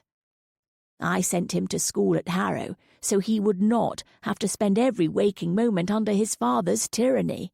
I wanted to protect him, and he learned quickly to keep his guard up when he was home so his father could not make his life more difficult," Eleanor explained. "I regret that it created a rift between you," she said earnestly. Kelly shook her head. "You did what you had to do. I see that now in a way I never did before." "Thank you," Eleanor nodded. "And now I have to admit what I am not proud of, for it was a manipulation on my part. I hope you will forgive an old woman's meddling. I thought it for the best." Kelly swallowed apprehensively, but inclined her head slightly to indicate that Eleanor should continue. On the evening of the ball, I had an attack. I have been unwell for some time and sometimes suffer from attacks where I cannot breathe properly. Theodore did not know this, and he was quite shaken by the incident. In that moment I took advantage of his feelings. In his moment of vulnerability, I asked him to honour your betrothal and give me the grandchildren I so desperately desire. Kelly drew back in surprise. That is why he changed his mind. The realization hit her like a punch in the gut. I knew he did not love me, but... It was another thing to hear it so matter-of-factly. I don't believe that for a moment, Eleanor said fiercely, grabbing back Kelly's hands. Please believe me when I say this, Kelly. Theodore feels everything very deeply. He always has. He keeps his mask in place to protect himself. He sees marriage as an inevitable state of misery.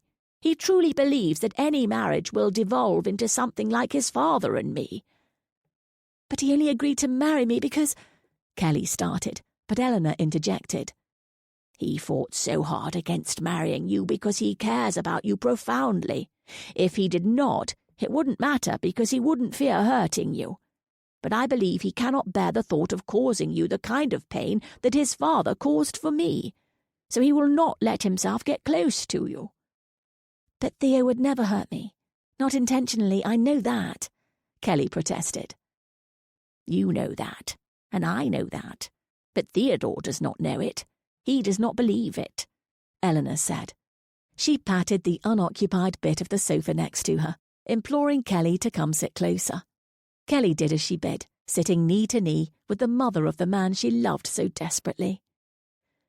And now I must ask you to do something which seems impossibly difficult, Eleanor said solemnly. Do not give up on him, Kelly. I beg you. I can see the pain that it is causing you, to love him and not have that love returned openly. But if you truly love him— I do, Kelly interrupted without hesitation. I do love him, and I will not give up. I had no idea what you might say when I came here today. I certainly didn't expect to learn so much, she admitted. Kelly's eyes brimmed with tears, and Eleanor's did as well. I was afraid to hope before, but you have made me see that perhaps there is something to hope for, after all. Chapter 25. The week of their wedding came upon them quicker than either Kelly or Theo expected. Suddenly, all of the details had been settled, and all that was left to do was wait for the appointed day. As Kelly attended her final dress fitting with Madison at Madame Janine's shop, Theodore was engaged in a round of billiards in his gentleman's club with Henry. Of course I'll stand up with you as your best man, Henry chuckled and clapped Theo on the shoulder. Leaving the asking a bit late though, aren't you? Theo shrugged, pointing his cue to take another shot. Honestly, I hadn't thought of it until my mother asked me. She and Kelly's mother have taken care of all of the details. It is as if the wedding has taken on a life of its own without any help from me. As if mirroring his mood, the ball bounced off of the side of the table and missed the pocket entirely. That is how weddings go, Henry commiserated. Dare I ask how things are between yourself and Miss Collins? He took a shot that went directly in. I'd rather you didn't. Well, unfortunately for you. Things are fine, Theo said shortly, but then he sighed in resignation. I don't know what is going through her head. She seemed thrilled initially, but then the last time I saw her, she was very brief with me. Perhaps she suspects that you are not wholly committed to your union, Henry suggested. There is no way she would know about that. Theodore shook his head and lined up his next shot. I suppose it is nerves. It is one thing to talk about marriage and another to be facing the thing head on. I know that well enough myself. The ball missed again, and Theodore looked miserable. Unsure of what else to say, Henry put his cue up on the rack and motioned to the door. Come have supper with us. Madison is always good for a laugh. I'm sure that I am not the best company right now. Plus, I'm about to beat you, he said drolly, eyeing the many balls still on the table. Unlikely, Henry mocked lightly. Madison is used to your dour moods. Let's go. Begrudgingly, Theodore put down his cue and followed Henry out the door. It is lovely, Madison said simply as Kelly walked out from behind the curtain to reveal herself in the gown that Madame Janine had created especially for her. The pale pink colour made her cheeks look rosy and bright and complemented her brown hair and eyes beautifully. Kelly couldn't help twirling a bit side to side as she looked at her reflection in the full-length mirror, admiring the way the fabric shimmered ever so slightly. It really is, Kelly agreed. Please give Madame Janine my many, many thanks, she said to the young assistant who was leaning down to pin the hemline. Of course, miss. If you give me a moment, I will pin this so we can perfect the length. Everything else looks just right, the young woman said, getting right to her task. You seem much more peaceful, Madison said probingly. How did your talk with Lady Alston go? It was very enlightening, Kelly said, struggling for a moment to think of the right word. She felt honoured that Eleanor had opened up to her so completely about herself and Theo's past, and she wanted to be careful to respect their privacy. Did you get the answers you needed? I feel that I understand Theodore better, and that was what was most important, Kelly said, stepping down from the pedestal and behind the curtain so the assistant could help her remove the delicate garment. Coming out again once fully dressed, she added, I don't know what the future holds for Theo and me, but I love him, and God willing, I will do everything in my power to build a happy marriage between us. Madison smiled. She wanted nothing more for Kelly and Theo, who had both become very dear to her heart in their own rights. How about you come home to supper with me? We can send a note along to your mother so she doesn't worry. We can celebrate with some of the good sherry that I have stashed away. Madison winked playfully. Kelly couldn't help laughing. That does sound nice. Putting her arm through her friend's, they headed out of the shop to the waiting carriage outside. Is Henry at home? Madison asked her butler as she handed her pelisse to a neatly attired maid. Yes, my lady. Lord Warsham and Lord Alston are in the study at the moment, he replied promptly. Madison's eyebrows raised in surprise, and she turned to face Kelly. Well, this is an unexpected development, she said with a grin. Kelly's eyes narrowed. You planned this, didn't you? Madison laughed. Usually, this is exactly my kind of maneuver, but this time it is completely coincidental, she said honestly. She saw Kelly holding back apprehensively and smiled encouragingly. Best start as we mean to carry on, don't you think? I suppose you are right, Kelly agreed, following Madison slowly down the hallway. Madison pushed open the door without a knock or the slightest hesitation. Good evening, gentlemen, she said brightly. Henry, darling, it seems like we both had the same idea to invite guests for supper tonight. Henry laughed, as both Kelly and Theo tensed at the sight of one another. So it would seem, he said. Theo and I were having a pre-supper libation. Should I ring for tea for you ladies? Madison scoffed. Hardly. Call for the good sherry. Kelly and I are celebrating that the wedding preparations are completed at last. Henry smiled indulgently and did as his wife asked. So, Kelly, are you feeling relieved that everything is taken care of? He asked conversationally. Yes, she answered. Truthfully, my mother has done most of the planning. I haven't done much more than bob my head yes or no. At least your mother has asked your opinion, Madison said. My mother had a vision in her head of her daughter's dream wedding and would not allow me to contradict her in the slightest. She rolled her eyes. Theo, has your mother been quite opinionated? She asked, obviously trying to draw Theo into the conversation. Theo shrugged noncommittally. It seems like she and Lady Middleborough have gotten on easily enough. The conversation threatened to die there, as both Henry and Madison waited for Kelly or Theo to pick it up. After a few leaden moments, Madison broke the silence. Henry, do come with me for a moment. I need your opinion as we confer with the butler about the wine selection for tonight's meal, now that we have guests. Henry followed her out of the room, leaving Theodore and Kelly in awkward quiet. Kelly picked up the glass of sherry that had been poured for her and sipped at it, Theo had taken up a position leaning against the mantel of the large fireplace a few paces away. He was staring at her, trying to think what his next move should be. Finally, he said, "I want to apologize for whatever it is that I said or did to upset you last time we were together." "Oh no, please don't think anything of it," Kelly said quickly. She managed to smile at him through her nerves. "I wasn't feeling quite myself, but I'm feeling much better now." Encouraged, Theo returned her smile. He was drawn to her like a magnet, crossing the few steps between them and sitting down next to her. "I was thinking that after the wedding breakfast, we could go back to Willingham Park for a week or two, have a sort of impromptu honeymoon, as it were." "I don't know if it counts as a honeymoon if we are among servants and rooms we have both known our whole lives," Kelly teased. "I can try to arrange something more adventurous if you would like, but it is short notice at this point," he offered, enjoying how easy it seemed between them. "No," Kelly shook her head, her lips forming a little pink circle. Theo could feel the warmth of her body and became startlingly aware of the up and down of her breasts as she breathed. "I want to start creating happy memories at Willingham Park as soon as possible. To start erasing the painful ones," she finished in her mind. Theo leaned over to kiss her, and Kelly's eyes flitted closed expectantly. However, they were interrupted when the door to the study swung open loudly. They sprang apart automatically as if caught. Henry and Madison came quickly through the doorway.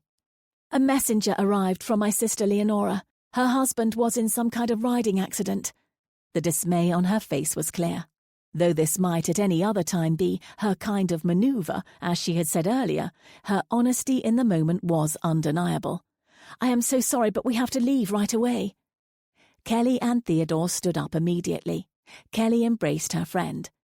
"We will go now. Do not worry about us. I am sure that Theodore can see me home." Theo was already nodding acquiesce. "No, please," Henry intervened. "Supper is already being laid out. It would be a waste if no one were to enjoy it.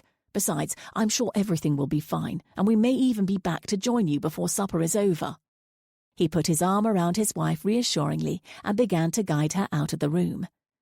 "We will see you both soon," he said, over his shoulder. Chapter 26. Just like that, Theodore and Kelly were alone. They stared after their friends, unsure of what to do or say next. The Warsham's butler appeared in the doorway, saving them from their indecision. "Supper is ready, Lord Alston, Miss Collins." He nodded politely at each of them and motioned out the door to the dining room. "Shall we?" Theo said, standing and offering Kelly his arm. "I suppose so," she said, putting her hand warmly on his and letting him escort her out. Supper started awkwardly. Theo didn't want to disrupt the tentative truce that had been called between them, while also trying to manage his urges to lean across the table and take Kelly into his lap. For her part, Kelly was seeing Theo in an entirely different light. Before, she had seen his stoic distance as a personal affront, but now she saw it for what it was, his attempt to protect himself from any pain. It made his kind overtures to her all the sweeter. Despite his staunch efforts to keep up walls between them, his resolve was weakening. She also was not immune to the heady look in Theo's eyes. His desire for her was almost tangible, and she felt all of the most private parts of her body heat in response. As the courses progressed, the awkwardness dissolved. Kelly felt herself relaxing and truly enjoying Theo's company. When the household staff cleared away dessert, Kelly realized that it was time for her to leave. Madison and Henry were clearly not returning, and the private meal she and Theo had enjoyed was highly improper in itself. To linger any longer would be nothing short of scandalous. "Will you join me for a glass of that sherry?" The suggestion in Theo's voice was clear. He was staring directly into Kelly's eyes, and the sensual tension between them was fierce. "Perhaps some tea?" Kelly said, the words coming out of her mouth before she could stop them. She knew better, knew that this was entirely improper, but she followed Theo back into the study without hesitation. The instant the door closed behind them, they were in each other's arms. Theo's tongue slid sensually against Kelly's lips, and she opened her mouth to meet him readily. His kiss was so tender, Kelly could practically feel the longing for love and closeness that Theo emanated. His mind might not know what it wanted or needed, but his body certainly did, and Kelly was ready to give openly to the man she loved. Theo dragged his tongue over her top lip and then the bottom as well. She tasted like the wine she'd sipped on at supper, but beneath that was the mix of floral and ginger that Theo had always associated with Kelly. He drove his tongue into her mouth, deeper, trying to get into every corner of her. He needed her, wanted her. Kissing her felt like coming home. Lord, what would it feel like when they actually... When he started to unlace her gown, she didn't protest. She turned around so that he could more easily access the laces. Theo seized on the opportunity, running his lips down her neck and shoulder as his hands worked. Kelly shivered delightfully as her gown slid to a puddle on the floor. Slowly, Theo slid his hands up her back and rested them on her shoulders. He took a deep breath and pressed a kiss to the nape of her neck. Kelly breathed in sharply. At the same moment, Theo's hands slid down the front of her body, caressing her breasts and hips. Kelly was completely caught in the sensation. Theo cupped her breasts, letting the soft globes fill his palms completely. When he flicked a thumb over each of her nipples, she arched backwards against him and moaned. Theo moved against her in response, his hips seeking her out. She could feel his hardness pressing against her from behind, sending another jolt of excitement coursing through her. She turned around and ran her hands along his chest under his waistcoat. She ought to feel embarrassed or awkward, standing before Theo in nothing but her chemise. But Kelly wasn't thinking at all. She was fully in the blush of love and desire. She pushed the coat up over his shoulders and away. When she struggled with his cravat, Theo gently nudged her hands aside and smoothly helped her divest him of the silk tie and shirt. Kelly's eyes travelled downward to where his manhood struggled against the confines of his trousers. She swallowed hard. Theo followed her eyes. He tried to offer her a reassuring smile, but he found it impossible. Instead, he kissed her again. He curved his fingers into her silky dark tresses and pulled her body against his. Her soft bosom pressed into the hardness of his chest. She was moulded to him. Theo's other hand cupped her bottom so that he could press her closer still. Kelly was perfectly content to let him lead. She had no idea what she was doing, but giving in to the sensations and touching Theo as her hands willed seemed to be enough. More than enough. Her entire body was vibrating. Theo lowered her to the leather sofa, kissing her breasts as he pulled at the ribbons of her chemise to reveal her soft, full mounds. Slowly he licked and drew each nipple into his mouth, sucking until Kelly was moaning and arching against him. Hearing her moan, Theo could resist no longer. "Oh, Kelly," he groaned. In one last moment of coherency, he managed to ask, "Are you sure?" She didn't pause a moment. "Yes," Kelly breathed heavily. He reached down and freed himself of his breeches. Kelly stared at him for a moment, her eyes blinking rapidly as she took in the sight of him. Theo licked his lips nervously. Would she doubt her decision now? Her answer was to slide to her feet and shrug off the thin chemise so she stood before him completely bare. There was nothing between them now but their emotions. Kelly was sure of hers. As she saw Theodore's eyes darken, her heart started to sing. He could argue all he wanted. He felt something for her as well. Theo stepped toward her and caught her hand with his own. Kelly twined their fingers together instantly. Gently he nudged her down onto the sofa once again. Kelly laid back, shivering as the cool leather touched her back. Her knees went up naturally, but Theo caught them, gently easing her legs down and apart. He lowered himself down on top of her, but reached first for her mouth.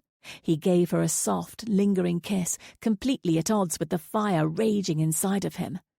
When he drew back, Kelly caught the back of his head with her hand. She looked directly into his eyes, almost black with passion, and nodded ever so slightly. Keeping his eyes fixed on hers, Theo shifted his weight up on the sofa with her. Slowly he slid inside of her, mindful of her virginity. Even through his fog of desire, the last thing Theodore wanted was to cause her pain. But she pressed against him eagerly, and he struggled to restrain himself. She cried out suddenly, a little yelp of pain, and then she was moving with him again, caught up in the pleasurable sensations of his hard length inside her tightness. Kelly had never felt something so completely right. It was as if she and Theo were one. It was what she had longed for. Then she felt another prick of feeling. At the same moment that his cock was moving inside of her, Theo had caught one of her nipples between his lips and started sucking at it. The 2 points of sensation sent Kelly crashing over the precipice of pleasure. One hand gripped the sofa while the other clung to Theo with all her strength. She felt the intensity building. There couldn't possibly be more than this. And then waves of gratification were washing over her. Her clasped shut tightly as the unexpected climax took her. She heard herself moaning, and then Theo joined her, his cries of satisfaction matching her own.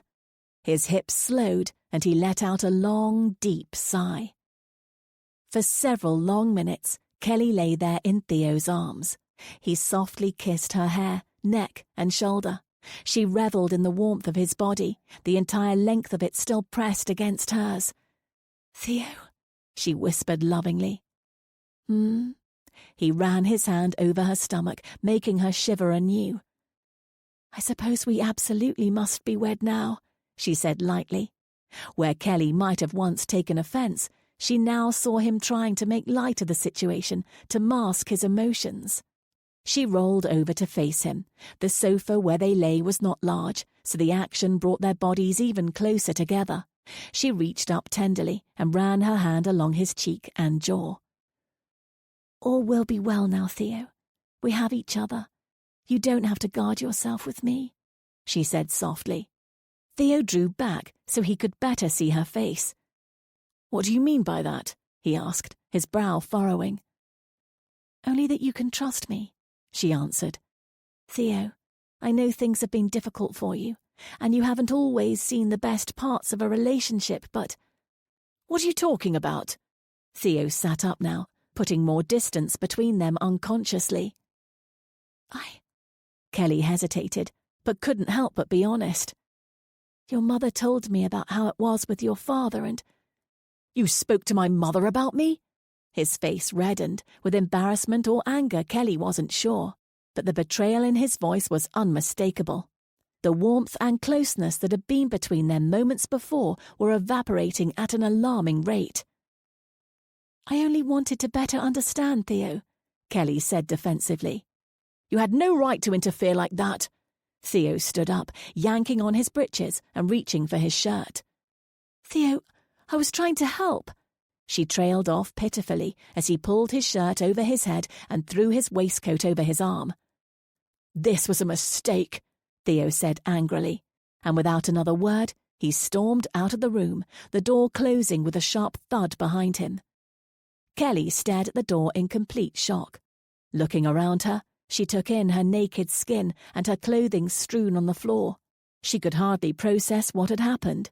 One moment, she had felt closer to Theo than ever before, and then suddenly, she had never felt so alone. Fighting back tears, she hastily dressed and fled with what was left of her pride. Chapter 27. 2 days later, Theodore stood woodenly with his mother in the entry hall of their townhouse, waiting to welcome Kelly and her family. Kelly's father, Baron Middleborough, had arrived in London the day before. Their mothers had arranged this informal dinner on the eve of the wedding so that everyone could become reacquainted. Madison and Henry would also be in attendance, as they would be standing up as the best man and matron of honour the next day.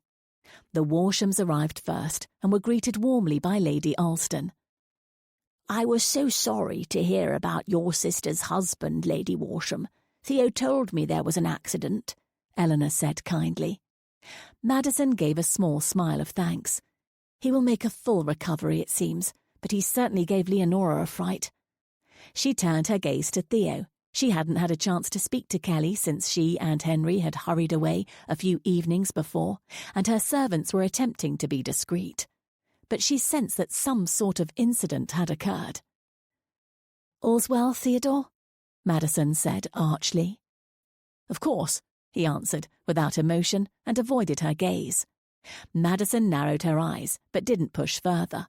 She heard the Collins arriving behind them. "Lady Alston, I am so pleased to see you again. It has been so long, much too long," Kelly's father said as he entered, grasping Eleanor's hand and smiling. Lady Alston returned his smile warmly. "It is so nice to finally have things coming to rights after all these years, is it not?" Theo's mother said, satisfaction evident in her voice. "Indeed it is," Kelly's mother Claire chimed in, greeting Lady Alston and then offering her hand to Theo, who took it and greeted her automatically. "Ah, Kelly, you look lovely." Eleanor turned her eyes on the bride-to-be. "Doesn't she look beautiful, Theodore? The perfect image of a blushing bride." Kelly did blush, but not for the reasons her mother-in-law-to-be imagined. She was so embarrassed. She had given herself so completely to Theo, and he had rebuffed her. She had no idea what to do now, but she knew that she wished she was anywhere but there. Luckily, their parents were so pleased with themselves they didn't seem to notice Kelly and Theo's discomfort. The party proceeded into the parlour, and Kelly followed closely behind her mother to avoid being alone with Theo. She could have sworn she heard him mutter the word coward as he followed her into the room, but she gritted her teeth and ignored him. "Will you be going back to Middleborough immediately, my lord, or will you be staying in London for a while?" Henry asked Kelly's father as they were seated for dinner. "I think I will stay a few days in London. It has been years since I've spent any time here," he answered. "Besides, I heard that Lord Alston plans on taking Kelly to Willingham Park following the wedding breakfast tomorrow, and I thought it would be nice to give them some privacy. The estates are right next to each other." "That sounds nice. I've never been that far north. Is it as lovely as they say, Kelly?" Madison asked. "Yes, it is," Kelly said. "Of course, there isn't much to see at Middleborough. All of the most scenic viewpoints are on Willingham," Theodore said coolly. Everyone at the table looked at Theodore. Kelly felt a ripple of cold foreboding course through her. His mother swept into the void. "Theodore is teasing, of course," she said, trying to play off his rude comment. But Kelly could see the harsh lines of his face. In another life, he may have said something like this as a joke, but now he was intentionally trying to provoke her. "No, truly, mother," he reiterated, his face stone-like. "I suppose everyone is entitled to their own opinion and preferences," Lord Middleborough said slowly, his jovial manner from earlier in the evening having transformed into wariness. He didn't dare start an argument on the eve of the long-anticipated wedding, but neither could he accept outright insults from the bitter younger man. "Let's not kid ourselves. We all know which estate is superior." Theo stared directly at Kelly as he said it. "Theodore!" his mother exclaimed. "Really, mother, He tried to continue, but Kelly stood up abruptly, upsetting her chair with a loud crack. He looked like he was about to continue, but instead he grabbed his glass of wine and stormed out of the room. Kelly's chest heaved with emotion. "Please excuse me," she said as she quickly went after Theo. She followed his heavy footsteps into the hall. She heard him start to mount the stairs, to his private rooms, she assumed. She quickened her step to catch up with him. "What on earth did you mean by that?" she said angrily as she reached the foot of the stairs. He froze and then slowly turned around to face her.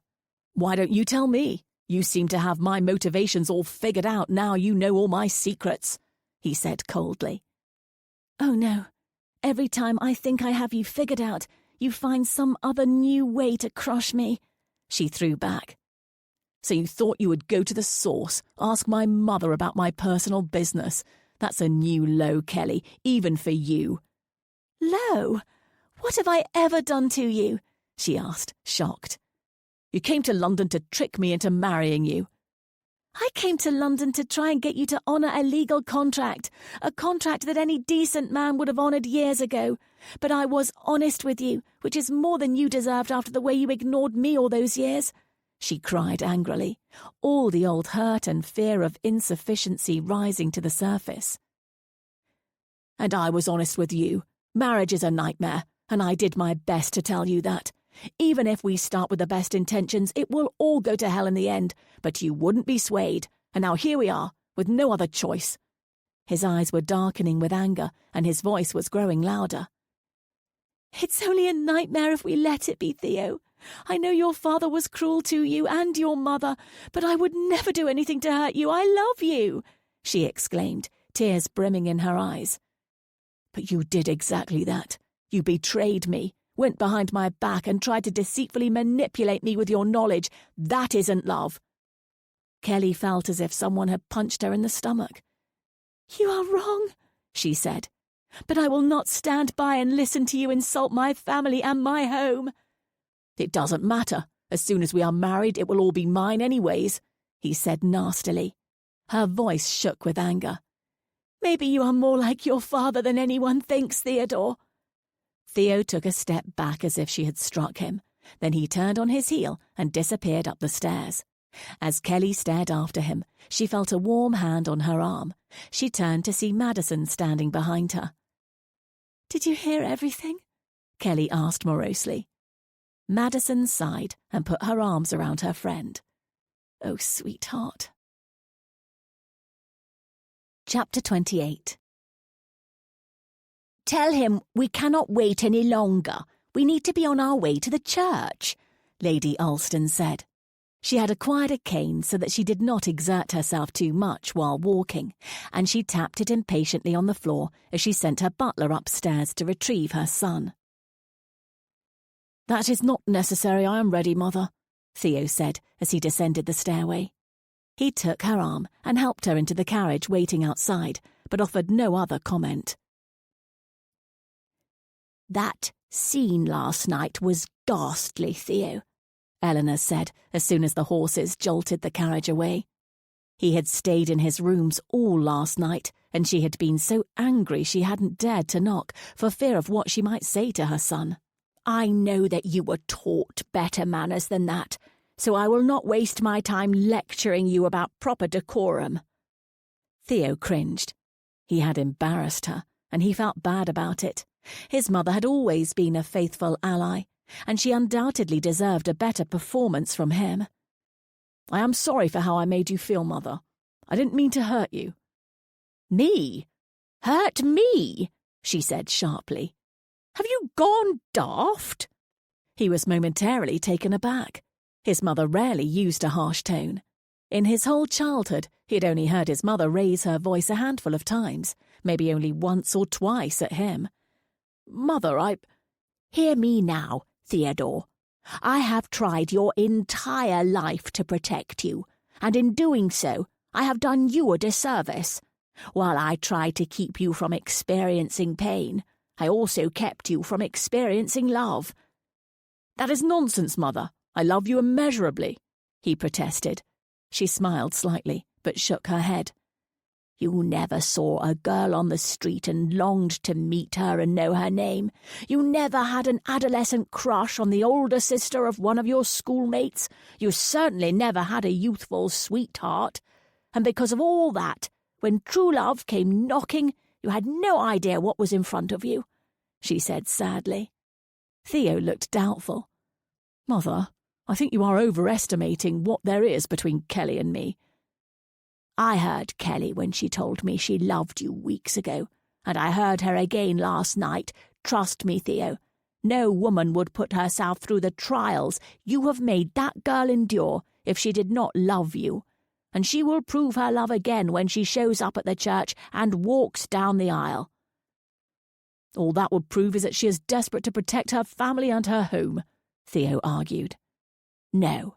It will show that despite everything that has passed between you, she is still not willing to give up on the man she loves," his mother said firmly. The carriage rocked to a halt, and Theo knew they had arrived, but he didn't move to exit. He sat there, in contemplative silence with his mother. Finally he spoke. How do I know that her love won't sour? The way yours did for father. I cannot help that I am like him. Eventually things will deteriorate, he said quietly.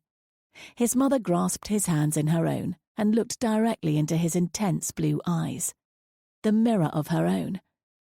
Because I didn't love your father. I wanted things to work out between us. I wanted to create a happy home, but I never loved him. She shook her head again. And most importantly, he never loved me. Slowly Theodore nodded, the motion becoming gradually more confident and resolute. He alighted from the carriage, a new sureness of purpose in his step. Kelly stood in silence as her mother's maid finished lacing up her gown. Claire stood a few paces away. When the maid finished, she reached for the necklace laid out on the dressing table, but Claire shooed her away. I can take it from here, she said. Please go downstairs and see that the carriage is ready. We will be leaving very soon. The woman bobbed a curtsy and left the room. Kelly's mother fastened the necklace around her daughter's slim neck and then reached up to slightly adjust the fresh flowers that were woven into her hair. Slowly, she turned Kelly around and pressed her hand to Kelly's cheek. I know things are not well between you and Theodore, she said sadly. I am so sorry for it. I had so hoped. She paused and sighed. There was such affection between you two when you were younger. I hoped that it would grow into something more, something that would make a happy marriage between you. Oh, Mamma.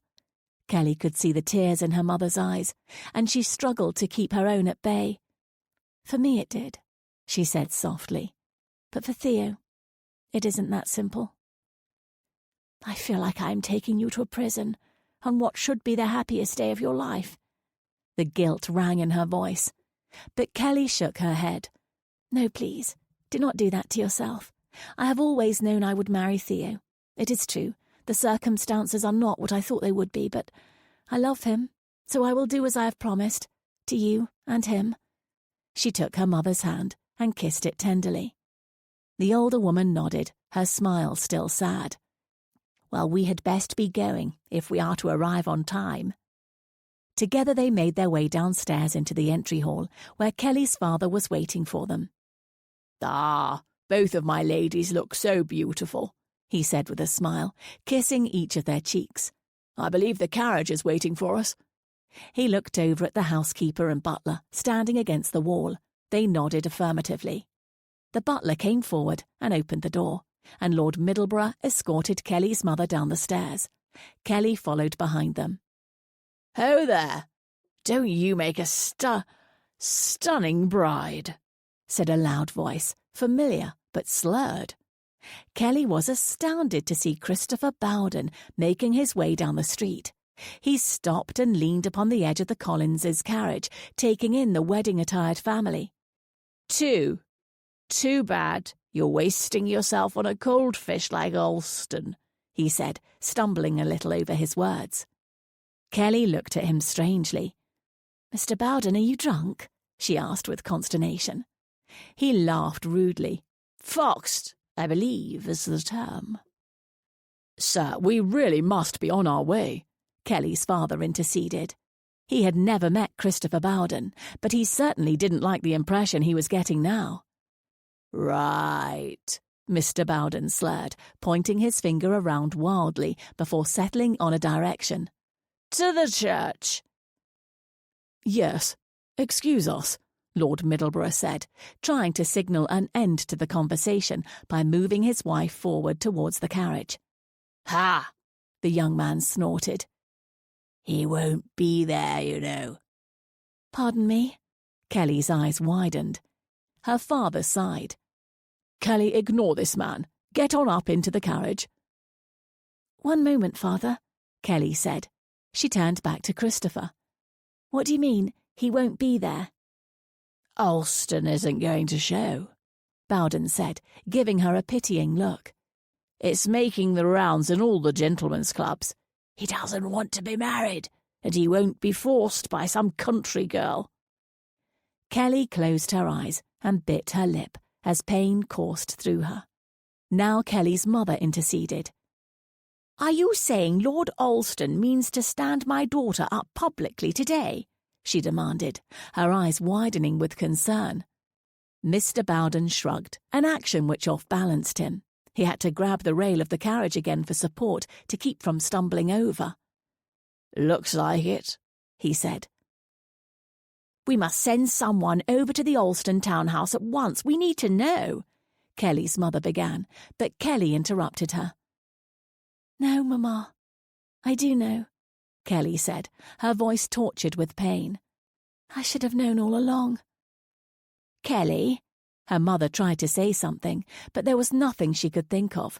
Her heart broke for her daughter as she took her in her arms. Kelly didn't attempt to stop the tears from falling as she buried her face in her mother's shoulder. After a few moments, she looked up at her father, who stood by helplessly. "Father, can we go home, please? I cannot stand to be in London a moment longer." He nodded. "Yes, of course. We can leave immediately," he said, and then guided his wife and daughter inside so he could make the arrangements. Chapter 29. From where he stood at the back of the church, Theo gazed at the small assembly of guests seated to witness the ceremony. His mother, a great-aunt who lived nearby, a neighbour who lived near the Alston and Collins families, a few of Kelly's relatives. By custom, the ceremony itself was small, while the wedding breakfast that followed would be well attended and elaborate. But it didn't appear that there would be a wedding breakfast. He heard footsteps approaching behind him.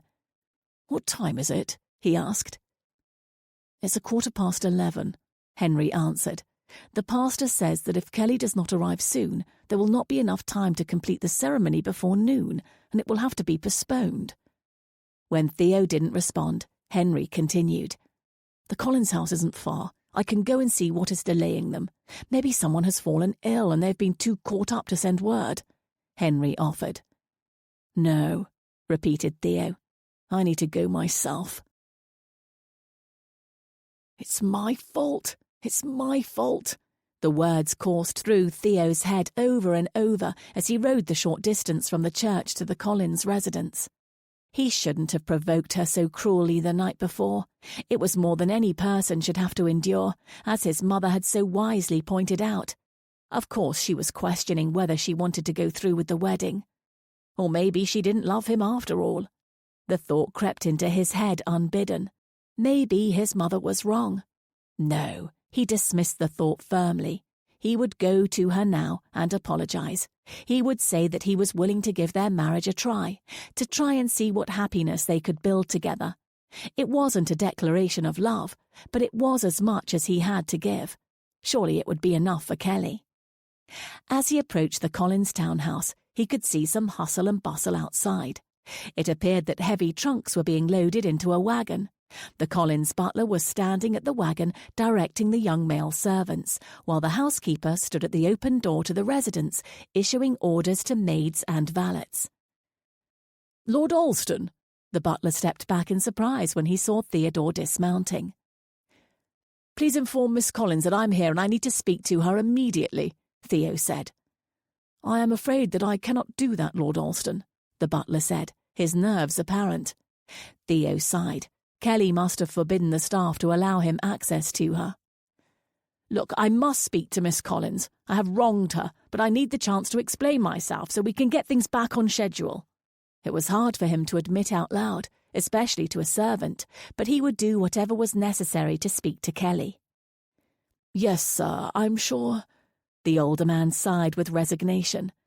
"However, Miss Collins is not here." "She's not here? Did she leave for the church?" Theo glanced behind him. He couldn't have missed her on the road, could he? "No, my lord. Miss Collins and her parents have returned to Middleborough Manor." "Middleborough Manor?" Theo repeated, his mind suddenly going blank. "Yes, my lord. They have left London, permanently. The staff is to close up the house and follow with all due haste." "I see," Theo said, his eyes and tone darkening. Kelly was gone, and she was not coming back. "They are almost out of time," Madison said worriedly. I should have gone myself. I could have brought her around, I am sure. Theo wanted to go himself, Henry said. Madison snorted in a most undignified way. Yes, Theo has such a stunning record for handling these sorts of delicate situations, she quipped sarcastically. Fair enough, Henry conceded. But really, don't you think it's time that we stayed out of it? You cannot continue to meddle after they are married, Maddie. Let's see them married and then we can argue the particulars. Madison crossed her arms and walked to the doors of the church, open to let the bright sunshine pour in. Henry, he's back, she called as she spotted Theo riding up. Henry rushed out to meet him.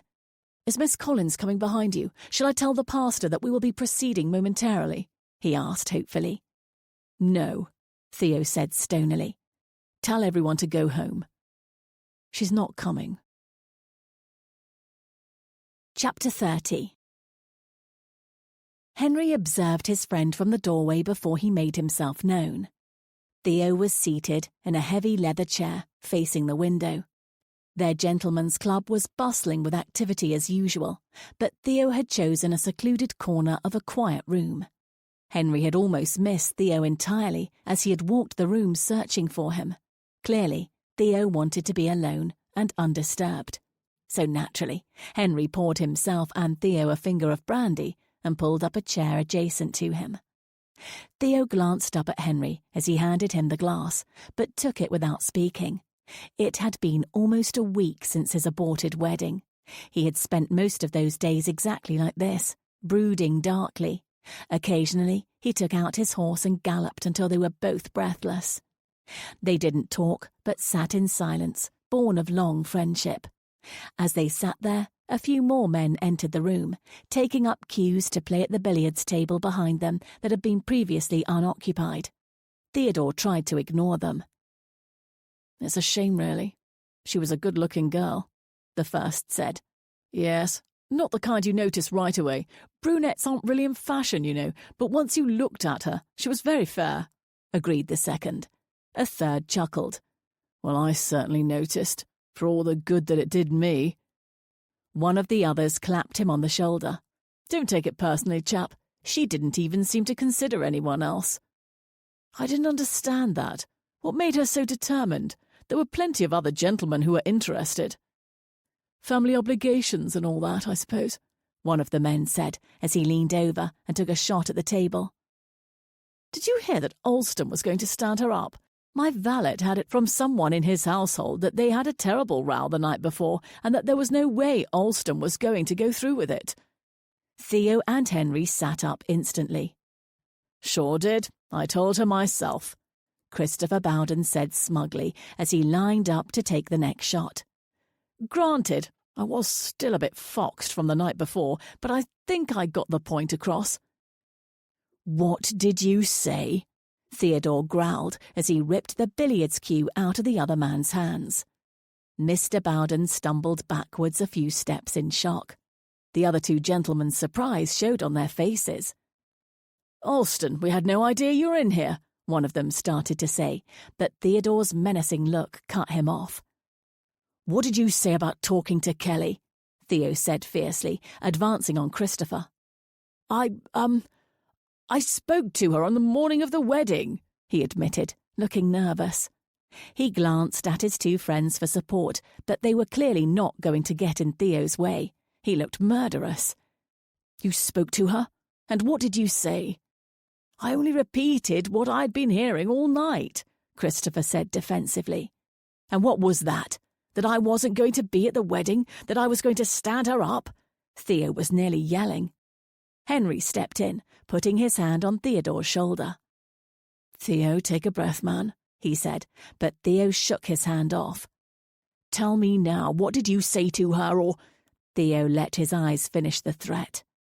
Blast it, fine. I told her you weren't going to show up at the church, that you wouldn't be forced into marriage by some nobody country girl, but I'm telling you, I was only repeating what I had heard. He didn't get a chance to finish because Theodore punched him in the gut. He staggered backward, and Henry intervened, catching Theo's arm before he could land another hit. Theo was vibrating with rage. Henry knew that if Theo was determined, he wouldn't be able to restrain him for long. "Get him out of here now," Henry advised the other two men, nodding at Christopher. They did as he suggested, each grabbing their friend under an arm and leading him out of the room. When they were out of sight, Henry counted to 10 and then released his hold on Theodore. Theo stalked away from him to the window. His face was unreadable.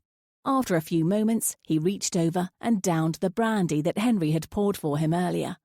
Without a word, Henry went to the sideboard and refilled the heavy crystal glass. "What are you going to do?" he asked as he handed it back to Theo. Theo stared at the amber liquid for a long time. Then he brought it to his lips and drank it down steadily. "I'm going to go and get my fiancé," he said. "You'd better pour me one more. I'm going to need all the liquid courage I can to get me through this." Henry gave a small chuckle and indulged his friend.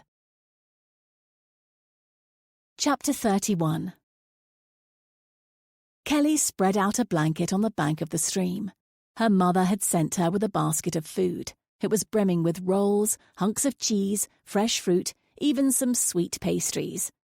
Why was it that people always tried to feed you when you were grieving? Kelly wondered to herself.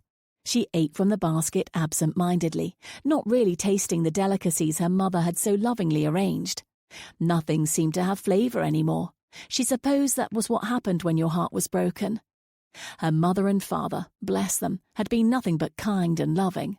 There had been no words about what the breakdown of her engagement meant for their estate or their family, but Kelly knew eventually it was a conversation that would have to be had. She sighed wistfully. She had done everything she could. She was trying to let go, trying to let her beloved Middleborough soothe her soul. In the moment when she had learned of his desertion, she could think of nothing else except getting out of London. London had been where her love for him had grown and taken shape, where she had seen the warm and humorous side of him, where he had kissed her and awoken parts of her body she hadn't known existed, where they had made love. Kelly wanted to regret giving herself to him, knew that that was the proper thing to do. Any good young woman would have been embarrassed and woebegone at the loss of her virtue to a man who would not become her husband. But Kelly would hold on to those precious moments forever. He hadn't been able to love her with his soul, but at least he had loved her with his body. She wanted to cherish the memory. But oh, how she hurt. Sometimes the beating of her heart itself felt painful. Her home, secluded in the country, was supposed to be a balm to her wounded heart. But here, too, memories of him abounded. How far would she have to go to escape him? She wondered sadly. She was so caught up in her thoughts that she did not hear him approaching. It was his voice that startled her out of her musing. "May I sit with you?" Theo asked. Kelly felt a shiver go up her spine at the sound of his voice. She pressed her eyes closed, trying to hold at bay the rush of emotions, trying to summon all of her inner strength. "It might be better if you don't," she managed to say. "I deserve that," Theo said, sitting down next to her anyway. She told herself not to look at him, sure that if she did she would go to pieces. "What are you doing here, Theodore?" He didn't answer immediately. Instead, he said, "You are still wearing my mother's ring." There was a note of surprise and, was it pleasure, in his voice? Kelly shivered. Hastily, she pulled it off of her hand and dropped it onto the blanket next to him, as if it were burning her finger. She had intended to send it back to Lady Alston, of course, but hadn't been able to bring herself to do it. Theo picked the ring up and turned it around between his fingers. Then it disappeared into his closed palm. Kelly let out a little sigh of relief. At least that was done now. "I owe you an explanation, Kelly, and—" he began to say, turning to look at her. But when she met his eyes, he lost all coherent thought. The pain, longing, and love were too much for him to bear. Leaning forward, he cupped the back of her head in his hand and kissed her tenderly. She broke away. "Theo, I cannot do this again," she said, her voice fraught with emotion. "Kelly," he whispered, keeping his hand tangled in her hair and touching his forehead to hers. "I am so sorry." He waited for her to say something, but when she didn't, he kept talking for fear that she would pull away and not hear another word from him. I was never going to leave you. I was waiting at the church. I could hardly believe it when I went to your house and the staff informed me you had left. But Kelly pulled back slightly, but she braced herself against Theo's arm and then didn't let go. Mr. Bowden said he said that you weren't coming, that you would never allow yourself to be coerced into marrying me. Tears started to fall down her cheeks and her voice trembled. He was wrong, Kelly. I don't know who he heard it from or how the rumour got started, but I was there. I was waiting for you, he said ardently. Kelly let out a little sob. But you didn't want to marry me. She bit her lower lip to keep it from wavering visibly. Theo shook his head, pulling her back close to him. Can you forgive me, Kelly, for being so blind? She looked confused and he smiled at her. I want to marry you more than anything in the world. I love you, he whispered. Oh, Theo, she cried, and then she closed the few inches between them and pressed her lips to his. She kissed him with all the love and emotion that had been boiling inside of her for months, maybe even years. He trailed kisses across her forehead, cheek, neck, and shoulder. When they finally came up for air, he held out his hand between them and opened it to reveal the glowing amber-coloured topaz stone. I was too afraid to ask you properly before. I am still afraid, but I love you, Kelly, and if you will have me, I want to take a chance that we really can have the kind of life and marriage you envision. He breathed out heavily through pursed lips. Will you marry me? Kelly gave a small laugh and then smiled radiantly as she said, Yes, Theodore, I want nothing more. He slid the ring back onto her finger, and Kelly felt more joy than she had wearing it at any previous moment. After many long minutes spent holding each other and renewing their love with kisses and touches, Theo drew Kelly to her feet. I suppose we should head back to the manor. Your mother and father were quite upset that I wouldn't give them any explanation before running off to find you. I imagine your father is ready to challenge me to a duel by this point. Papa would never, Kelly reassured him as she gathered up the things she had brought with her. She put her arm through Theo's and allowed him to lead her along the stream, back across the fields and hills where they had shared so many memories. I was right, you know, when I said that all of this would one day be mine, she teased, motioning to the stream that was the demarcation between their estates. Theo smiled and pulled her close, wrapping his arms around her. Well then, he said, I suppose I was wrong about everything. But when he leaned down and kissed her, he had never felt so right. Epilogue. Christopher stumbled into the dark room without bothering to try and find the lamp or light a candle.